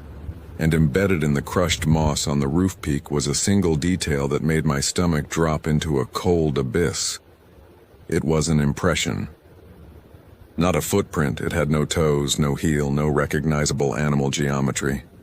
It was a smooth, oblong depression 3 feet long and 8 inches wide, rounded at both ends, pressed deep into the wood of the roof structure. Inside the depression, trapped in the wet grain of the cedar, was a thick, colorless gel, viscous like pine sap, but entirely odorless, clear as distilled water, and cold to the touch. We left Patrol Cabin 7 at 7:15. We didn't walk. We moved at a desperate, silent, fast march down the ridge, slipping on the wet clay, tripping over roots, cutting through the brush without regard for skin or gear. The forest around us was dead quiet. The hollow whistling tone did not return. The voices did not speak from the brush. At 11 o'clock that morning, we broke out of the Sector 4B drainage and hit the maintained North Fork Quinault Trail. The moment my boots hit the cleared gravel of the maintained path, the weight in the air seemed to lift. The silence was broken by the familiar, normal sound of the river rushing over gray stones in the distance, and a pair of ravens croaked high in the branches of an alder tree. We reached the trail maintenance base at 3 in the afternoon. When we walked into the station, Sarah Vance was sitting behind the laminate desk, a cup of coffee in her hand, talking on the landline to the regional director's office in Seattle. She looked up as we opened the door, her eyes widening when she saw the state of us, our uniforms soaked through, covered in mud and wood. Splinters, our faces pale and hollow. "Tom," she said, setting the phone down, "where the hell have you guys been? We lost your satellite pings 18 hours ago. We were getting ready to launch a full regional SAR effort." I pulled off my heavy leather gloves, my hands cold and stiff. "We found Novak's camp," I said, my voice sounding hollow in the heated room. "Sector 4B, near the lower creek. Did you locate the subject?" she asked, leaning forward. "No," I said. "The camp was abandoned. Equipment left behind. We need a full ground sweep team with dogs. Sector 4B is cleared for entry, but do not send small teams. Minimum 4-person units." Sarah stared at me for a long moment, sensing something in my tone that went far beyond standard operational stress. "What happened out there, Tom?" I looked at David. David was sitting on a wooden bench near the door, staring blankly at the floorboards between his feet, his hands locked tightly in his lap. He hadn't spoken a single word since we left the cabin. "He got disoriented," I said quietly, turning back to Sarah. "Hypothermia. He wandered off into the brush. His gear is secured." The official search for Marek Novak lasted for 12 days. More than 60 searchers, 4 K9 tracking units, 2 helicopters equipped with forward-looking infrared thermal imaging, and dozens of volunteer wilderness. Teams swept every square yard of Sector 4B and the surrounding river drainages. They found nothing. The tracking dogs, highly trained German shepherds and bloodhounds, brought in from King County, refused to enter the Sector 4B basin. When the handlers brought them to the edge of the timber bench where Marek's tent had been found, the dogs laid down on the wet moss, whined, and refused to move forward, their tails tucked tightly between their legs. The handlers reported that the dogs showed signs of acute neurological distress, excessive drooling, trembling, and disorientation. On the 9th day of the search, a team from the Washington State Patrol found Marek Novak's heavy leather hiking boots. They were found 3 miles south of the camp, sitting neatly on top of a flat mossy boulder at the edge of a deep karst sinkhole. The boots were laced up tightly, completely dry inside, standing side by side as if someone had placed them there with great care before stepping off into thin air. There were no foot tracks leading to or from the boulder. The moss on the surrounding ground was undisturbed. Marek Novak was never found. His case remains open in the National Park Service Missing Person Database under File ID 2019 WA 009822. The official cause of disappearance is listed as presumed lost in hazardous wilderness terrain, exposure to severe environmental elements. I resigned from the National Park Service 6 weeks later. On December 1st, 2019, I packed up my house in Port Angeles, sold my truck, and moved east across the Cascade Mountains to a small town in dry, open pine country near Spokane, where the trees grow sparse and wide apart, and where you can see the horizon in every direction for 20 miles. David Kincaid left the service 3 days after I did. He moved back to his family's farm in southern Idaho. I spoke to him once on the telephone in the spring of 2021. He was working as a carpenter, building residential timber frames. We spoke for 20 minutes about mundane things: the price of lumber, the weather in Boise, his sister's wedding. Neither of us mentioned Sector 4B. Neither of us mentioned Patrol Cabin 7. Right before he hung up, he paused for a long second, and I could hear his breath heavy on the line. "Tom," he said softly. "Yeah, David?" "Do you still leave the lights on at night?" "Yes," I said. "Every night." "Me too," he whispered. And then the line went dead. I am writing this story down today because last week, while looking through local news reports online, I saw a short article published by a newspaper in Clallam County. A seasonal field technician working for the forestry department went missing in late September 2025. His light pickup truck was found parked at the junction of the Quinault River Road. He had been conducting stream gauge checks near Sector 4B. The article included a brief quote from the regional search coordinator. "We are conducting a standard search procedure. However, search efforts have been hampered by strange acoustic interference with our radio equipment in the deeper sectors of the basin. I know what is out there in those woods. It is not a creature that can be hunted, tagged, or studied by biologists. It is not a bear or a lion or a creature from ancient Native American folklore that has a name you can look up in a book of myths. It is something older, something that exists in the deep places where light doesn't reach.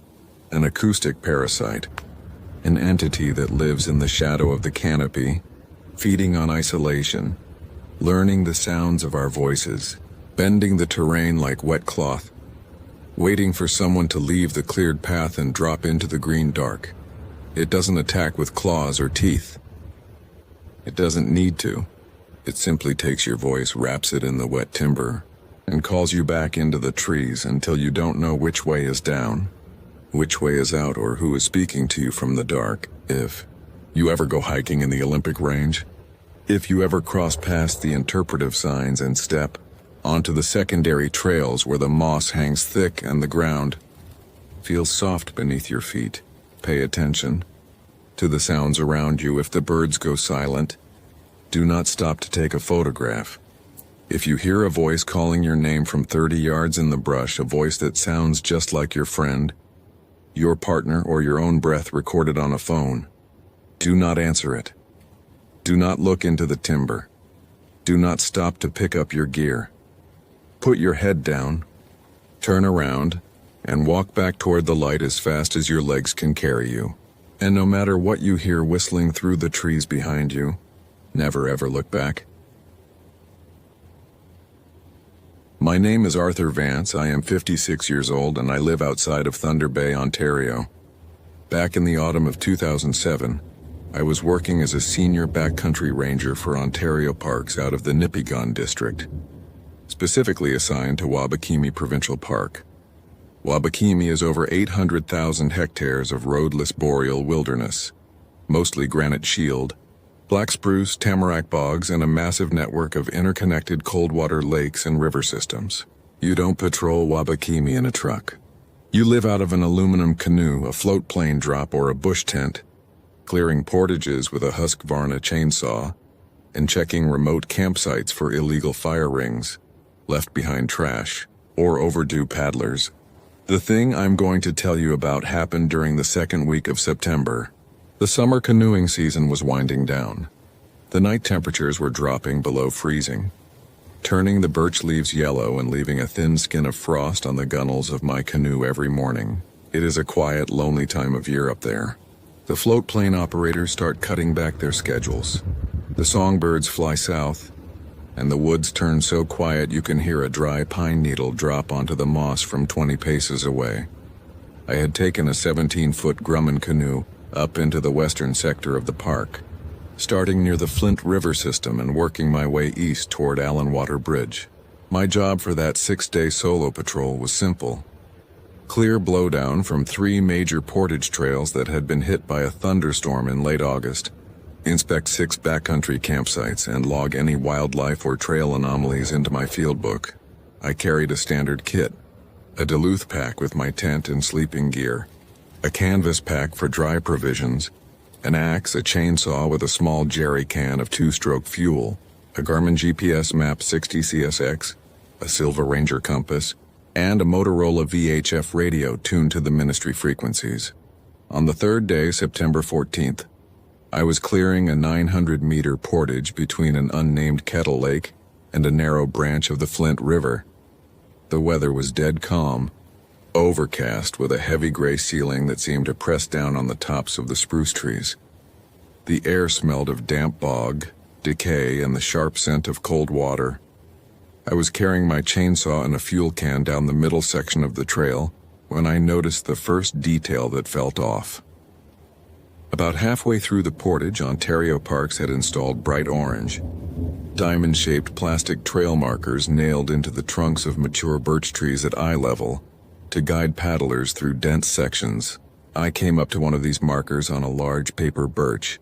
The plastic marker hadn't been broken or shot with a pellet gun by a careless hunter. It had been removed from the tree without pulling the galvanized nail out. The nail was still driven firm into the wood, but the thick, rigid orange plastic had been folded. Not snapped, folded. It was creased into a tight, sharp geometric triangle, like a piece of paper origami, and then pressed directly back into the rough outer bark of the birch. There were no tool marks on the plastic. It had been pushed into the living tree bark so hard that the bark had yielded around it, holding the folded plastic tight against the trunk as if the wood had melted and refrozen around it. I stood there in the quiet trail, touching the plastic with my work glove. It was cool and utterly rigid. To bend high-density polyethylene like that without heating it white or shattering it is nearly impossible by hand. I figured maybe some bushworker or a bored canoeist had brought a blowtorch and done it as a joke, though it seemed like a strange amount of effort for a useless prank in the middle of nowhere. I logged the damaged blaze in my waterproof pocket notebook, took a photograph with my small digital camera, and kept moving. 50 yards farther down the trail, the forest went dead silent. People talk about the woods being quiet, but true wilderness is never silent. You always have the ambient rustle of aspen leaves, the hum of black flies or mosquitoes, the chatter of red squirrels, the distant call of a raven, or the creak of two rubbing tree trunks in the wind. This was different. It felt as if a heavy, soundproof blanket had been laid directly over the canopy. I stopped walking. The sound of my own boots crunching on the wet pine needles died the exact instant my foot lifted off the ground. There was no reverberation. When I cleared my throat, the sound felt flat and compressed, like I was speaking inside a closet packed with heavy wool coats. I looked up into the black spruce trees. Nothing was moving. Not a branch, not a needle. Even the small stream that ran parallel to the portage trail seemed to flow without making a sound over the granite stones. I pulled my gloves off and checked my watch. It was 2 in the afternoon. The air temperature had dropped sharply. My breath, which hadn't been visible 20 minutes earlier, was now coming out in thick, gray plumes of condensation. I finished clearing the trail, removing 3 downed balsam firs with the saw. The roar of the Husqvarna engine felt oddly muffled, as though the exhaust note was being swallowed by the air a few feet away from the bar. When I finished, I loaded the canoe at the water's edge and paddled out onto the small Kettle Lake. That was where I found the unattended campsite.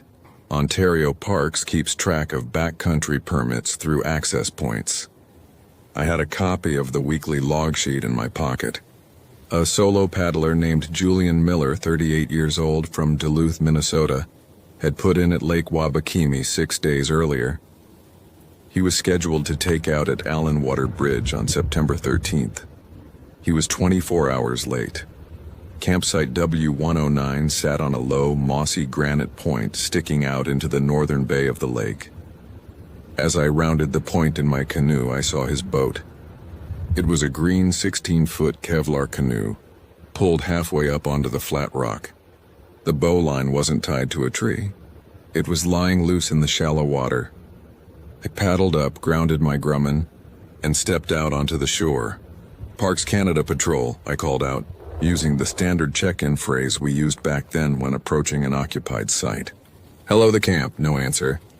The silence on the lake was just as thick as it had been on the portage trail. The water had no ripple at all.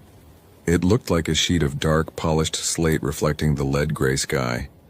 I walked up the smooth granite ledge into the camp area.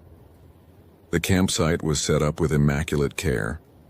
A small green dome tent was pitched on a level bed of moss under 2 jack pines. A dry bag and a Duluth pack were neatly stacked under a tarp tied off to 4 trees. A folding camp stove sat on a flat rock near the fire pit, clean and covered with its metal lid. Everything looked completely normal until I got closer to the tent. The tent flies were zipped completely shut. But the metal pull tabs of the zippers weren't pulled down normally. They had been secured together using thin, pale roots. Not nylon cord, not twist ties, but tiny, thread-like spruce rootlets that had been threaded through the eyelets of the zipper slides and knotted into complex, tight geometric loops. I knelt in the damp moss beside the tent door. "Mr. Miller?" I called out. Nothing. I pulled my pocket knife, sliced carefully through the woven rootlets, and unzipped the tent fly. The air that rushed out of the tent was bone dry and carried an odor I had never smelled before in the bush. It didn't smell like rotting food, sweat, or damp gear. It smelled like wet slate mixed with the sharp metallic tang of cold zinc. Inside the tent, Julian Miller's sleeping bag was laid out flat on a foam pad. It wasn't bunched up or messy. It looked as if someone had smoothed it down with an iron. But when I reached in to touch the bag, it felt wrong. It was heavy, unnatural heavy, like a sack of sand. I unzipped the sleeping bag. The interior down insulation hadn't turned wet or moldy. It had been reduced to a fine, gray, mineral-like powder. The feathers, the fabric lining, and the synthetic shell had dried out to the point of extreme desiccation. When I pinched a fold of the sleeping bag's outer nylon between my gloved fingers, the fabric didn't bend. It crumbled into dry gray flakes like old burnt paper. His personal effects were lying near the head of the pad. A headlamp, a pair of reading glasses, a water bottle, and his wallet. His wallet had his Minnesota driver's license. Julian David Miller, height 5'11", brown hair, brown eyes. His boots were standing neatly by the foot of the sleeping pad. The leather of the boots had turned pale white and chalky. All the moisture, oil, and tanning grease had been pulled out of the hide. The leather was brittle, covered in tiny spiderweb cracks, and cold to the touch. I stood up and walked back to his Kevlar canoe at the shoreline. I leaned down to inspect it. The canoe itself was intact, but the wooden thwart, the ash crossbeam in the center used for carrying the boat on your shoulders, had suffered the same strange damage as the trail marker and the boots. The wood was completely bleached, stripped of its varnish and dry as ash. I pressed my thumb against the center of the thwart, and the hard ash wood yielded under my hand like dry cork, flaking away into fine wooden flour. I unhitched my Motorola VHF radio from my belt, set the channel to the Nipigon dispatch frequency, and pressed the push-to-talk button. Nipigon dispatch. This is Ranger Vance on patrol sector Victor 3, over. Static answered me, but it wasn't the steady white noise hum of radio static. It was a rhythmic pulsing sound. Every 4 seconds, the static would drop out completely into absolute silence, followed by a soft, wet thrumming noise like a heavy object sliding across wet canvas, before the static returned. Nipigon dispatch. Vance, I am at campsite W109 on Lake 17. I have an unattended camp and signs of an overdue solo paddler. Requesting SAR protocol check-in. How do you copy? The radio gave the 4-second pulse again. Thrum, thrum. Then a voice came through the speaker. It wasn't the dispatcher in Nipigon. The voice was flat, devoid of any natural vocal inflection or breath control, and it didn't sound like it was coming through a speaker. It sounded like someone standing 3 feet behind my shoulder, repeating my own words back to me with a slight delay. Vance on patrol sector Victor 3, over. I whipped around. There was nobody behind me. Just the dark spruce trees, the granite ledge, and the slate-gray lake. I turned down the volume on the radio and clipped it back to my belt. My pulse was starting to pick up, warming the back of my neck. In my 12 years of working backcountry for Ontario parks up to that point, I had handled bear encounters, drownings, hypothermia cases, and lost hikers. You learn early on that panic is just an inefficient expenditure of energy. If a camper is lost, you secure the site. You mark the last known location, you establish a baseline, and you follow standard search grid operations. Protocol dictated that I stay at the site, set up a temporary base camp, and wait for the morning floatplane check-in if radio communications failed. I went back to my Grumman canoe, hauled my tent and packs up onto the rock about 40 yards away from Miller's campsite, and pitched my small wall tent. By the time I had my camp set up, the light was already dying.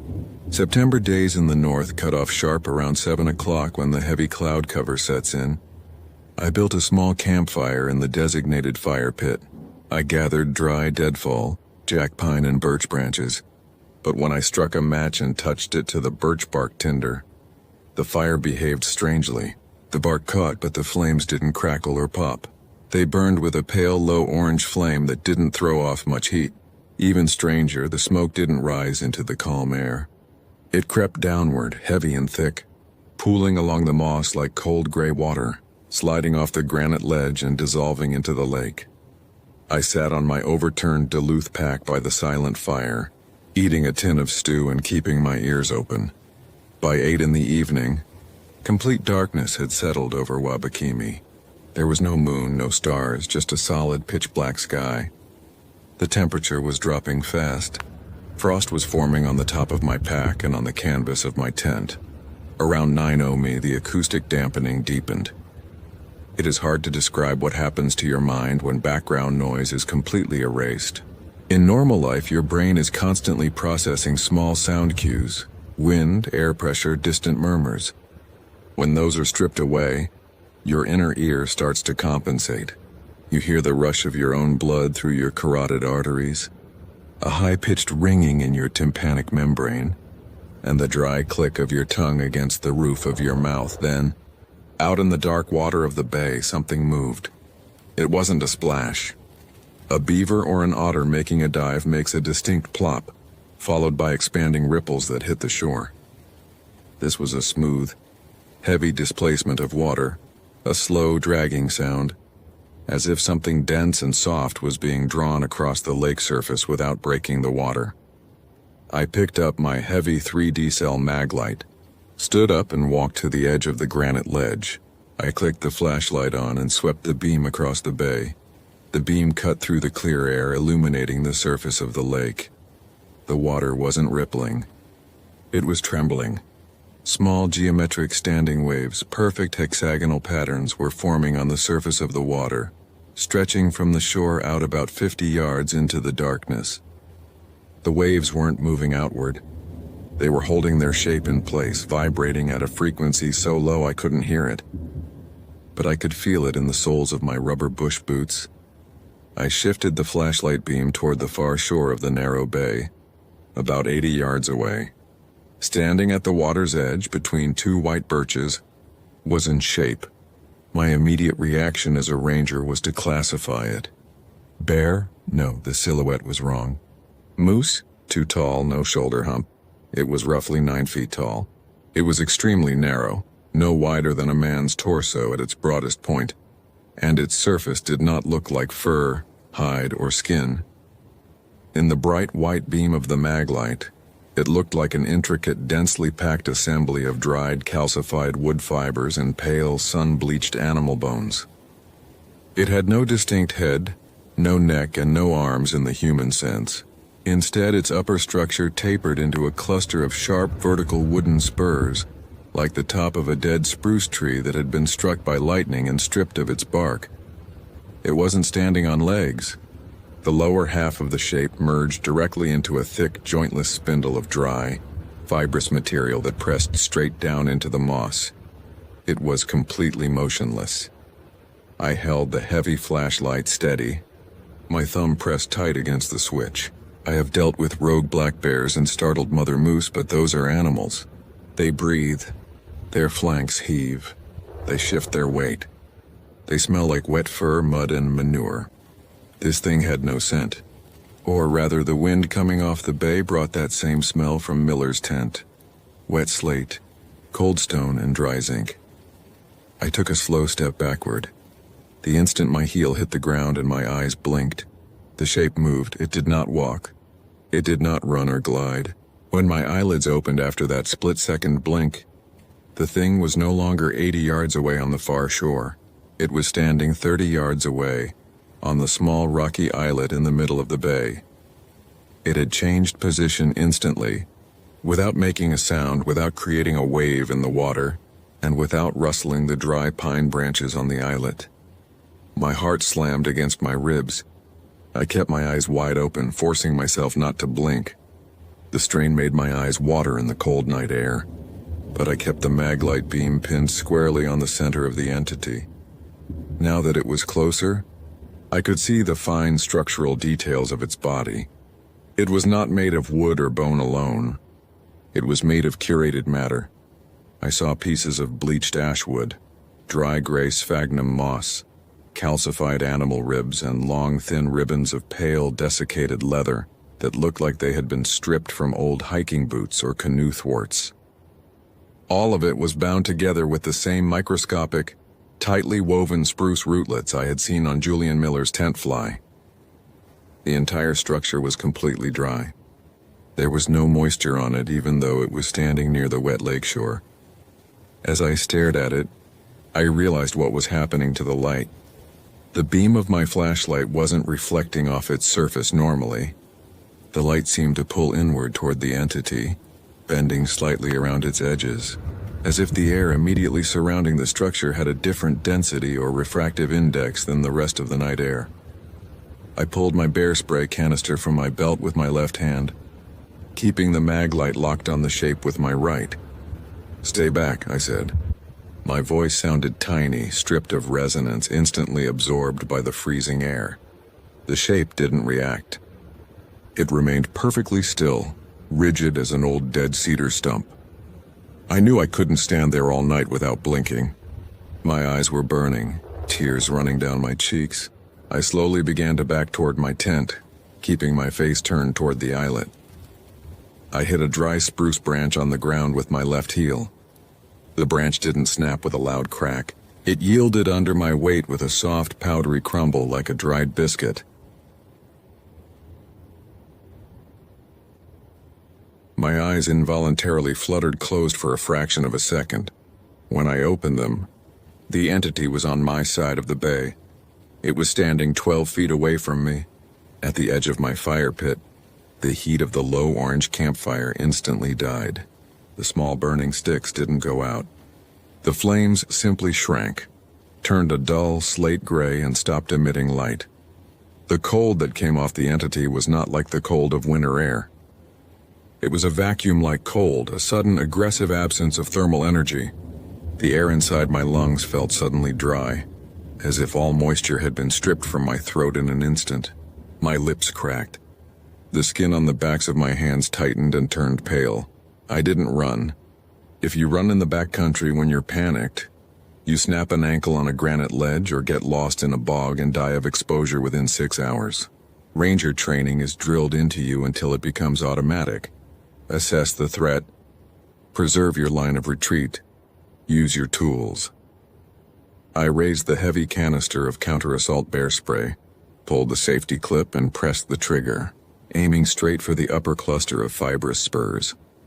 The fog of capsaicin spray shot out of the nozzle, and then stopped dead in midair 4 feet in front of me. It didn't drift on the wind. The aerosol cloud simply hung in the air, frozen in place like a solid orange mist before its moisture vanished. The liquid chemical propellant evaporated instantly, leaving behind a fine, dry orange dust that fell straight down to the frozen moss like powdered paint. The entity shifted. It did not bend or lean. A section of its upper structure, a cluster of tightly bound, pale wood fibers, rotated 90 degrees toward me with a dry, mechanical clicking sound, like wooden chess pieces being slid across a polished board. I saw what was embedded in the center of its mass. It was Julian Miller's metal watch. It was pressed deep into the tightly bound spruce rootlets alongside his silver wedding ring, 3 galvanized steel trail nails, and several small, perfectly geometric triangles of orange plastic trail blazes. The entity was collecting hard, dry inorganic objects from the environment and integrating them into its mass. But it wasn't just collecting objects. It was stripping the moisture, the sound, and the structural integrity out of everything organic around it. I dropped the empty spray can, turned and bolted into my tent.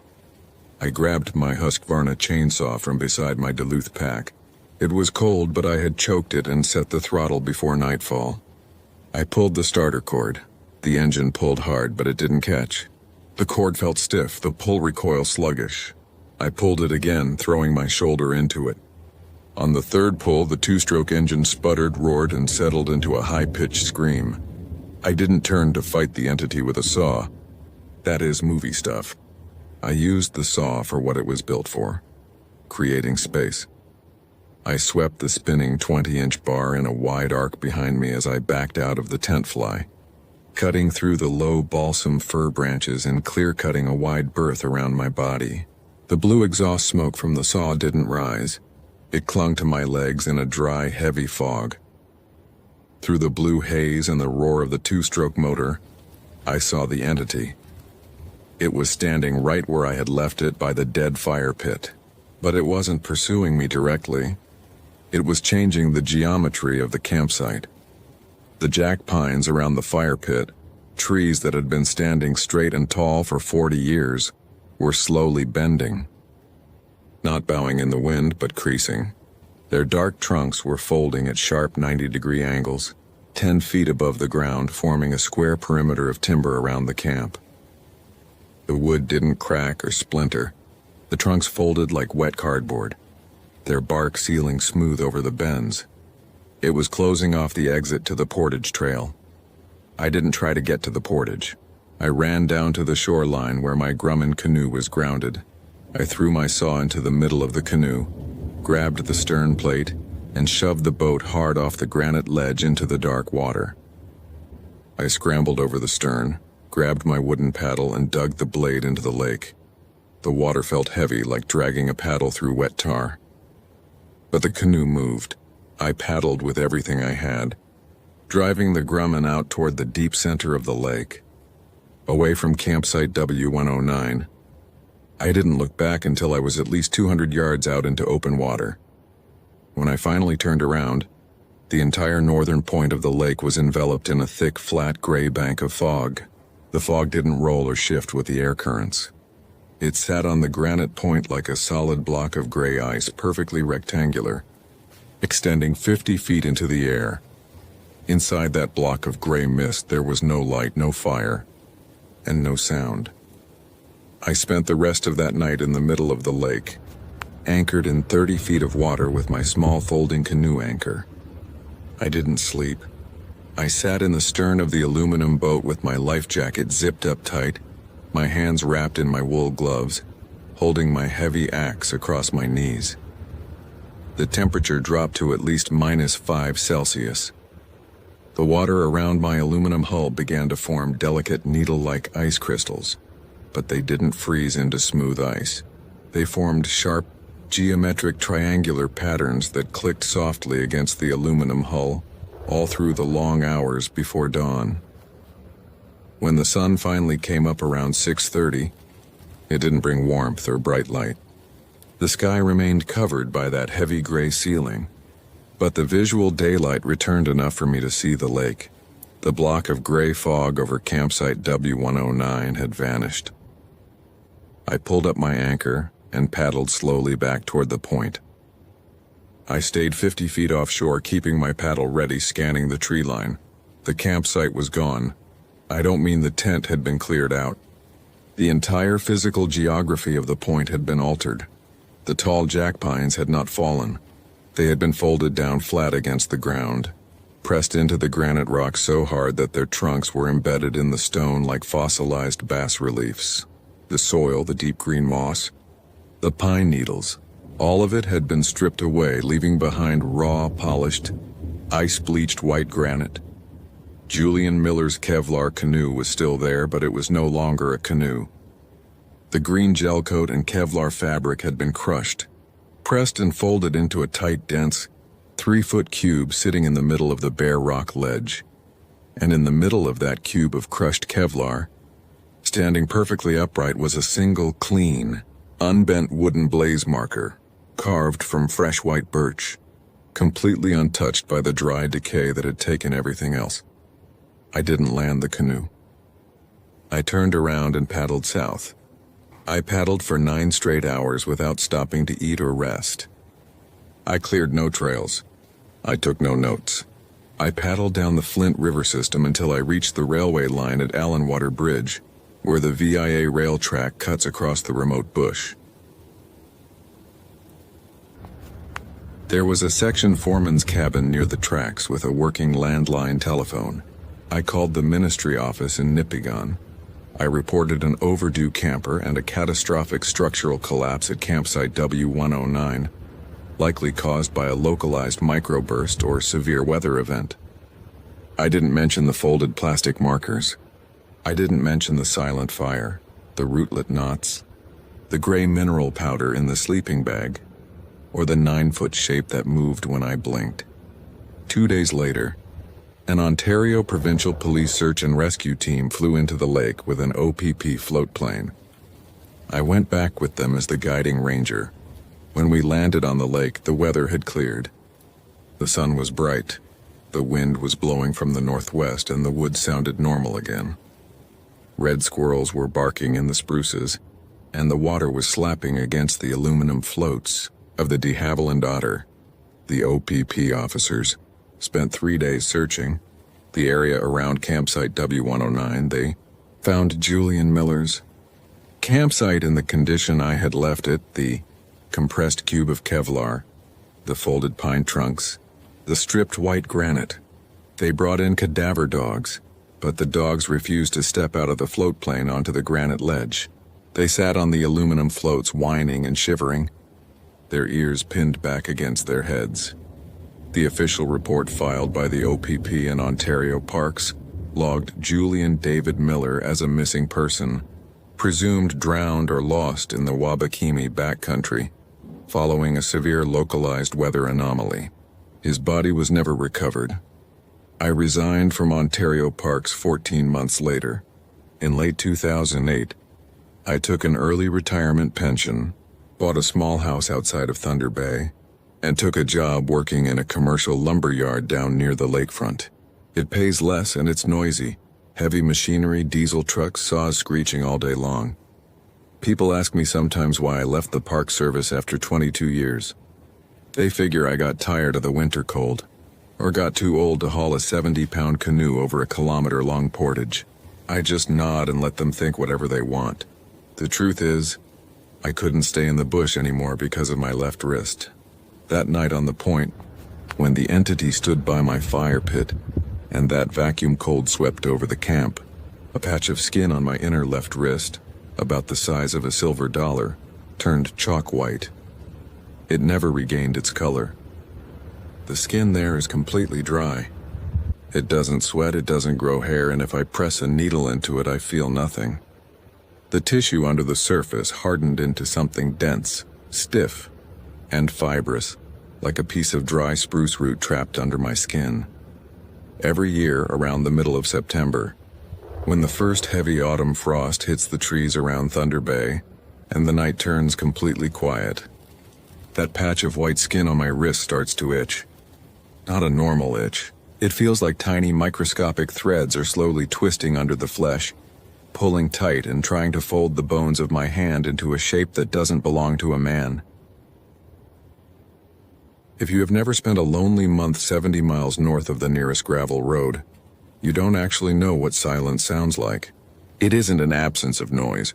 It's a physical weight that presses against your eardrums until you start hearing the dry, rhythmic pulse of your own blood inside your skull. Back in the summer of 2019, when I was 32 years old, I took a seasonal backcountry assignment with the National Park Service out in Alaska, deep inside the Yukon-Charlie Rivers National Preserve. The silver badge pinned to my green poplin shirt said Michelle Vance, and my call sign on the handheld Motorola radio was Yukon 4. My job was simple on paper, though brutal on the body. Clear fallen timber along the historic river corridors, log the movements of solitary kayakers, monitor automated weather stations, and keep an eye on the old Gold Rush cabins that sat rotting under the black spruce. The interior of Alaska in July is a place of relentless, pale daylight. The sun doesn't really set. It just dips low toward the northern horizon around midnight, painting the clouds in a bruised amber twilight before dragging itself right back up into the sky. You learn quickly to cover your cabin windows with heavy aluminum foil or thick dark tarps if you want any chance of sleeping. But even then, your brain knows that the world outside is bright, silent, and endless. I was based out of a remote patrol cabin roughly 14 miles upriver from the confluence of the Nation River and the Yukon. It was a single-room shelter built from rough-hewn white spruce in the 1970s, fitted with a tin roof, a cast-iron wood stove, a narrow pine bunk, and a hand-cranked radio tower anchored to the riverbank with thick steel guy wires. For the first 3 weeks, the routine was grueling but peaceful. I'd wake up at 5 in the morning, boil coffee on the propane burner, draft my daily log, and row out in the jet boat to inspect river gauge stations or check on off-grid trappers who had permits in the preserve. The forest in that region is a dense, tangled expanse of black spruce, dwarf birch, thick mats of peat moss, and gravel bars littered with driftwood washed down from the Klondike. It's a landscape that doesn't care about human beings. If you break an ankle out there, you don't call an ambulance. You hope the weather stays clear enough for a bush, pilot from Eagle or Circle to land a Piper Cub on a sandbar. 3 days later, the first hint that something was wrong arrived on the second Tuesday of July. I had taken the patrol boat 5 miles south to inspect a stretch of river where the bank was collapsing into the current, dragging mature spruce trees down by their roots. It was hot for the interior, nearly 80 degrees, and the air was thick with clouds of black flies and mosquitoes that hummed around the brim of my hat. As I pulled the boat up onto a gravel bar and tied off the bowline to a deadfall trunk, I noticed something strange at the edge of the tree line. High up in the branches of a stunted spruce, roughly 11 or 12 feet off the ground, a strip of bright yellow plastic survey tape was fluttering in the light breeze. I walked over through the knee-deep river moss to look at it.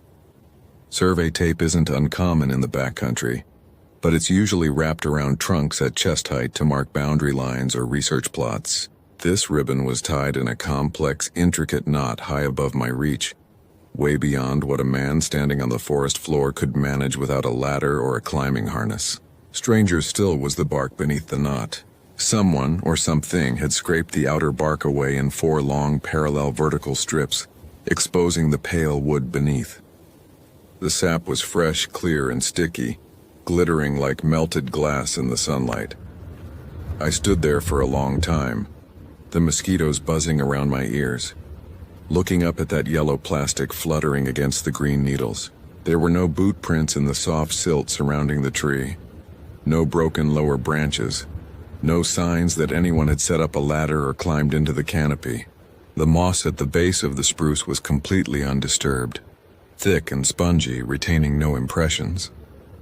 I reached up with my folding handsaw, hooked the ribbon, and pulled it down.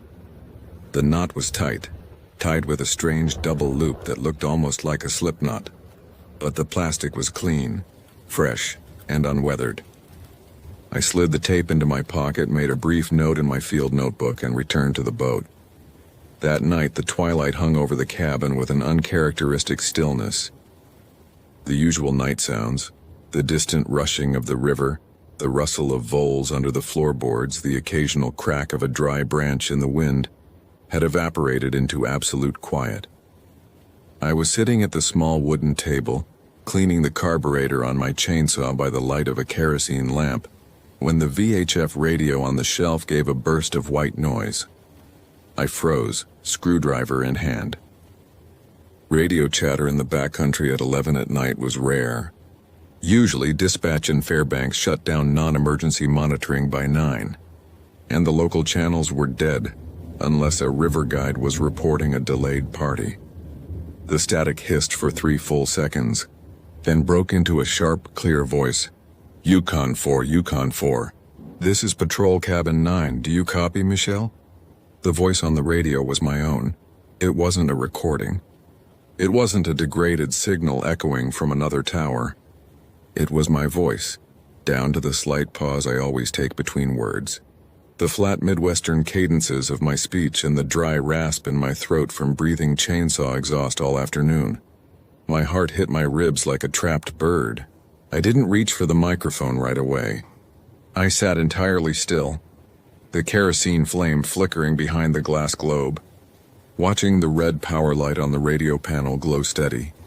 Yukon 4. "This is Michelle Vance at Cabin 9, the radio repeated, the tone perfectly casual, as if reading from a routine patrol log. "I have a visual on the riverbank. Requesting check-in." I slowly stood up, my chair legs scraping sharply against the fur floorboards. I reached out, picked up the plastic microphone and thumbed the press to talk button. "Station calling Yukon 4, repeat your call sign." "Who is this?" Static. A low, rhythmic pulsing sound came through the speaker. Click, click, click, like someone tapping a fingernail against a dry pine board. Then the signal cleared and a whisper came through. It wasn't my voice this time. It was an airy, dry sound like dry autumn leaves blowing across pavement, but it was coming directly out of the speaker. It spoke no recognizable language, just a series of rising and falling sibilant vowels that seemed to vibrate the metal housing of the radio frame. I slammed the power switch down. The radio went dead. The silence returned instantly, heavy and suffocating. I stayed up all night sitting on the edge of my bunk, my standard issue Remington 870 shotgun resting across my knees, watching the tarp-covered window. Nothing came out of the woods. No footsteps approached the door. But whenever I leaned close to the thick log walls, I could hear a faint, rhythmic scraping outside, the sound of wood being shaved away in long, deliberate strokes high up near the eaves of the roof. When morning came, the sun broke through a haze of distant wildfire smoke, casting a strange bronze glow over the valley. I went outside with the shotgun held at low ready. The air smelled of wet birch, river mud, and spruce needle oil. I walked around the perimeter of the cabin, searching the ground for tracks. The damp earth was clear, showing only my own boot prints from the previous afternoon. But when I looked up at the corner of the cabin roof, where the heavy log joists extended out past the tin overhang, I stopped dead. 4 vertical strips of bark had been scraped clean off the spruce logs 12 feet above the ground. The wood underneath was pale, wet with sap, and completely fresh. I spent the next 3 days trying to convince myself that I was suffering from the subtle, creeping psychological strain that affects long-term solitary rangers. They call it the bush stare out in the interior, a form of sensory deprivation psychosis brought on by endless daylight, total isolation, and the sheer, overwhelming scale of the wilderness. I rationalized the voice on the radio as an auditory hallucination caused by exhaustion, and the scraped bark as the work of a porcupine or a rogue black bear scraping its claws against the resinous wood. Yet, deep down, I knew what bear sign looked like. A bear leaves deep, jagged gouges, hair caught in the bark, and tear marks that follow the natural grain of the wood. These marks were clean, smooth, and precise, as if carved with a broad chisel. On Friday, I was scheduled to conduct a foot patrol along an abandoned mining trail that ran 6 miles inland toward an unnamed ridge overlooking the Nation River Valley. The trail hadn't been officially maintained by the service since the late 1990s, but it remained on our topographic maps as the emergency access route. I packed my standard 24-hour survival kit: emergency shelter, satellite messenger, water filter, rations, first aid kit, and my sidearm, a stainless steel .44 Magnum revolver carried in a chest holster. The trail began about a mile upriver from my cabin, marked by a rusted steel fuel drum half buried in the alder brush. The moment I stepped off the riverbank into the interior forest, the temperature dropped 10 degrees.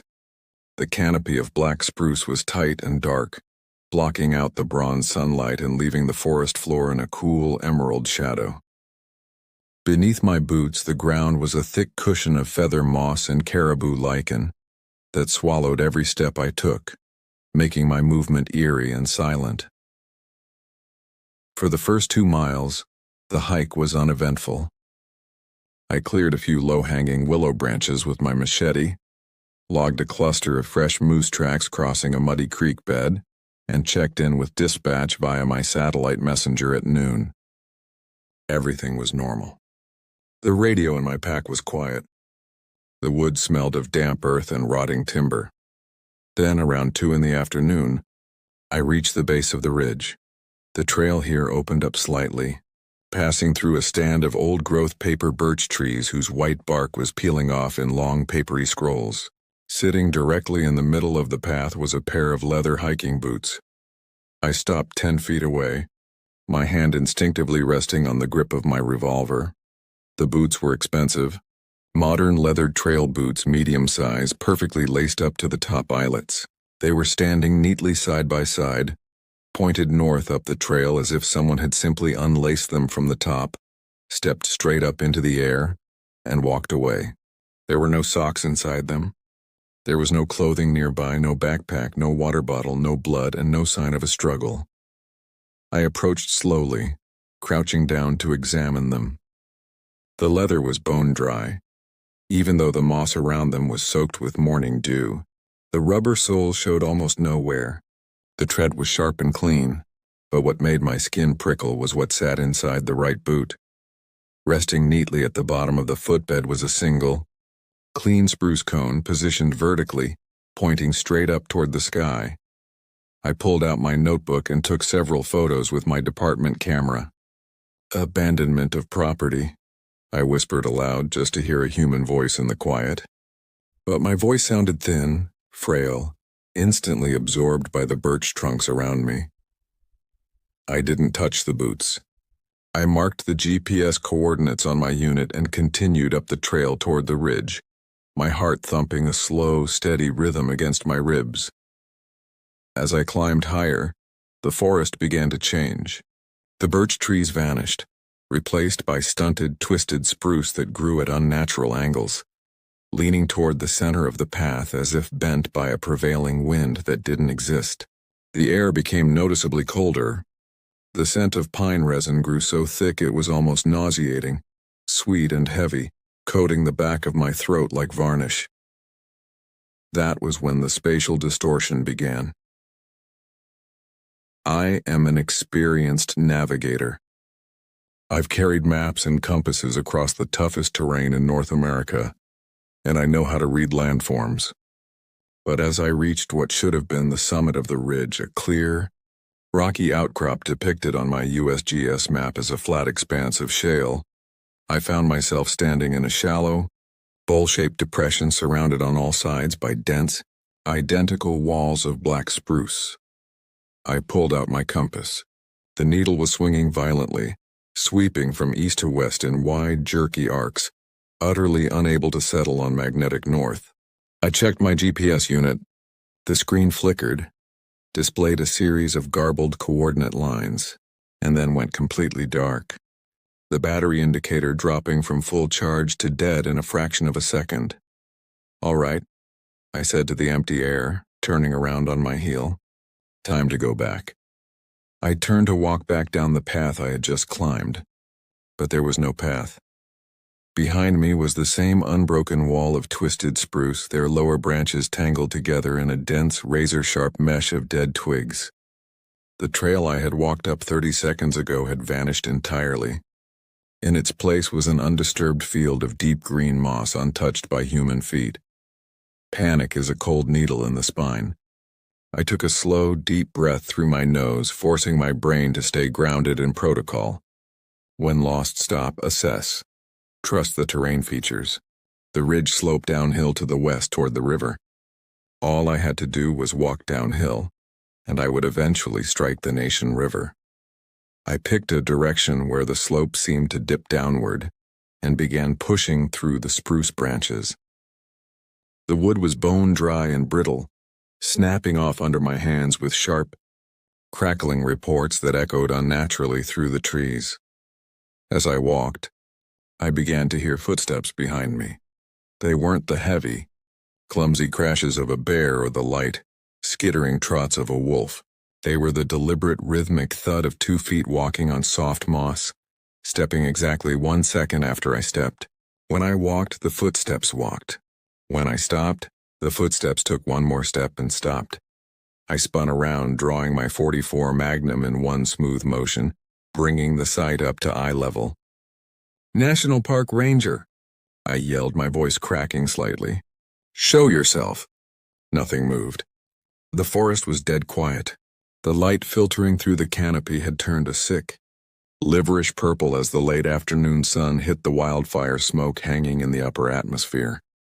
I stood there, arms trembling slightly under the weight of the steel revolver, eyes scanning the dark gaps between the spruce trunks. 50 feet away, standing behind the thin trunk of a dead birch, I saw something. It was not a bear. It was not a man. It was a tall, impossibly narrow silhouette, towering at least 8 feet high, folded into the shadows of the timber. It had no distinct facial features, no eyes that caught the light, no mouth, no skin that reflected the purple dusk.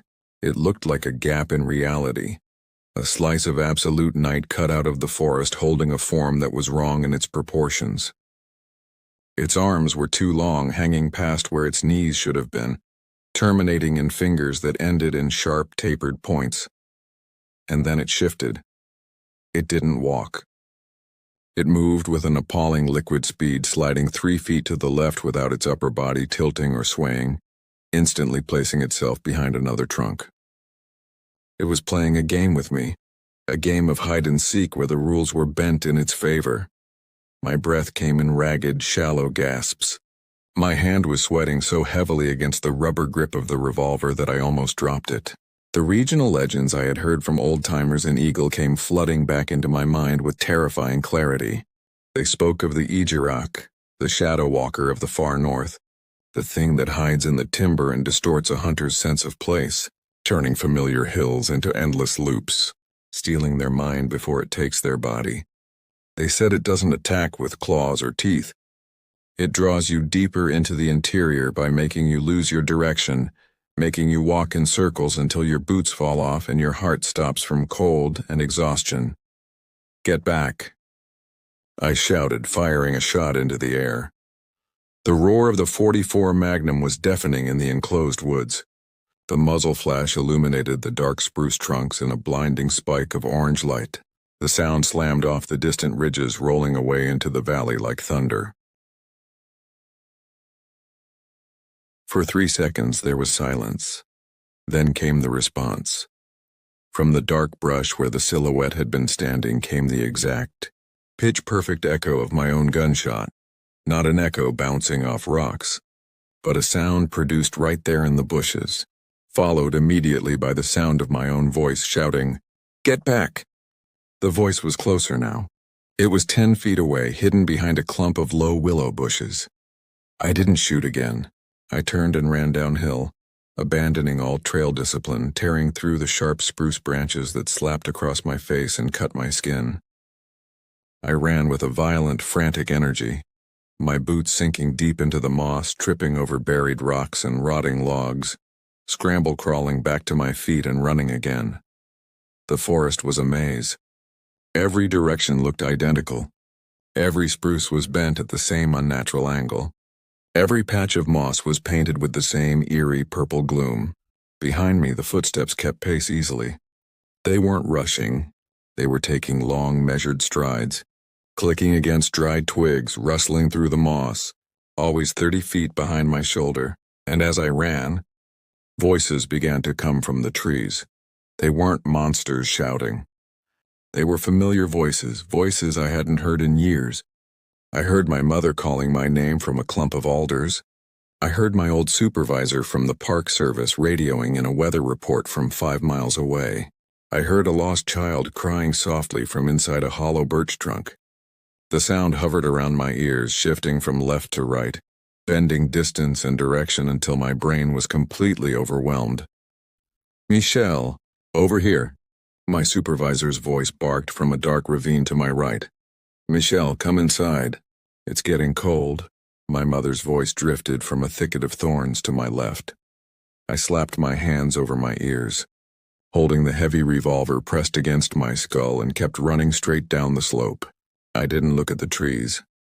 I didn't look at the shape shifting between the trunks. I kept my eyes locked on the ground directly in front of my boots, watching for the downhill slope, trusting nothing else. After what felt like hours of agonizing running, my lungs burning like fire and my legs shaking with fatigue, the ground suddenly gave way beneath me. I tumbled down a steep shale-covered embankment, rolling head over heels through loose rock and mud, until I crashed with a heavy splash into cold, knee-deep water. I came up sputtering, gasping for air, pointing the revolver back up the bank. I was in a riverbed. The gray, silt-heavy water of the Nation River was rushing around my thighs.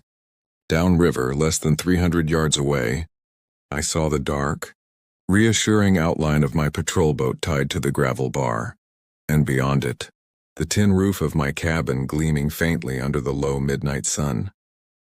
I scrambled out of the water onto the gravel, my boots heavy and wet, and sprinted for the boat. I didn't look back at the tree line. I didn't check the ridge. I threw myself into the boat, yanked the pull cord on the jet motor 3 times until it roared to life, slammed the throttle forward and tore downriver toward the cabin. I reached the shore in front of the cabin, shoved the boat onto the mud and sprinted inside the small wooden building. I slammed the heavy spruce door shut, threw the iron deadbolt into place, and barred the window shutters with the heavy oak planks I had cut for winter storms. The cabin was plunged into near-total darkness, illuminated only by the thin slashes of amber light that seeped through the cracks in the log walls. I sat on the floor with my back pressed against the iron door, the shotgun across my lap, my chest heaving as I tried to regain control of my breath. The house was dead quiet. The sound of the jet boat motor dying out on the river was the last connection to the sanity of the outside world. Then, the tapping started. It began on the tin roof, a slow, deliberate click, click, click, right above my head. It sounded like fingernails tapping on sheet metal. Then came the voice from right outside the locked door, inches from where my head was resting against the wood. It was my own voice. Clear, calm, and perfectly relaxed. "Michel, open the door." I left the chainsaw outside. I squeezed my eyes shut, holding the shotgun tight against my chest, refusing to speak. "Michael," my voice said again from the roof, moving 10 feet in a fraction of a second. "It's 80 degrees out here. Let me in." Then the voice changed. It shifted into the voice of an elderly woman, a voice I had never heard in my life, frail and cracked with age. "We tied the tape high so you could see it, Michel. Why didn't you leave your boots?" I pulled the hammer back on the Remington 870, the sharp steel click sounding ridiculously loud in the small room. "Get away from the door." I screamed at the wall. Silence fell over the cabin.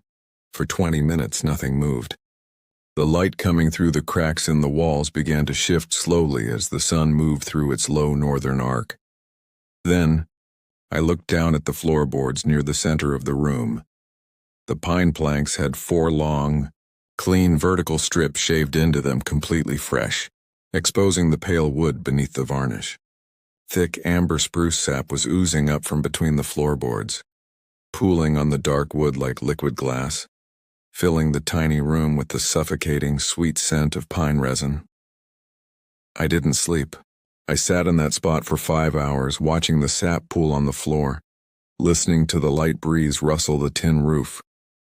Nothing else tried to get in. No more voices came from the woods. When the sun finally rose high enough to cast bright, white light through the cracks, I unlatched the door, stepped outside into the cold morning air, and walked straight to the jet boat. I didn't pack my gear. I didn't log the shift. I didn't clean the cabin.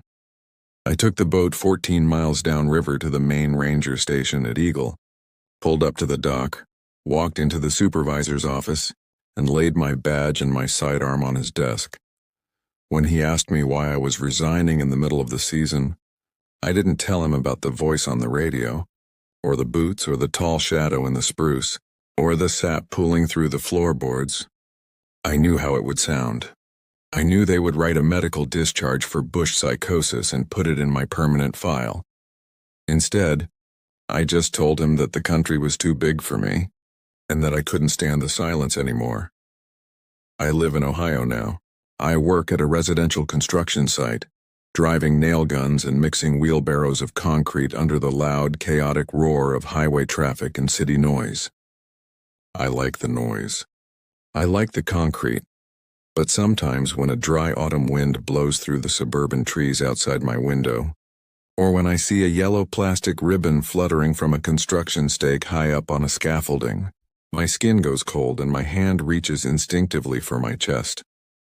Because I know that somewhere, 70 miles north of the nearest road in the Alaskan interior, there is a pair of dry leather boots standing neatly on a bed of moss, pointing north, waiting for someone to step inside. I am 54 years old. Though back when this happened, I was 35 and working as a backcountry park warden for Parks Canada in the northern district of Jasper National Park, Alberta. It was October of 1997, right at the close of the autumn maintenance season, just before the high passes froze over and shut down ground patrols until spring. I had spent 6 seasons in the park by then, mostly assigned to the Snake Indian River Valley and the remote backcountry trails north of Mount Robson. My job was straightforward on paper: trail maintenance, monitoring wildlife movements, checking wilderness permits, clearing fallen timber, and maintaining the emergency cabins scattered every 20 to 30 kilometers along the northern boundary. It was quiet work, physically demanding and deeply isolated.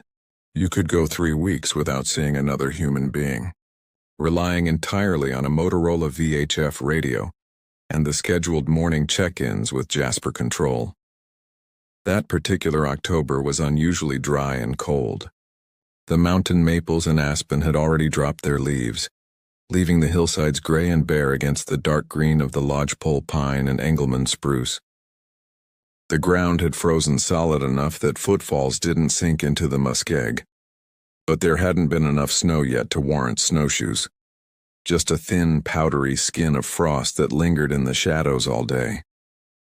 I was stationed at the Willow Creek Warden Cabin, a small, 2-room log structure built back in the 1930s with a sod and tin roof, an iron wood stove, a bunk, and a battery-powered radio set hooked to an external dipole antenna strung between 2 Douglas firs. My assignment for that final week was to do a sweep of the trail loop leading toward Rock Lake, clearing any blowdown from the early autumn windstorms, inspecting the food cache cables, and locking up the seasonal shelters. I had my mule, a reliable 15-year-old gelding named Rust, carrying my heavy tools, canvas panniers, a steel chainsaw, 2 gallons of mixed fuel, stove oil, and my personal gear, while I walked ahead with a Pulaski axe and a wooden-handled pruning saw. The first 3 days were entirely unremarkable.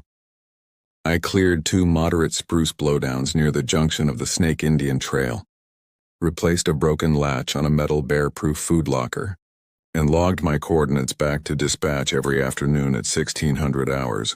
The weather remained stable, overcast and biting cold, with temperatures hovering around -6 °C during the day and dropping below -15 at night.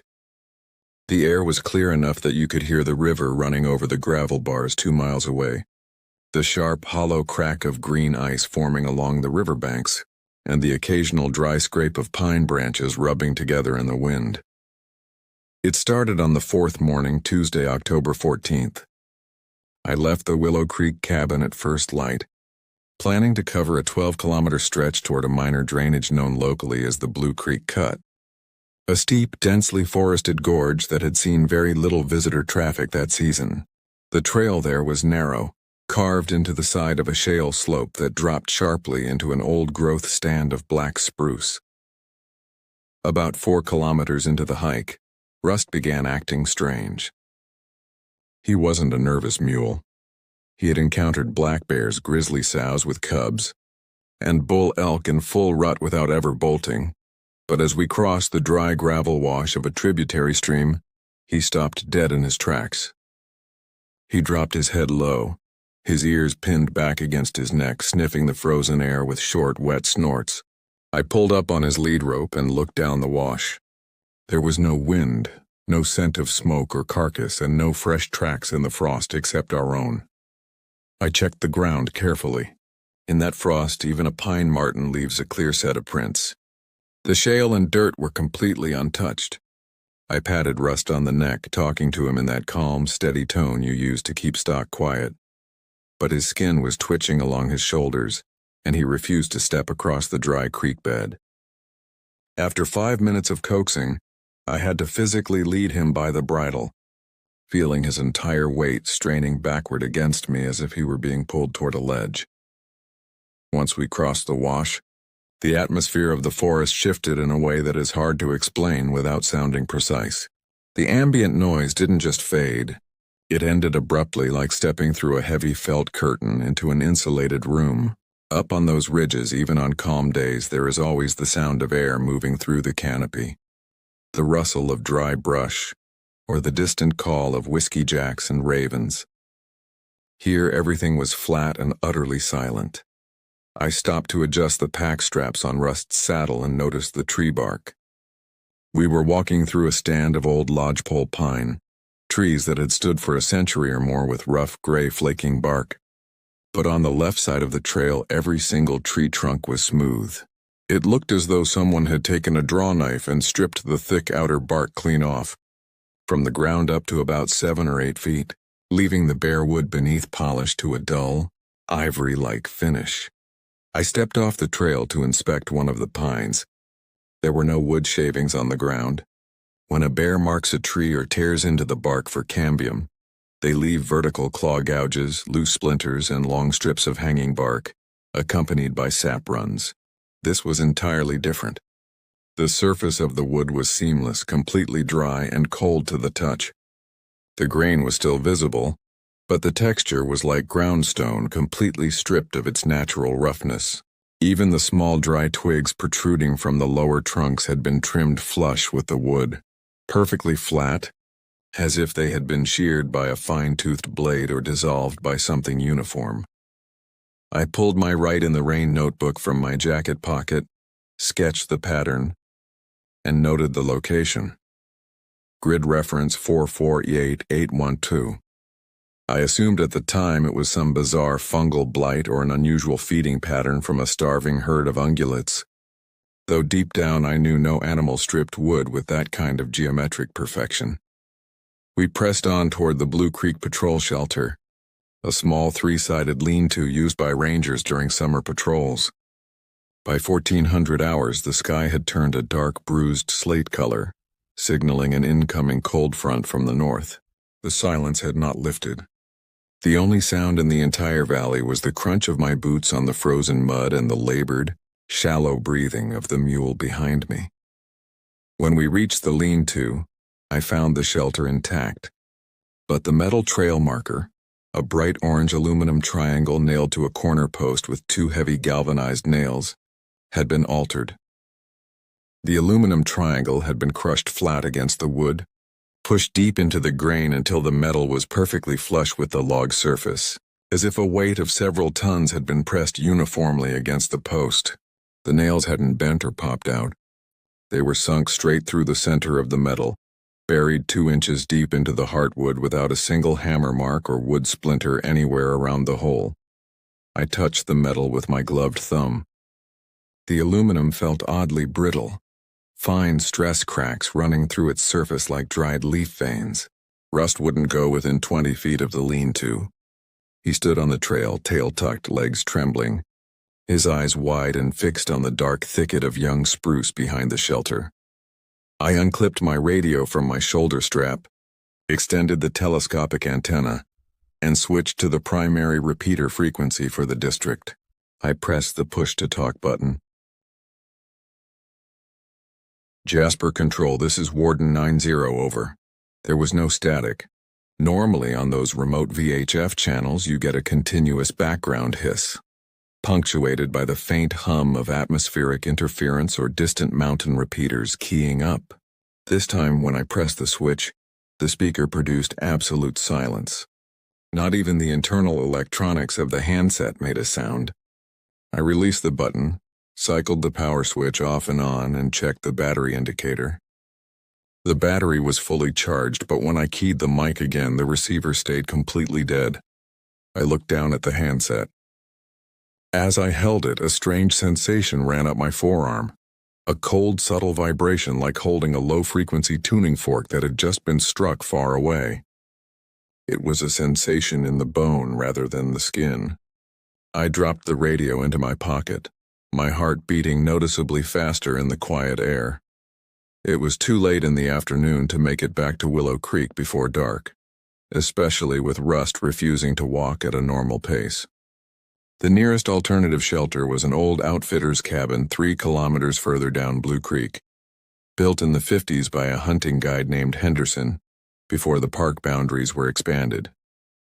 It was no longer officially maintained, but it had a working wood stove, a solid door, and a small log corral where I could secure the mule. We moved down into the Blue Creek Gorge as the twilight settled in. In October, twilight in the northern Rockies is brief.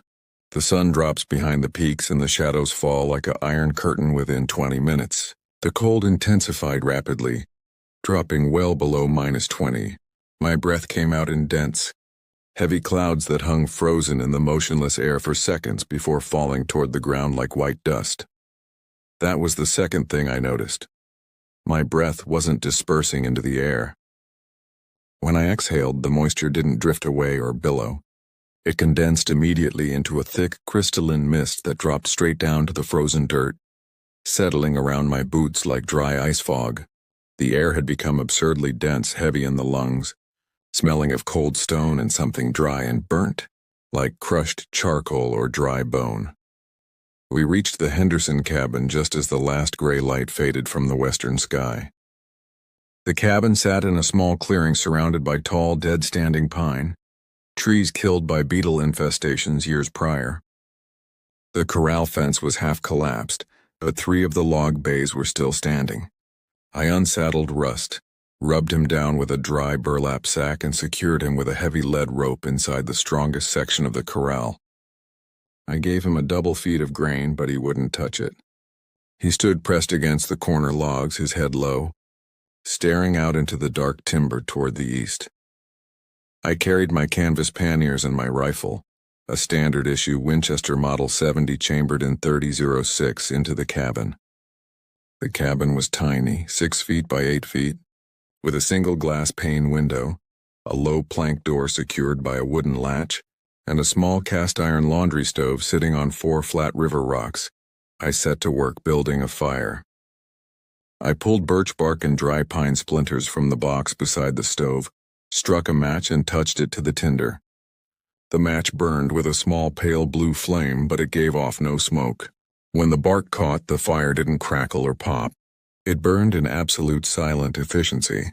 The wood consumed itself rapidly, turning from dry yellow pine to glowing white ash without making a single sound, throwing out an intense dry heat that warmed the tiny room within minutes. I sat on the wooden bunk, my rifle resting across my knees, and ate a cold tin of pork and beans.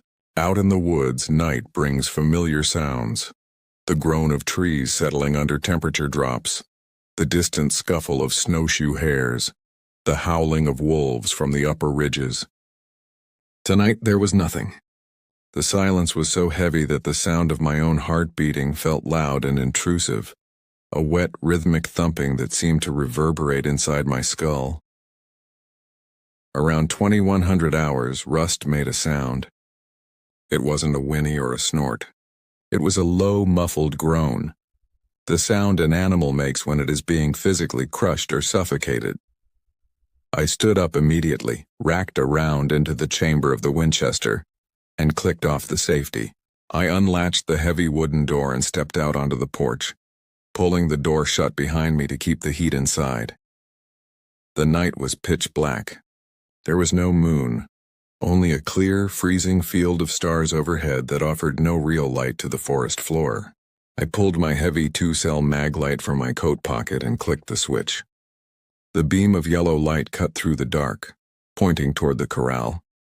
Rust was standing in the center of the enclosure, but his posture was entirely wrong. He wasn't standing on his hooves. He was leaning heavily against the top rail of the corral fence, his body twisted at an awkward, rigid angle. His front legs were stiff, spread wide apart, and his neck was extended straight up toward the sky. I ran over to the corral, stepping over the broken rails, and shined the beam directly onto the mule's face. His eyes were wide open, milky white and completely dry, frozen, staring upwards. There was no frost around his nostrils. He was not breathing. What struck me with immediate, sickening clarity was the shape of his hide. The skin across his ribs and shoulders had been drawn impossibly tight against his frame, as if all the liquid beneath his skin had been instantly drawn out, vacuum-sealed against the bone. His thick winter coat was dry, brittle and smooth, flattened into the hide like felt. I reached out with my gloved hand and touched his shoulder. The flesh was hard as cured hickory, frozen solid and entirely devoid of any natural flexibility. He hadn't fallen or thrashed. He was simply standing there, locked in place like a wooden statue, wedged against the pine fence. I backed away from the corral, my boot heels crunching sharply on the frozen dirt. As I moved, the light from my flashlight flickered once, twice, and then dropped in intensity, the beam narrowing from a wide cone of yellow light into a thin, dull reddish wire of light that could barely reach 5 feet ahead of me. Then I felt the pressure drop. It wasn't a wind. The branches above me didn't move. It was a sudden, violent shift in atmospheric pressure, like the rapid descent of a diving aircraft. My ears popped painfully, followed instantly by a sharp, high-pitched ringing that seemed to vibrate directly inside my inner ear. The air grew so dry that my nostrils stung with every shallow breath I took, smelling intensely of crushed granite and ancient, desiccated dust. I swung the dying beam of the flashlight toward the tree line at the edge of the clearing. 30 yards away, standing between 2 dead lodgepole pines, was something that had no right to exist in those woods. It was not an animal. It had no fur, no eyes, no face, and no recognizable limbs, yet it occupied physical space with an undeniable, heavy presence. It looked like a tall, narrow structure composed of thousands of tightly wound, bleached white fibers like heartwood that had been stripped, dried and twisted into a rigid, asymmetrical column about 9 feet tall. It had no distinct head or shoulders. It tapered toward the top like a broken fence post. But its surface was subtly moving, not with muscle or breathing, but with a slow mechanical shifting of its vertical fibers, like dry straw sliding silently against dry straw. It stood completely motionlessly in the darkness, yet the ground around it seemed to sink. The thin layer of frost on the grass and soil within a 10-foot radius of its base didn't melt. It simply disappeared, vaporizing instantly into the dry air, leaving the ground dark, smooth, and bare as polished slate. My instinct as a warden, as a man who had lived in the bush for over a decade, was to raise the rifle and shoot. I brought the Winchester to my shoulder, my fingers numb against the cold steel of the trigger guard, and aligned the iron sights with the center of the pale mass. I pulled the trigger. The hammer dropped with a sharp, dry click. There was no explosion. No bang, no flash, no recoil. I cycled the bolt frantically, ejected the unspent brass cartridge onto the dirt, stripped another round into the chamber, and pulled the trigger again. Click. The primer hadn't failed. The firing pin simply stopped a fraction of a millimeter before striking the cap, held back by the incredible density of the air around me.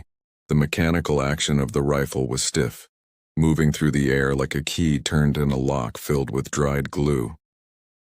The pale structure did not move toward me in a way the eye could process. It didn't step, slide, or creep. I blinked, an involuntary reflex brought on by the bone-dry air, and when my eyes opened a fraction of a second later, it was 10 feet closer. It now stood at the edge of the corral right beside the wooden fence post. Where it stood, the air became so thick that breathing felt like inhaling flour.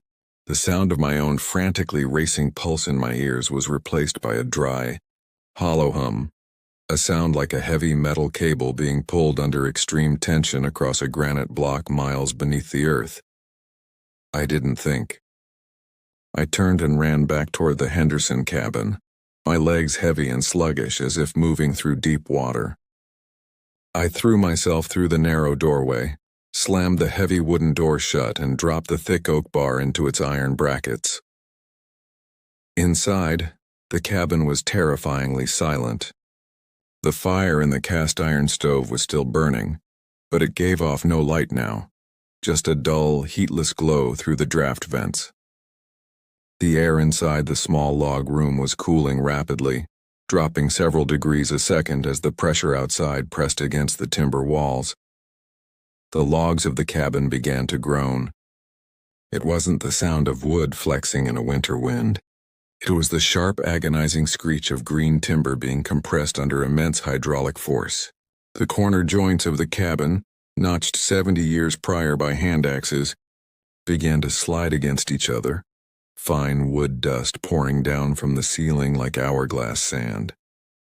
I backed up against the far wall of the cabin, holding the useless rifle in my right hand, my back pressed hard against the rough cedar planks of the bunk. Through the single glass pane of the window, I saw it move into the small yard outside the cabin door. Seen up close through the old, wavy glass, its texture was even more horrifyingly unnatural. It was made of long, interlocking strands of pale, bone-colored material that appeared totally dry, smooth, and rigid, yet flexible enough to weave around each other in continuous, silent readjustments. There were no jointed limbs, no mouth, no sensory organs of any kind. It moved by shifting its weight and mass in sudden, imperceptible increments, appearing in new positions without generating momentum or displaced air. It stopped 2 feet from the window. The glass in the window didn't shatter. Under the immense pressure emanating from the entity, the pane began to warp inward, bending like clear plastic, flexing toward the interior of the room without cracking. The glass turned cold, so cold that ice crystals formed in geometric, perfect straight lines across its interior surface, spreading from the center outward like a cobweb made of frost. Then, the sound started. It was not a voice, a growl, or a roar. It was a physical resonance that filled the cabin, a continuous low-frequency tone that vibrated through the floorboards, through my boots, and straight up into my skeleton. It felt as though every fluid in my body, the blood in my veins, the water in my muscles, the fluid in my eyes, was being pulled toward the window by a massive, dry gravity. My teeth began to ache. A sharp iron taste filled my mouth as my gums bled, the blood instantly thickening into a dark, viscous gel on my tongue. I pressed my hands against my ears, but the sound didn't come through the air. It came through the wood, through my bones, through the very physical structure of the cabin.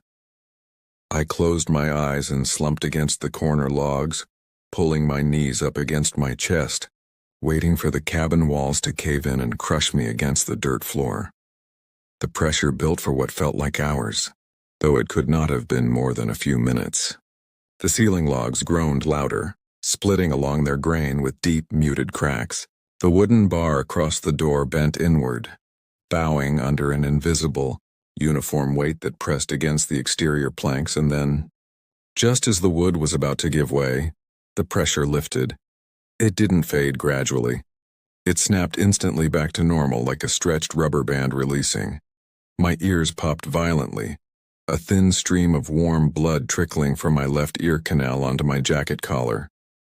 Air rushed back into the room with a sharp, whistling gasp through the cracks in the doorframe. The fire in the iron stove suddenly flared back to life, crackling loudly, throwing out a cloud of dry gray smoke and a sudden wave of genuine wood heat. I lay on the floor for a long time, my face pressed against the cold dirt, listening. The forest outside was no longer dead silent.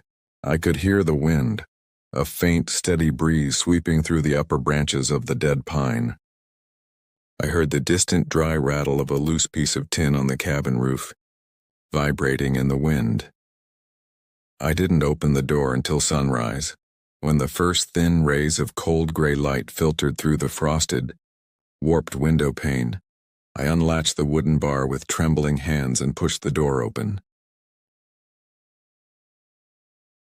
The morning air was freezing sharp and smelled of wet earth and pine needles. Normal, clean mountain air. I walked out into the clearing. The mule was still in the corral, resting on his side against the lower log rail. He was dead, his body rigid and light as dried driftwood, his coat completely stripped of oil and moisture. The ground in the center of the corral where the entity had stood was completely flat. The dirt packed down so hard and smooth that my boot heels left no impression on it whatsoever. I looked toward the tree line. Every lodgepole pine within a 50-yard radius of the cabin had been altered. Their bark was gone, stripped clear down to the white timber, the surfaces smooth, cold, and seamless as polished bone. The trail leading back toward Willow Creek was virtually unidentifiable. The low brush, the dry willow thickets, and the trail blazes had all been flattened, compressed flush into the frozen earth as if a massive, dry roller had passed over the entire valley floor. I didn't retrieve my saddle or panniers from the corral. I took my rifle, my compass, and my map case, and I began walking south toward the nearest warden station at Rock Lake, 22 kilometers away. I walked for 7 hours without stopping. I didn't look back into the timber, and I didn't stop to check the trail markers. My boots felt heavy. My jaw ached from clenching my teeth against the residual metallic taste in my mouth, and my left ear remained completely deaf for 3 days. When I reached the Rock Lake station at 16:30 that afternoon, the resident warden, a senior guy named Miller, was sitting in the office clearing paperwork.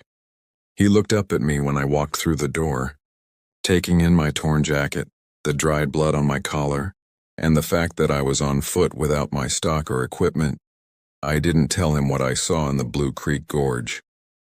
In the warden service back then, if you reported something that didn't fit into a wildlife incident report, a timber survey, or a standard search and rescue log, you were pulled off backcountry duty immediately and sent down to Banff for a psychological evaluation. I told Miller that Rust had broken a leg on the icy shale near the Blue Creek Cut, that I'd had to put him down with my service sidearm, and that I'd lost my radio and panniers in a small rock slide while trying to haul the gear out on foot. I filled out the official loss reports, signed the property destruction forms, and accepted a formal reprimand for losing a pack mule and government equipment. 2 weeks later, Parks Canada sent a work crew up to the Blue Creek drainages to retrieve the remaining cabin equipment and clear the trail segment before the heavy snows arrived.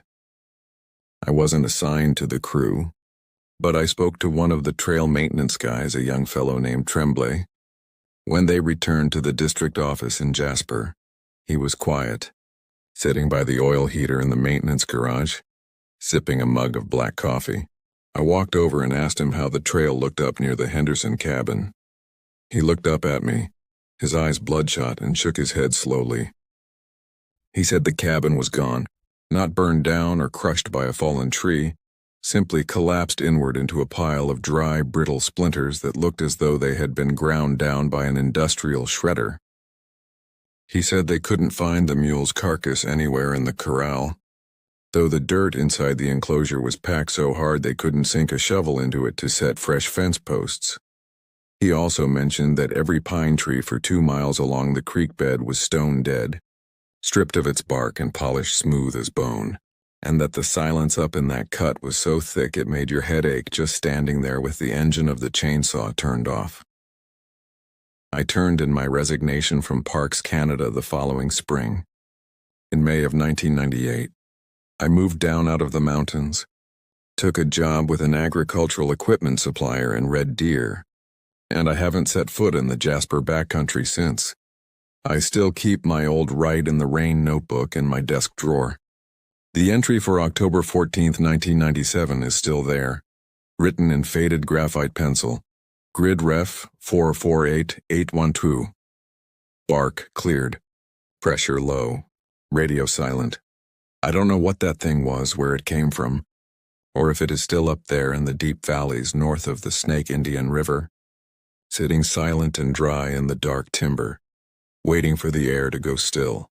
All I know is that there are places in the high wilderness where the world stops being natural, where the earth turns heavy and dry, and where human beings were never meant to walk. My name is Callan Mercer. I'm 46 years old, and for 8 years I worked as a resource conservation ranger with Ontario Parks, mostly stationed out of Wabakimi Provincial Park up in northwestern Ontario. The events I'm describing took place in September of 2007. To understand how something like this happens without anyone ever hearing about it, you have to understand what Wabakimi actually is. Most people who visit Ontario think of Algonquin or Killarney. Parks with well-marked portage trails, paved access roads, maintained wilderness campsites with steel fire rings, and cell coverage if you hike up to a high granite ridge. Wabakimi isn't that. It's nearly 900,000 hectares of roadless boreal wilderness resting on the Canadian Shield, north of Lake Superior and west of Lake Nipigon. There are no highways leading into it. You get in by float plane out of base camps in Armstrong, or you take the Via Rail passenger train along the Northern Transcontinental Line and have the engineer drop you off at a flag stop like Allenwater Bridge or Collins, stepping off the passenger car straight into black spruce and peat bogs with your canoe on your shoulder. Back in 2007, my job was solo backcountry patrol during the ice-free months between May and October. That meant 3-week rotations out in the bush carrying gear in a 16-foot Kevlar prospector canoe. My duties were straightforward. Clear windfall across portage trails with a bow saw and axe, check backcountry permits, log wildlife sightings, monitor fire hazard indexes, inspect wilderness latrines, and maintain VHF radio contact with the district office in Armstrong. You get comfortable with solitude out there. You learn the rhythm of the Shield, the smell of wet balsam fir, the dark tea-colored tannin of the lakes, the scraping sound of granite against a gel coat hull, and the deep, total silence that settles over the spruce forest when the wind dies down at sunset. That September had been unusually warm and dry. Indian summer had stretched late into the month, turning the trembling aspen and paper birch a brilliant yellow against the dark, jagged lines of black spruce and jack pine. The water levels across the Ogoki River watershed were dropped down to historic lows. Creeks that usually ran knees deep were reduced to trickles over dry river cobblestone, and the moss on the portage trails had turned crisp underfoot. I was on my final patrol of the season before the freeze-up. The plan was to do a 6-day loop, starting from a float plane drop on the northern bay of Smooth Rock Lake, heading east through the upper Ogoki River system toward Whitewater Lake, clearing trail markers and checking remote campsites along the way. Bill Henderson, a pilot who had been flying bush planes out of Armstrong since the 70s, dropped me off in his de Havilland Beaver around 9 in the morning on September 18th. The lake was flat as glass, reflecting a cloudless pale blue sky. Bill unloaded my canoe from the pontoon struts, handed down my Duluth pack and my dry bags, and wished me luck. He told me he'd see me in 6 days at the Whitewater outpost. Then he throttled up, the radial engine roared across the water, and his plane lifted off, climbing over the pine tree line until the drone of the motor faded into nothing. The moment that engine noise dies, the silence hits you like a wall. It's not an empty silence. It's a living sound made of wind in the high needles, water lapping against lichen-crusted granite, and the distant call of a loon. I spent the first 2 days paddling northeast, making good time. I logged my weather observations twice daily, using my sling psychrometer to measure wet bulb and dry bulb temperatures, calculating the fine fuel moisture code for the provincial fire weather index. The air was bone dry. Humidity was hovering around 22%, which is unnaturally low for northwestern Ontario in late September. On the evening of the second day, I set up camp on a small granite island near the outlet where Smooth Rock Lake narrows down into the upper Ogoki River. The site was elevated, shaded by mature jack pines with a clear view of the water channel. While setting up my tent, I noticed the first detail that felt off. I went to gather deadfall for a small cooking fire to boil water for my dinner. I walked into a thicket of black spruce on the island's sheltered side, looking for dry lower branches. Ground moss in Wabakimi, mostly sphagnum and feather moss, is normally like a wet sponge. Even in a dry summer, if you kneel on it, moisture seeps through your canvas pants. But when I stepped off the granite ledge into the moss carpet, it didn't give way with that familiar damp springiness.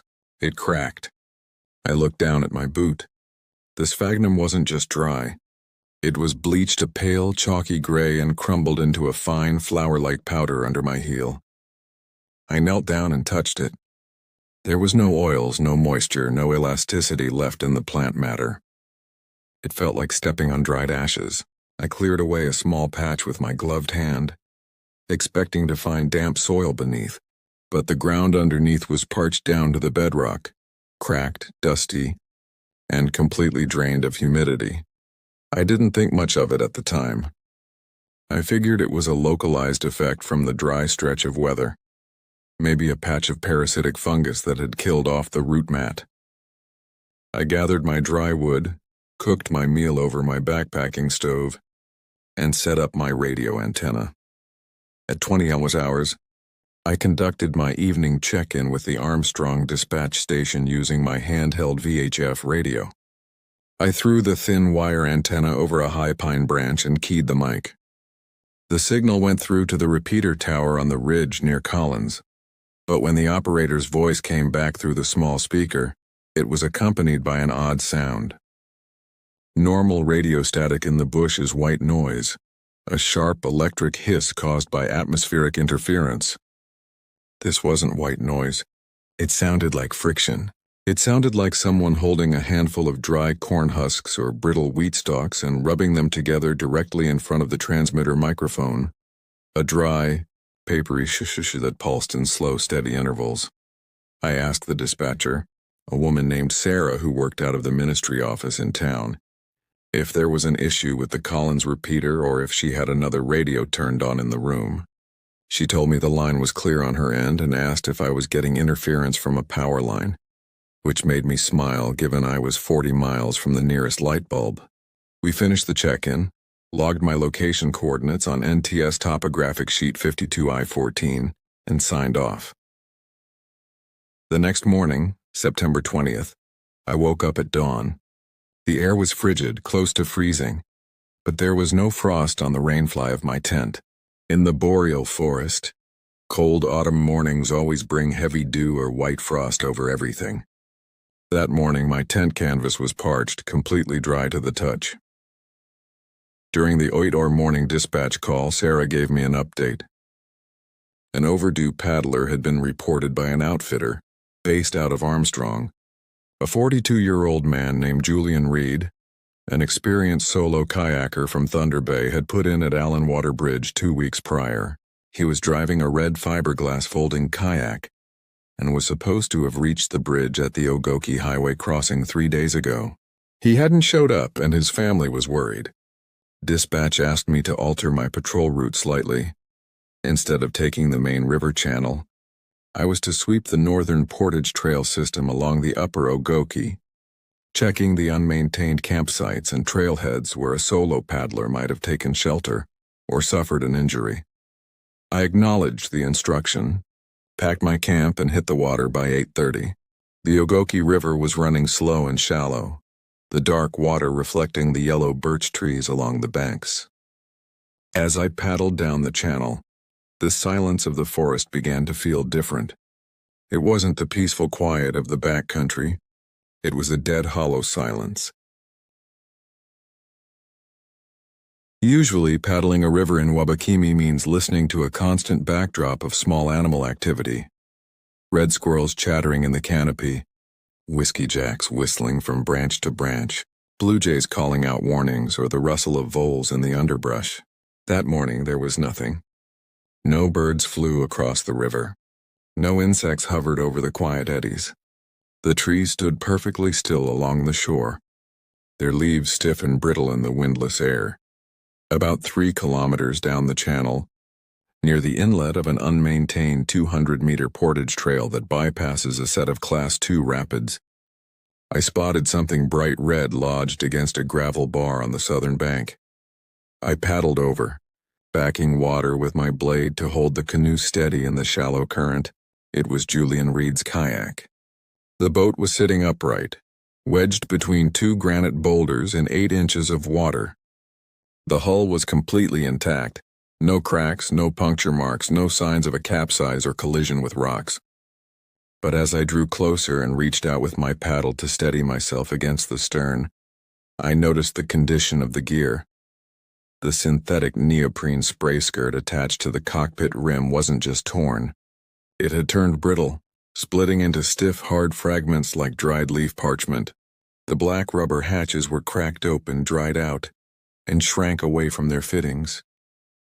I stepped out of my canoe into the shallow water, dragging my boat up onto the gravel bar beside the kayak, and looked inside the cockpit. The wooden paddle resting across the thwarts had a dry, pale look to it, as if it had been baked in a kiln for months. The synthetic foam padding on the seat had crumbled into small, gray dry grains that covered the bottom of the hull. Reed's dry bags were sitting in the cargo wells, but when I touched the thick PVC material of the bags, it didn't feel like flexible vinyl. It felt like stiff, brittle tin. The fabric cracked under the slight pressure of my fingers. I pulled my belt knife, cut open the top of the dry bag, and looked inside.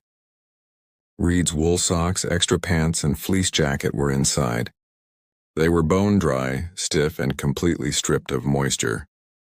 When I lifted a wool sweater out of the bag, the fibers felt hard, almost glassy, and a small puff of pale dust rose from the fabric into the morning air. I called out Reed's name into the forest. "Julian, Parks Canada Patrol. Is anyone here?" My voice didn't carry. That was the first time I felt a true sensation of unease.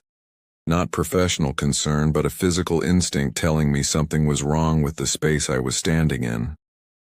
In the bush, your voice echoes off the trees or carries across the water. Here my voice seemed to collapse the moment it left my mouth, falling flat into the dry air as if I were shouting into a room lined with heavy felt.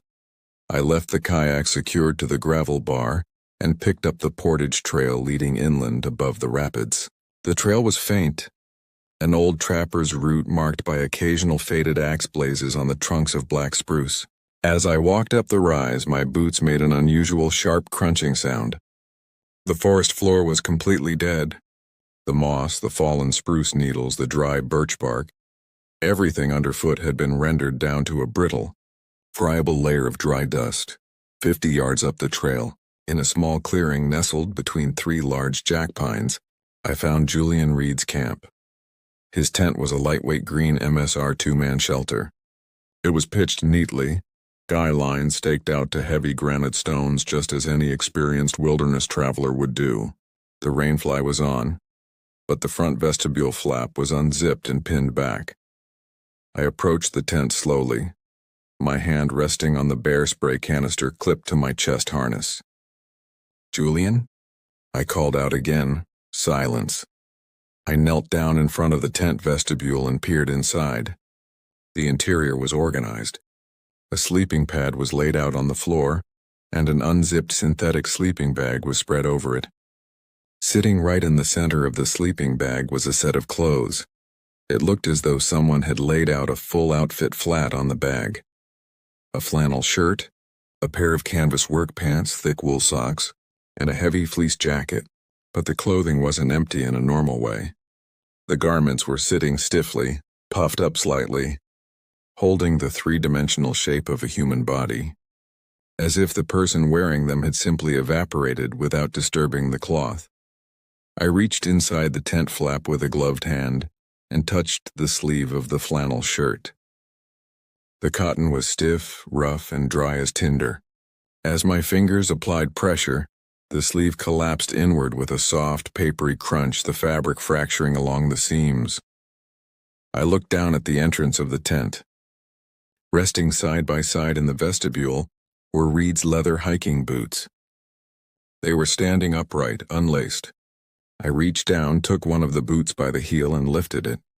It felt as light as a handful of dry straw.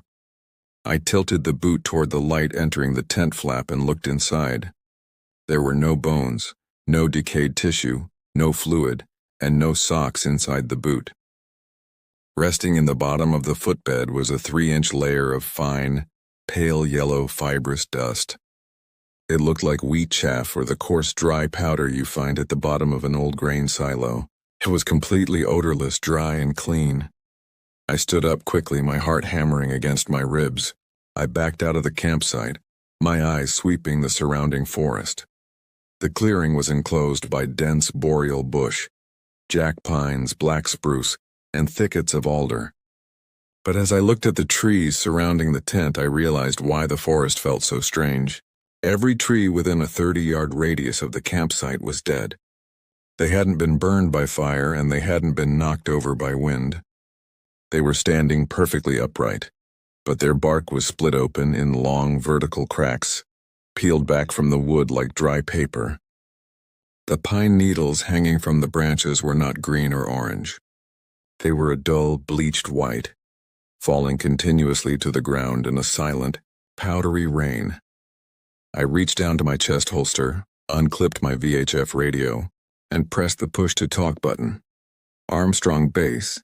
This is Ranger Mercer on Upper Ogoki Portage. I have an emergency call, over. I released the button. The speaker didn't give me static. It didn't give me Sarah's voice. From the small round speaker on the front of the unit came that same dry, friction-like rubbing sound, louder now, sharper, vibrating the plastic housing of the radio in my hand. And then, through the speaker, I heard something else embedded in the static. It was a rhythm, a precise mechanical dry clicking sound, like 2 dry pieces of hardwood being struck together, repeating every 2 seconds. Clack, clack, clack. Then, from the woods 50 yards behind the tent, I heard the exact same sound unamplified, carrying through the open air. Clack. I froze. My radio fell to the end of its safety lanyard dangling against my hip. The sound hadn't come from a radio speaker, and it hadn't come from an animal. It was a physical impact sound, a sharp, high-tension fracture of dry wood or bone. I turned my head slowly, keeping my body still, looking toward the thicket of black spruce on the eastern edge of the clearing. The trees there were dense, their lower dead branches forming a dark, tangled lattice. Standing in the shadows between 2 bare spruce trunks was something that did not belong in that forest, or anywhere else I have ever been. It stood roughly 8 or 9 feet tall. It was completely hairless, pale, and dry, with a color like sun-bleached driftwood or old birch bark that has laid in a field for years. It had no recognizable human or animal anatomy. No head, no face, no eyes, no jointed limbs, and no torso. It was a towering, vertical construct made of thousands of tightly bound, ribbon-like strands of pale, rigid fiber. The strands were smooth and dry, running vertically from the ground up to a tapered, rounded point at the top, arranged in a dense, geometric bundle that mimicked the general upright posture of a person, but without any organic softness. It looked like the exposed, petrified grain of a giant tree trunk that had been stripped down to its innermost fibers and pulled into a stiff, narrow column. It wasn't breathing. It made no sound of inhalation or movement. It simply stood there in the gray shadows of the dead trees. As I stared at it, trying to process what my eyes were seeing, the air in the clearing changed instantly. The temperature didn't drop, but the humidity evaporated. Within 3 seconds, my nostrils burned as the mucous membranes inside my nose dried out completely. My lips cracked open, bleeding tiny drops of dark blood that dried instantly on my skin. The skin on my face and hands felt pulled tight like parchment being stretched across a frame. I gasped for air, but the breath I drew into my lungs felt hot, bone-dry, and dusty, tasting like warm ash from a dead wood stove. The thing didn't walk. It didn't step forward with feet or legs.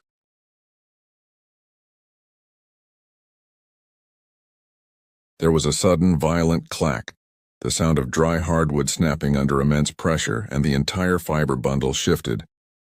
It didn't slide across the ground, and it didn't fluidly walk.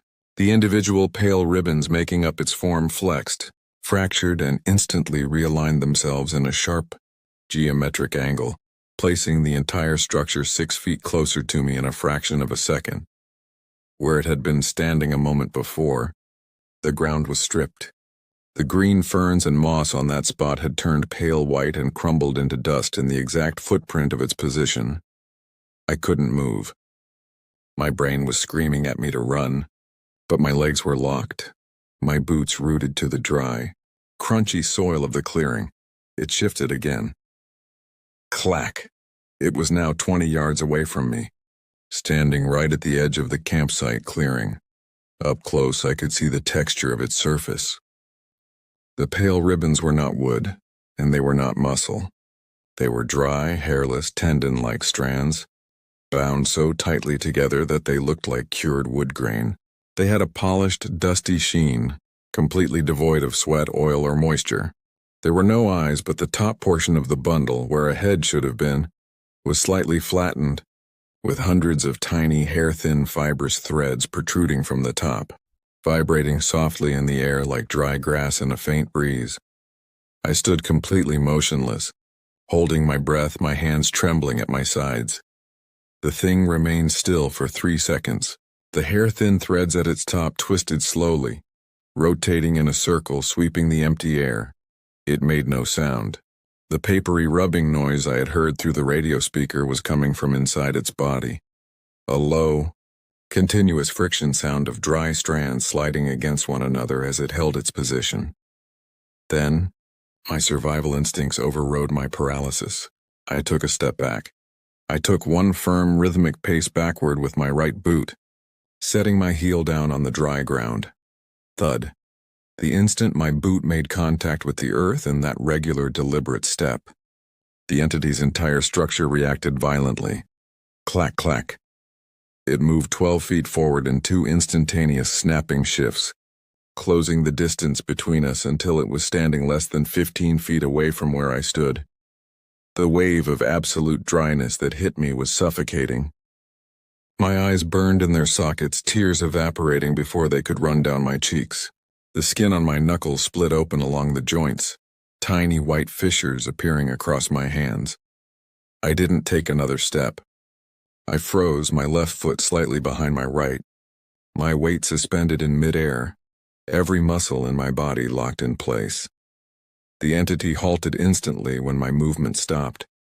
It stood towering above me, its pale, dry fiber strands sweeping upward into the dim afternoon light, filtering through the dead pines. The hair-thin threads at the top of its structure were vibrating frantically now, whipping back and forth through the dry air like the antennae of an insect, but making no physical contact with me. It was searching, in that terrible, silent moment, standing 3 paces away from that thing in the dead forest. I understood the rule that governed it. It wasn't looking at me. It had no eyes, no heat-sensing organs, and no hearing in the way an animal hears. It was tracking spatial rhythm. When I had taken that single, steady ranger step, the regular, evenly spaced pace of a human walking, it had locked onto the temporal cadence of my movement instantly. The regular interval of a heartbeat, the rhythmic cadence of a walking stride, the steady back-and-forth swing of an arm. That was how it mapped its environment.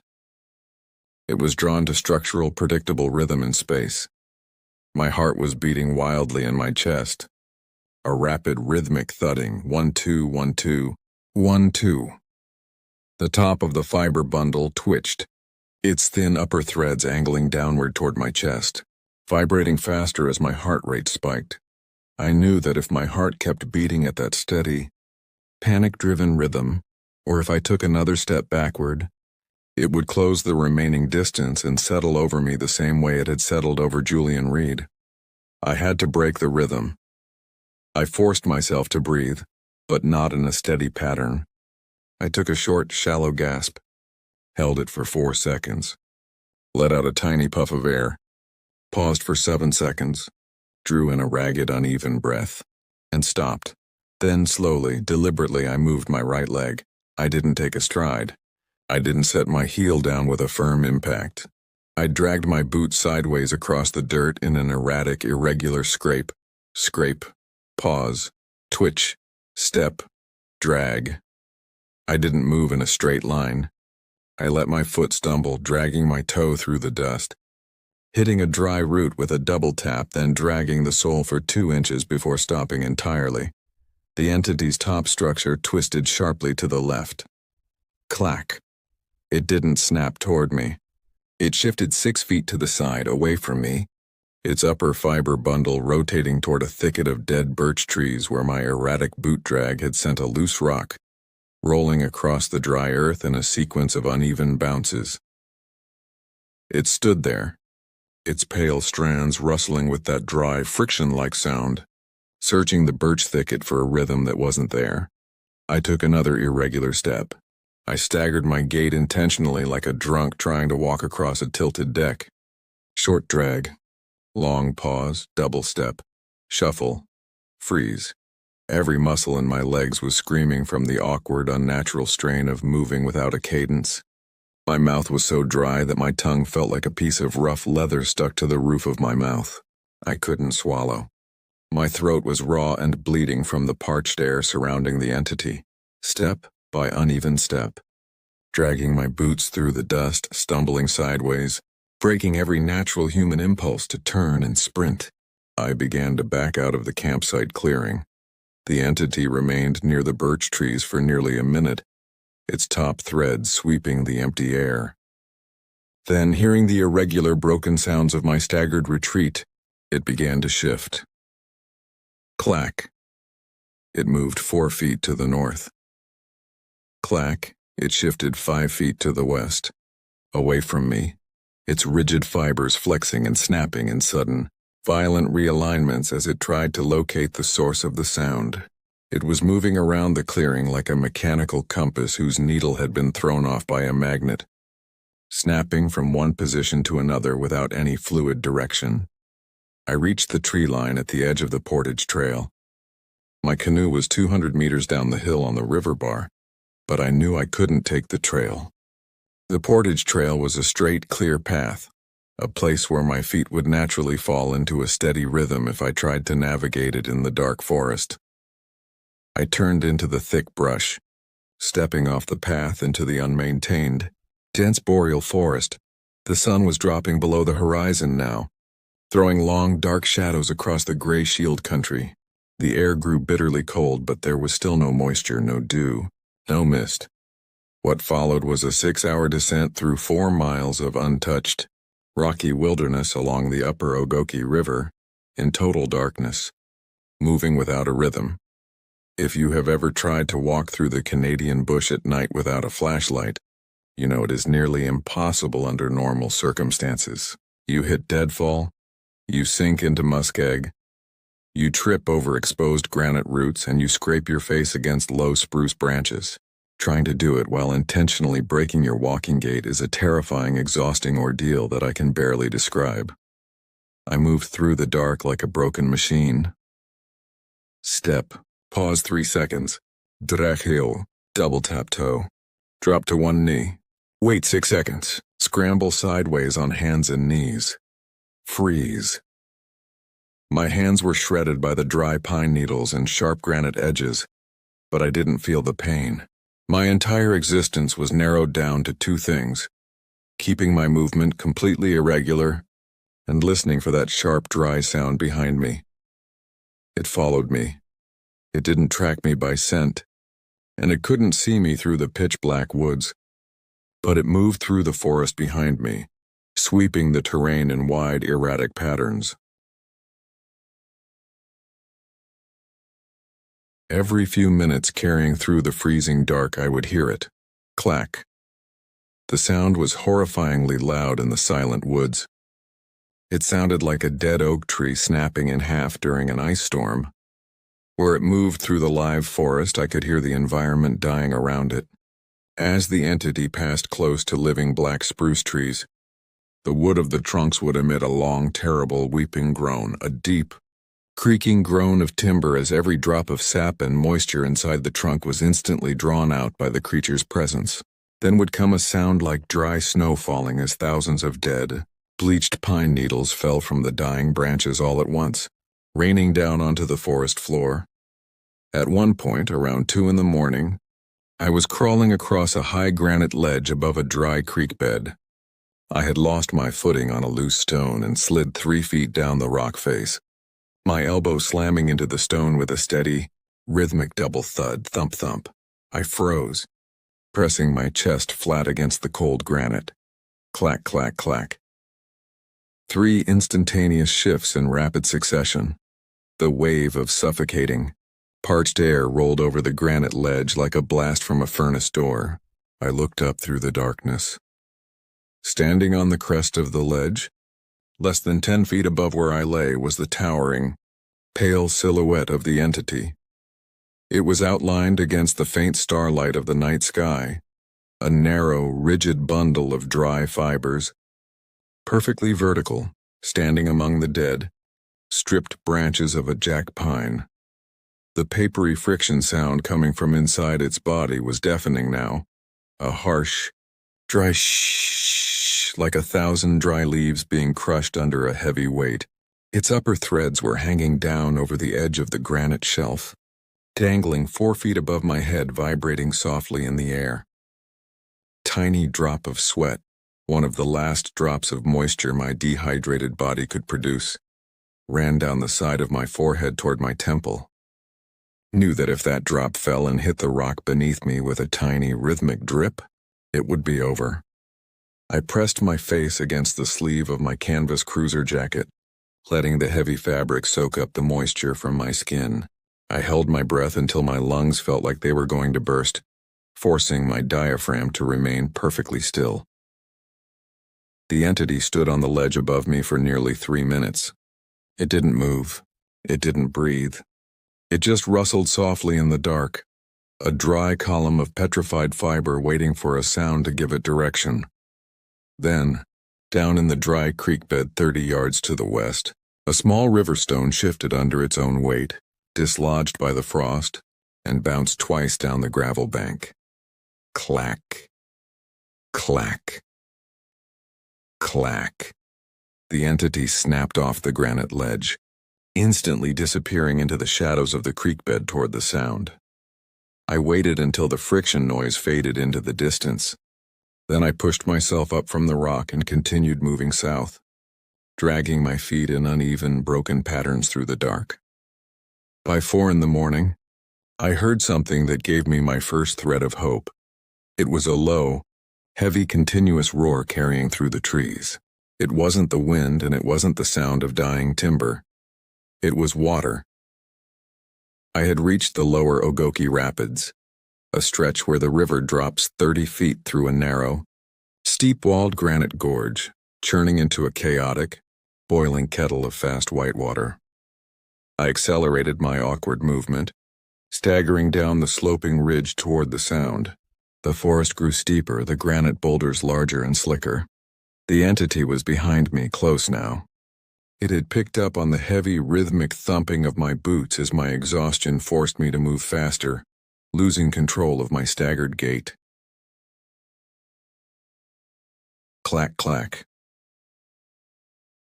It was right on my heels. The parched air surrounding it was so intense that my eyes felt dry cracked, my vision blurring into red hazes around the edges. My skin felt like paper about to split down the center of my back. I broke through the final line of dead, white-needled spruce trees and stepped out onto the wide, wet granite shelf overlooking the gorge. 15 feet below me, the Ogoki River was roaring through the darkness, a violent, white, churning torrent of cold water, spraying fine mist into the night air. I looked back over my shoulder. The entity emerged from the tree line. In the faint, pale light of the setting moon, its sun-bleached fiber strands looked like a towering bundle of dry bone. Clack. It shifted to the edge of the granite shelf, standing 6 feet away from me. The extreme dryness radiating from its body met the heavy, mist-laden air rising from the rapids. Where the 2 air masses met, a strange crackling sound filled the space, like cold water dropping onto a red-hot iron stove. The entity hesitated, its upper threads pulled back from the edge of the gorge, twisting frantically, vibrating in the damp air. The violent, non-rhythmic, continuous chaos of the boiling rapids, thousands of gallons of wet, turbulent water crashing over irregular boulders, created an absolute wall of acoustic and spatial noise. It couldn't parse the environment. It couldn't find a cadence in the churning foam. Didn't wait to see if it would figure it out. I stepped off the granite ledge and plunged into the Ogoki River. The impact with the freezing water hit my body like a physical blow.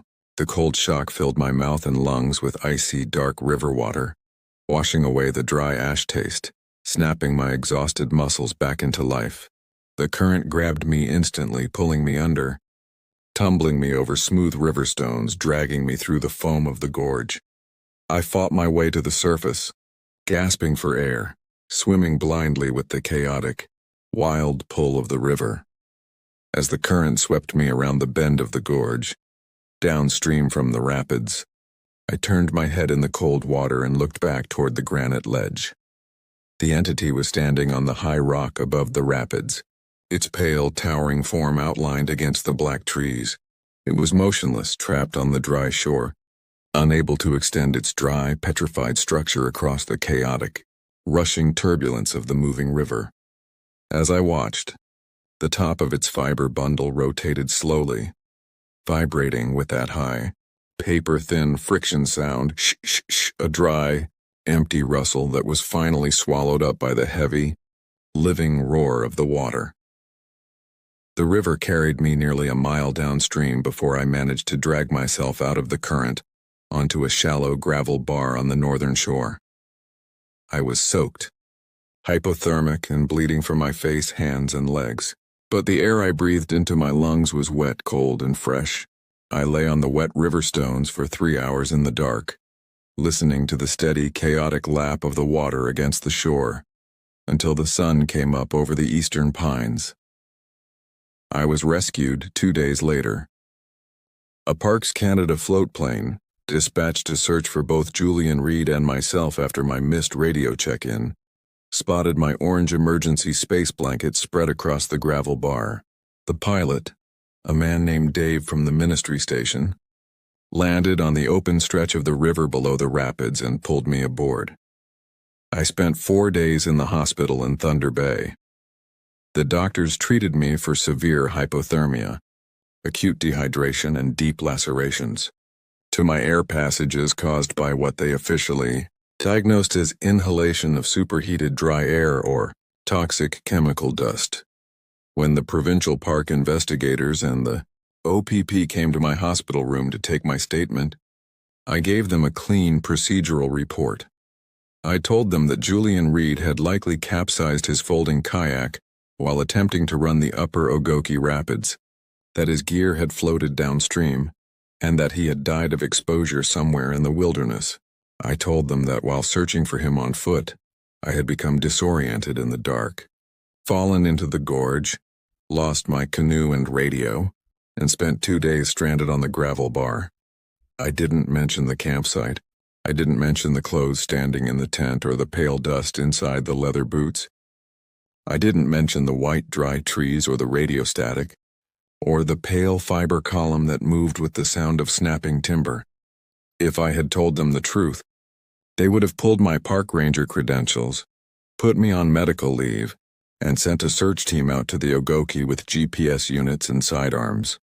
And if a search team went out there walking in a neat, rhythmic 3-man line through the dry bush, stepping in time with one another along the portage trails, they wouldn't have found Julian Reed. They would have just left more empty clothes, sitting in the dust. The official ministry report logged Julian Reed as a wilderness fatality due to accidental drowning, body unrecovered. His case was closed 6 months later. I resigned from Ontario Parks at the end of October 2007, as soon as my contract for the season ended. I packed my gear, drove out of Armstrong, and never went back into the boreal backcountry. I live in Prince Rupert now, on the coast of British Columbia. It's a rainy, wet port town where it rains nearly 200 days a year.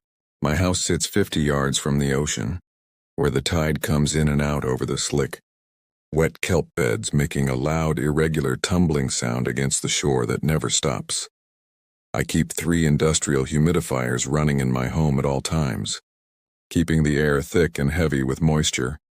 I don't go hiking in the woods. I don't go canoeing on freshwater lakes. And whenever I walk down the damp, paved streets of town to go to the grocery store or the harbor, I make sure to break my stride, stumbling slightly, dragging my heel, changing my pace, never allowing my feet to fall into a steady, even rhythm. Because I know that out in the vast, unmapped shield country, deep in the dark places where the roads don't go and the rivers run low and the autumn dry, there are things that are neither living nor dead, things made of dry, petrified silence, waiting in the shadows of the spruce trees for a human footstep to give them a cadence to follow.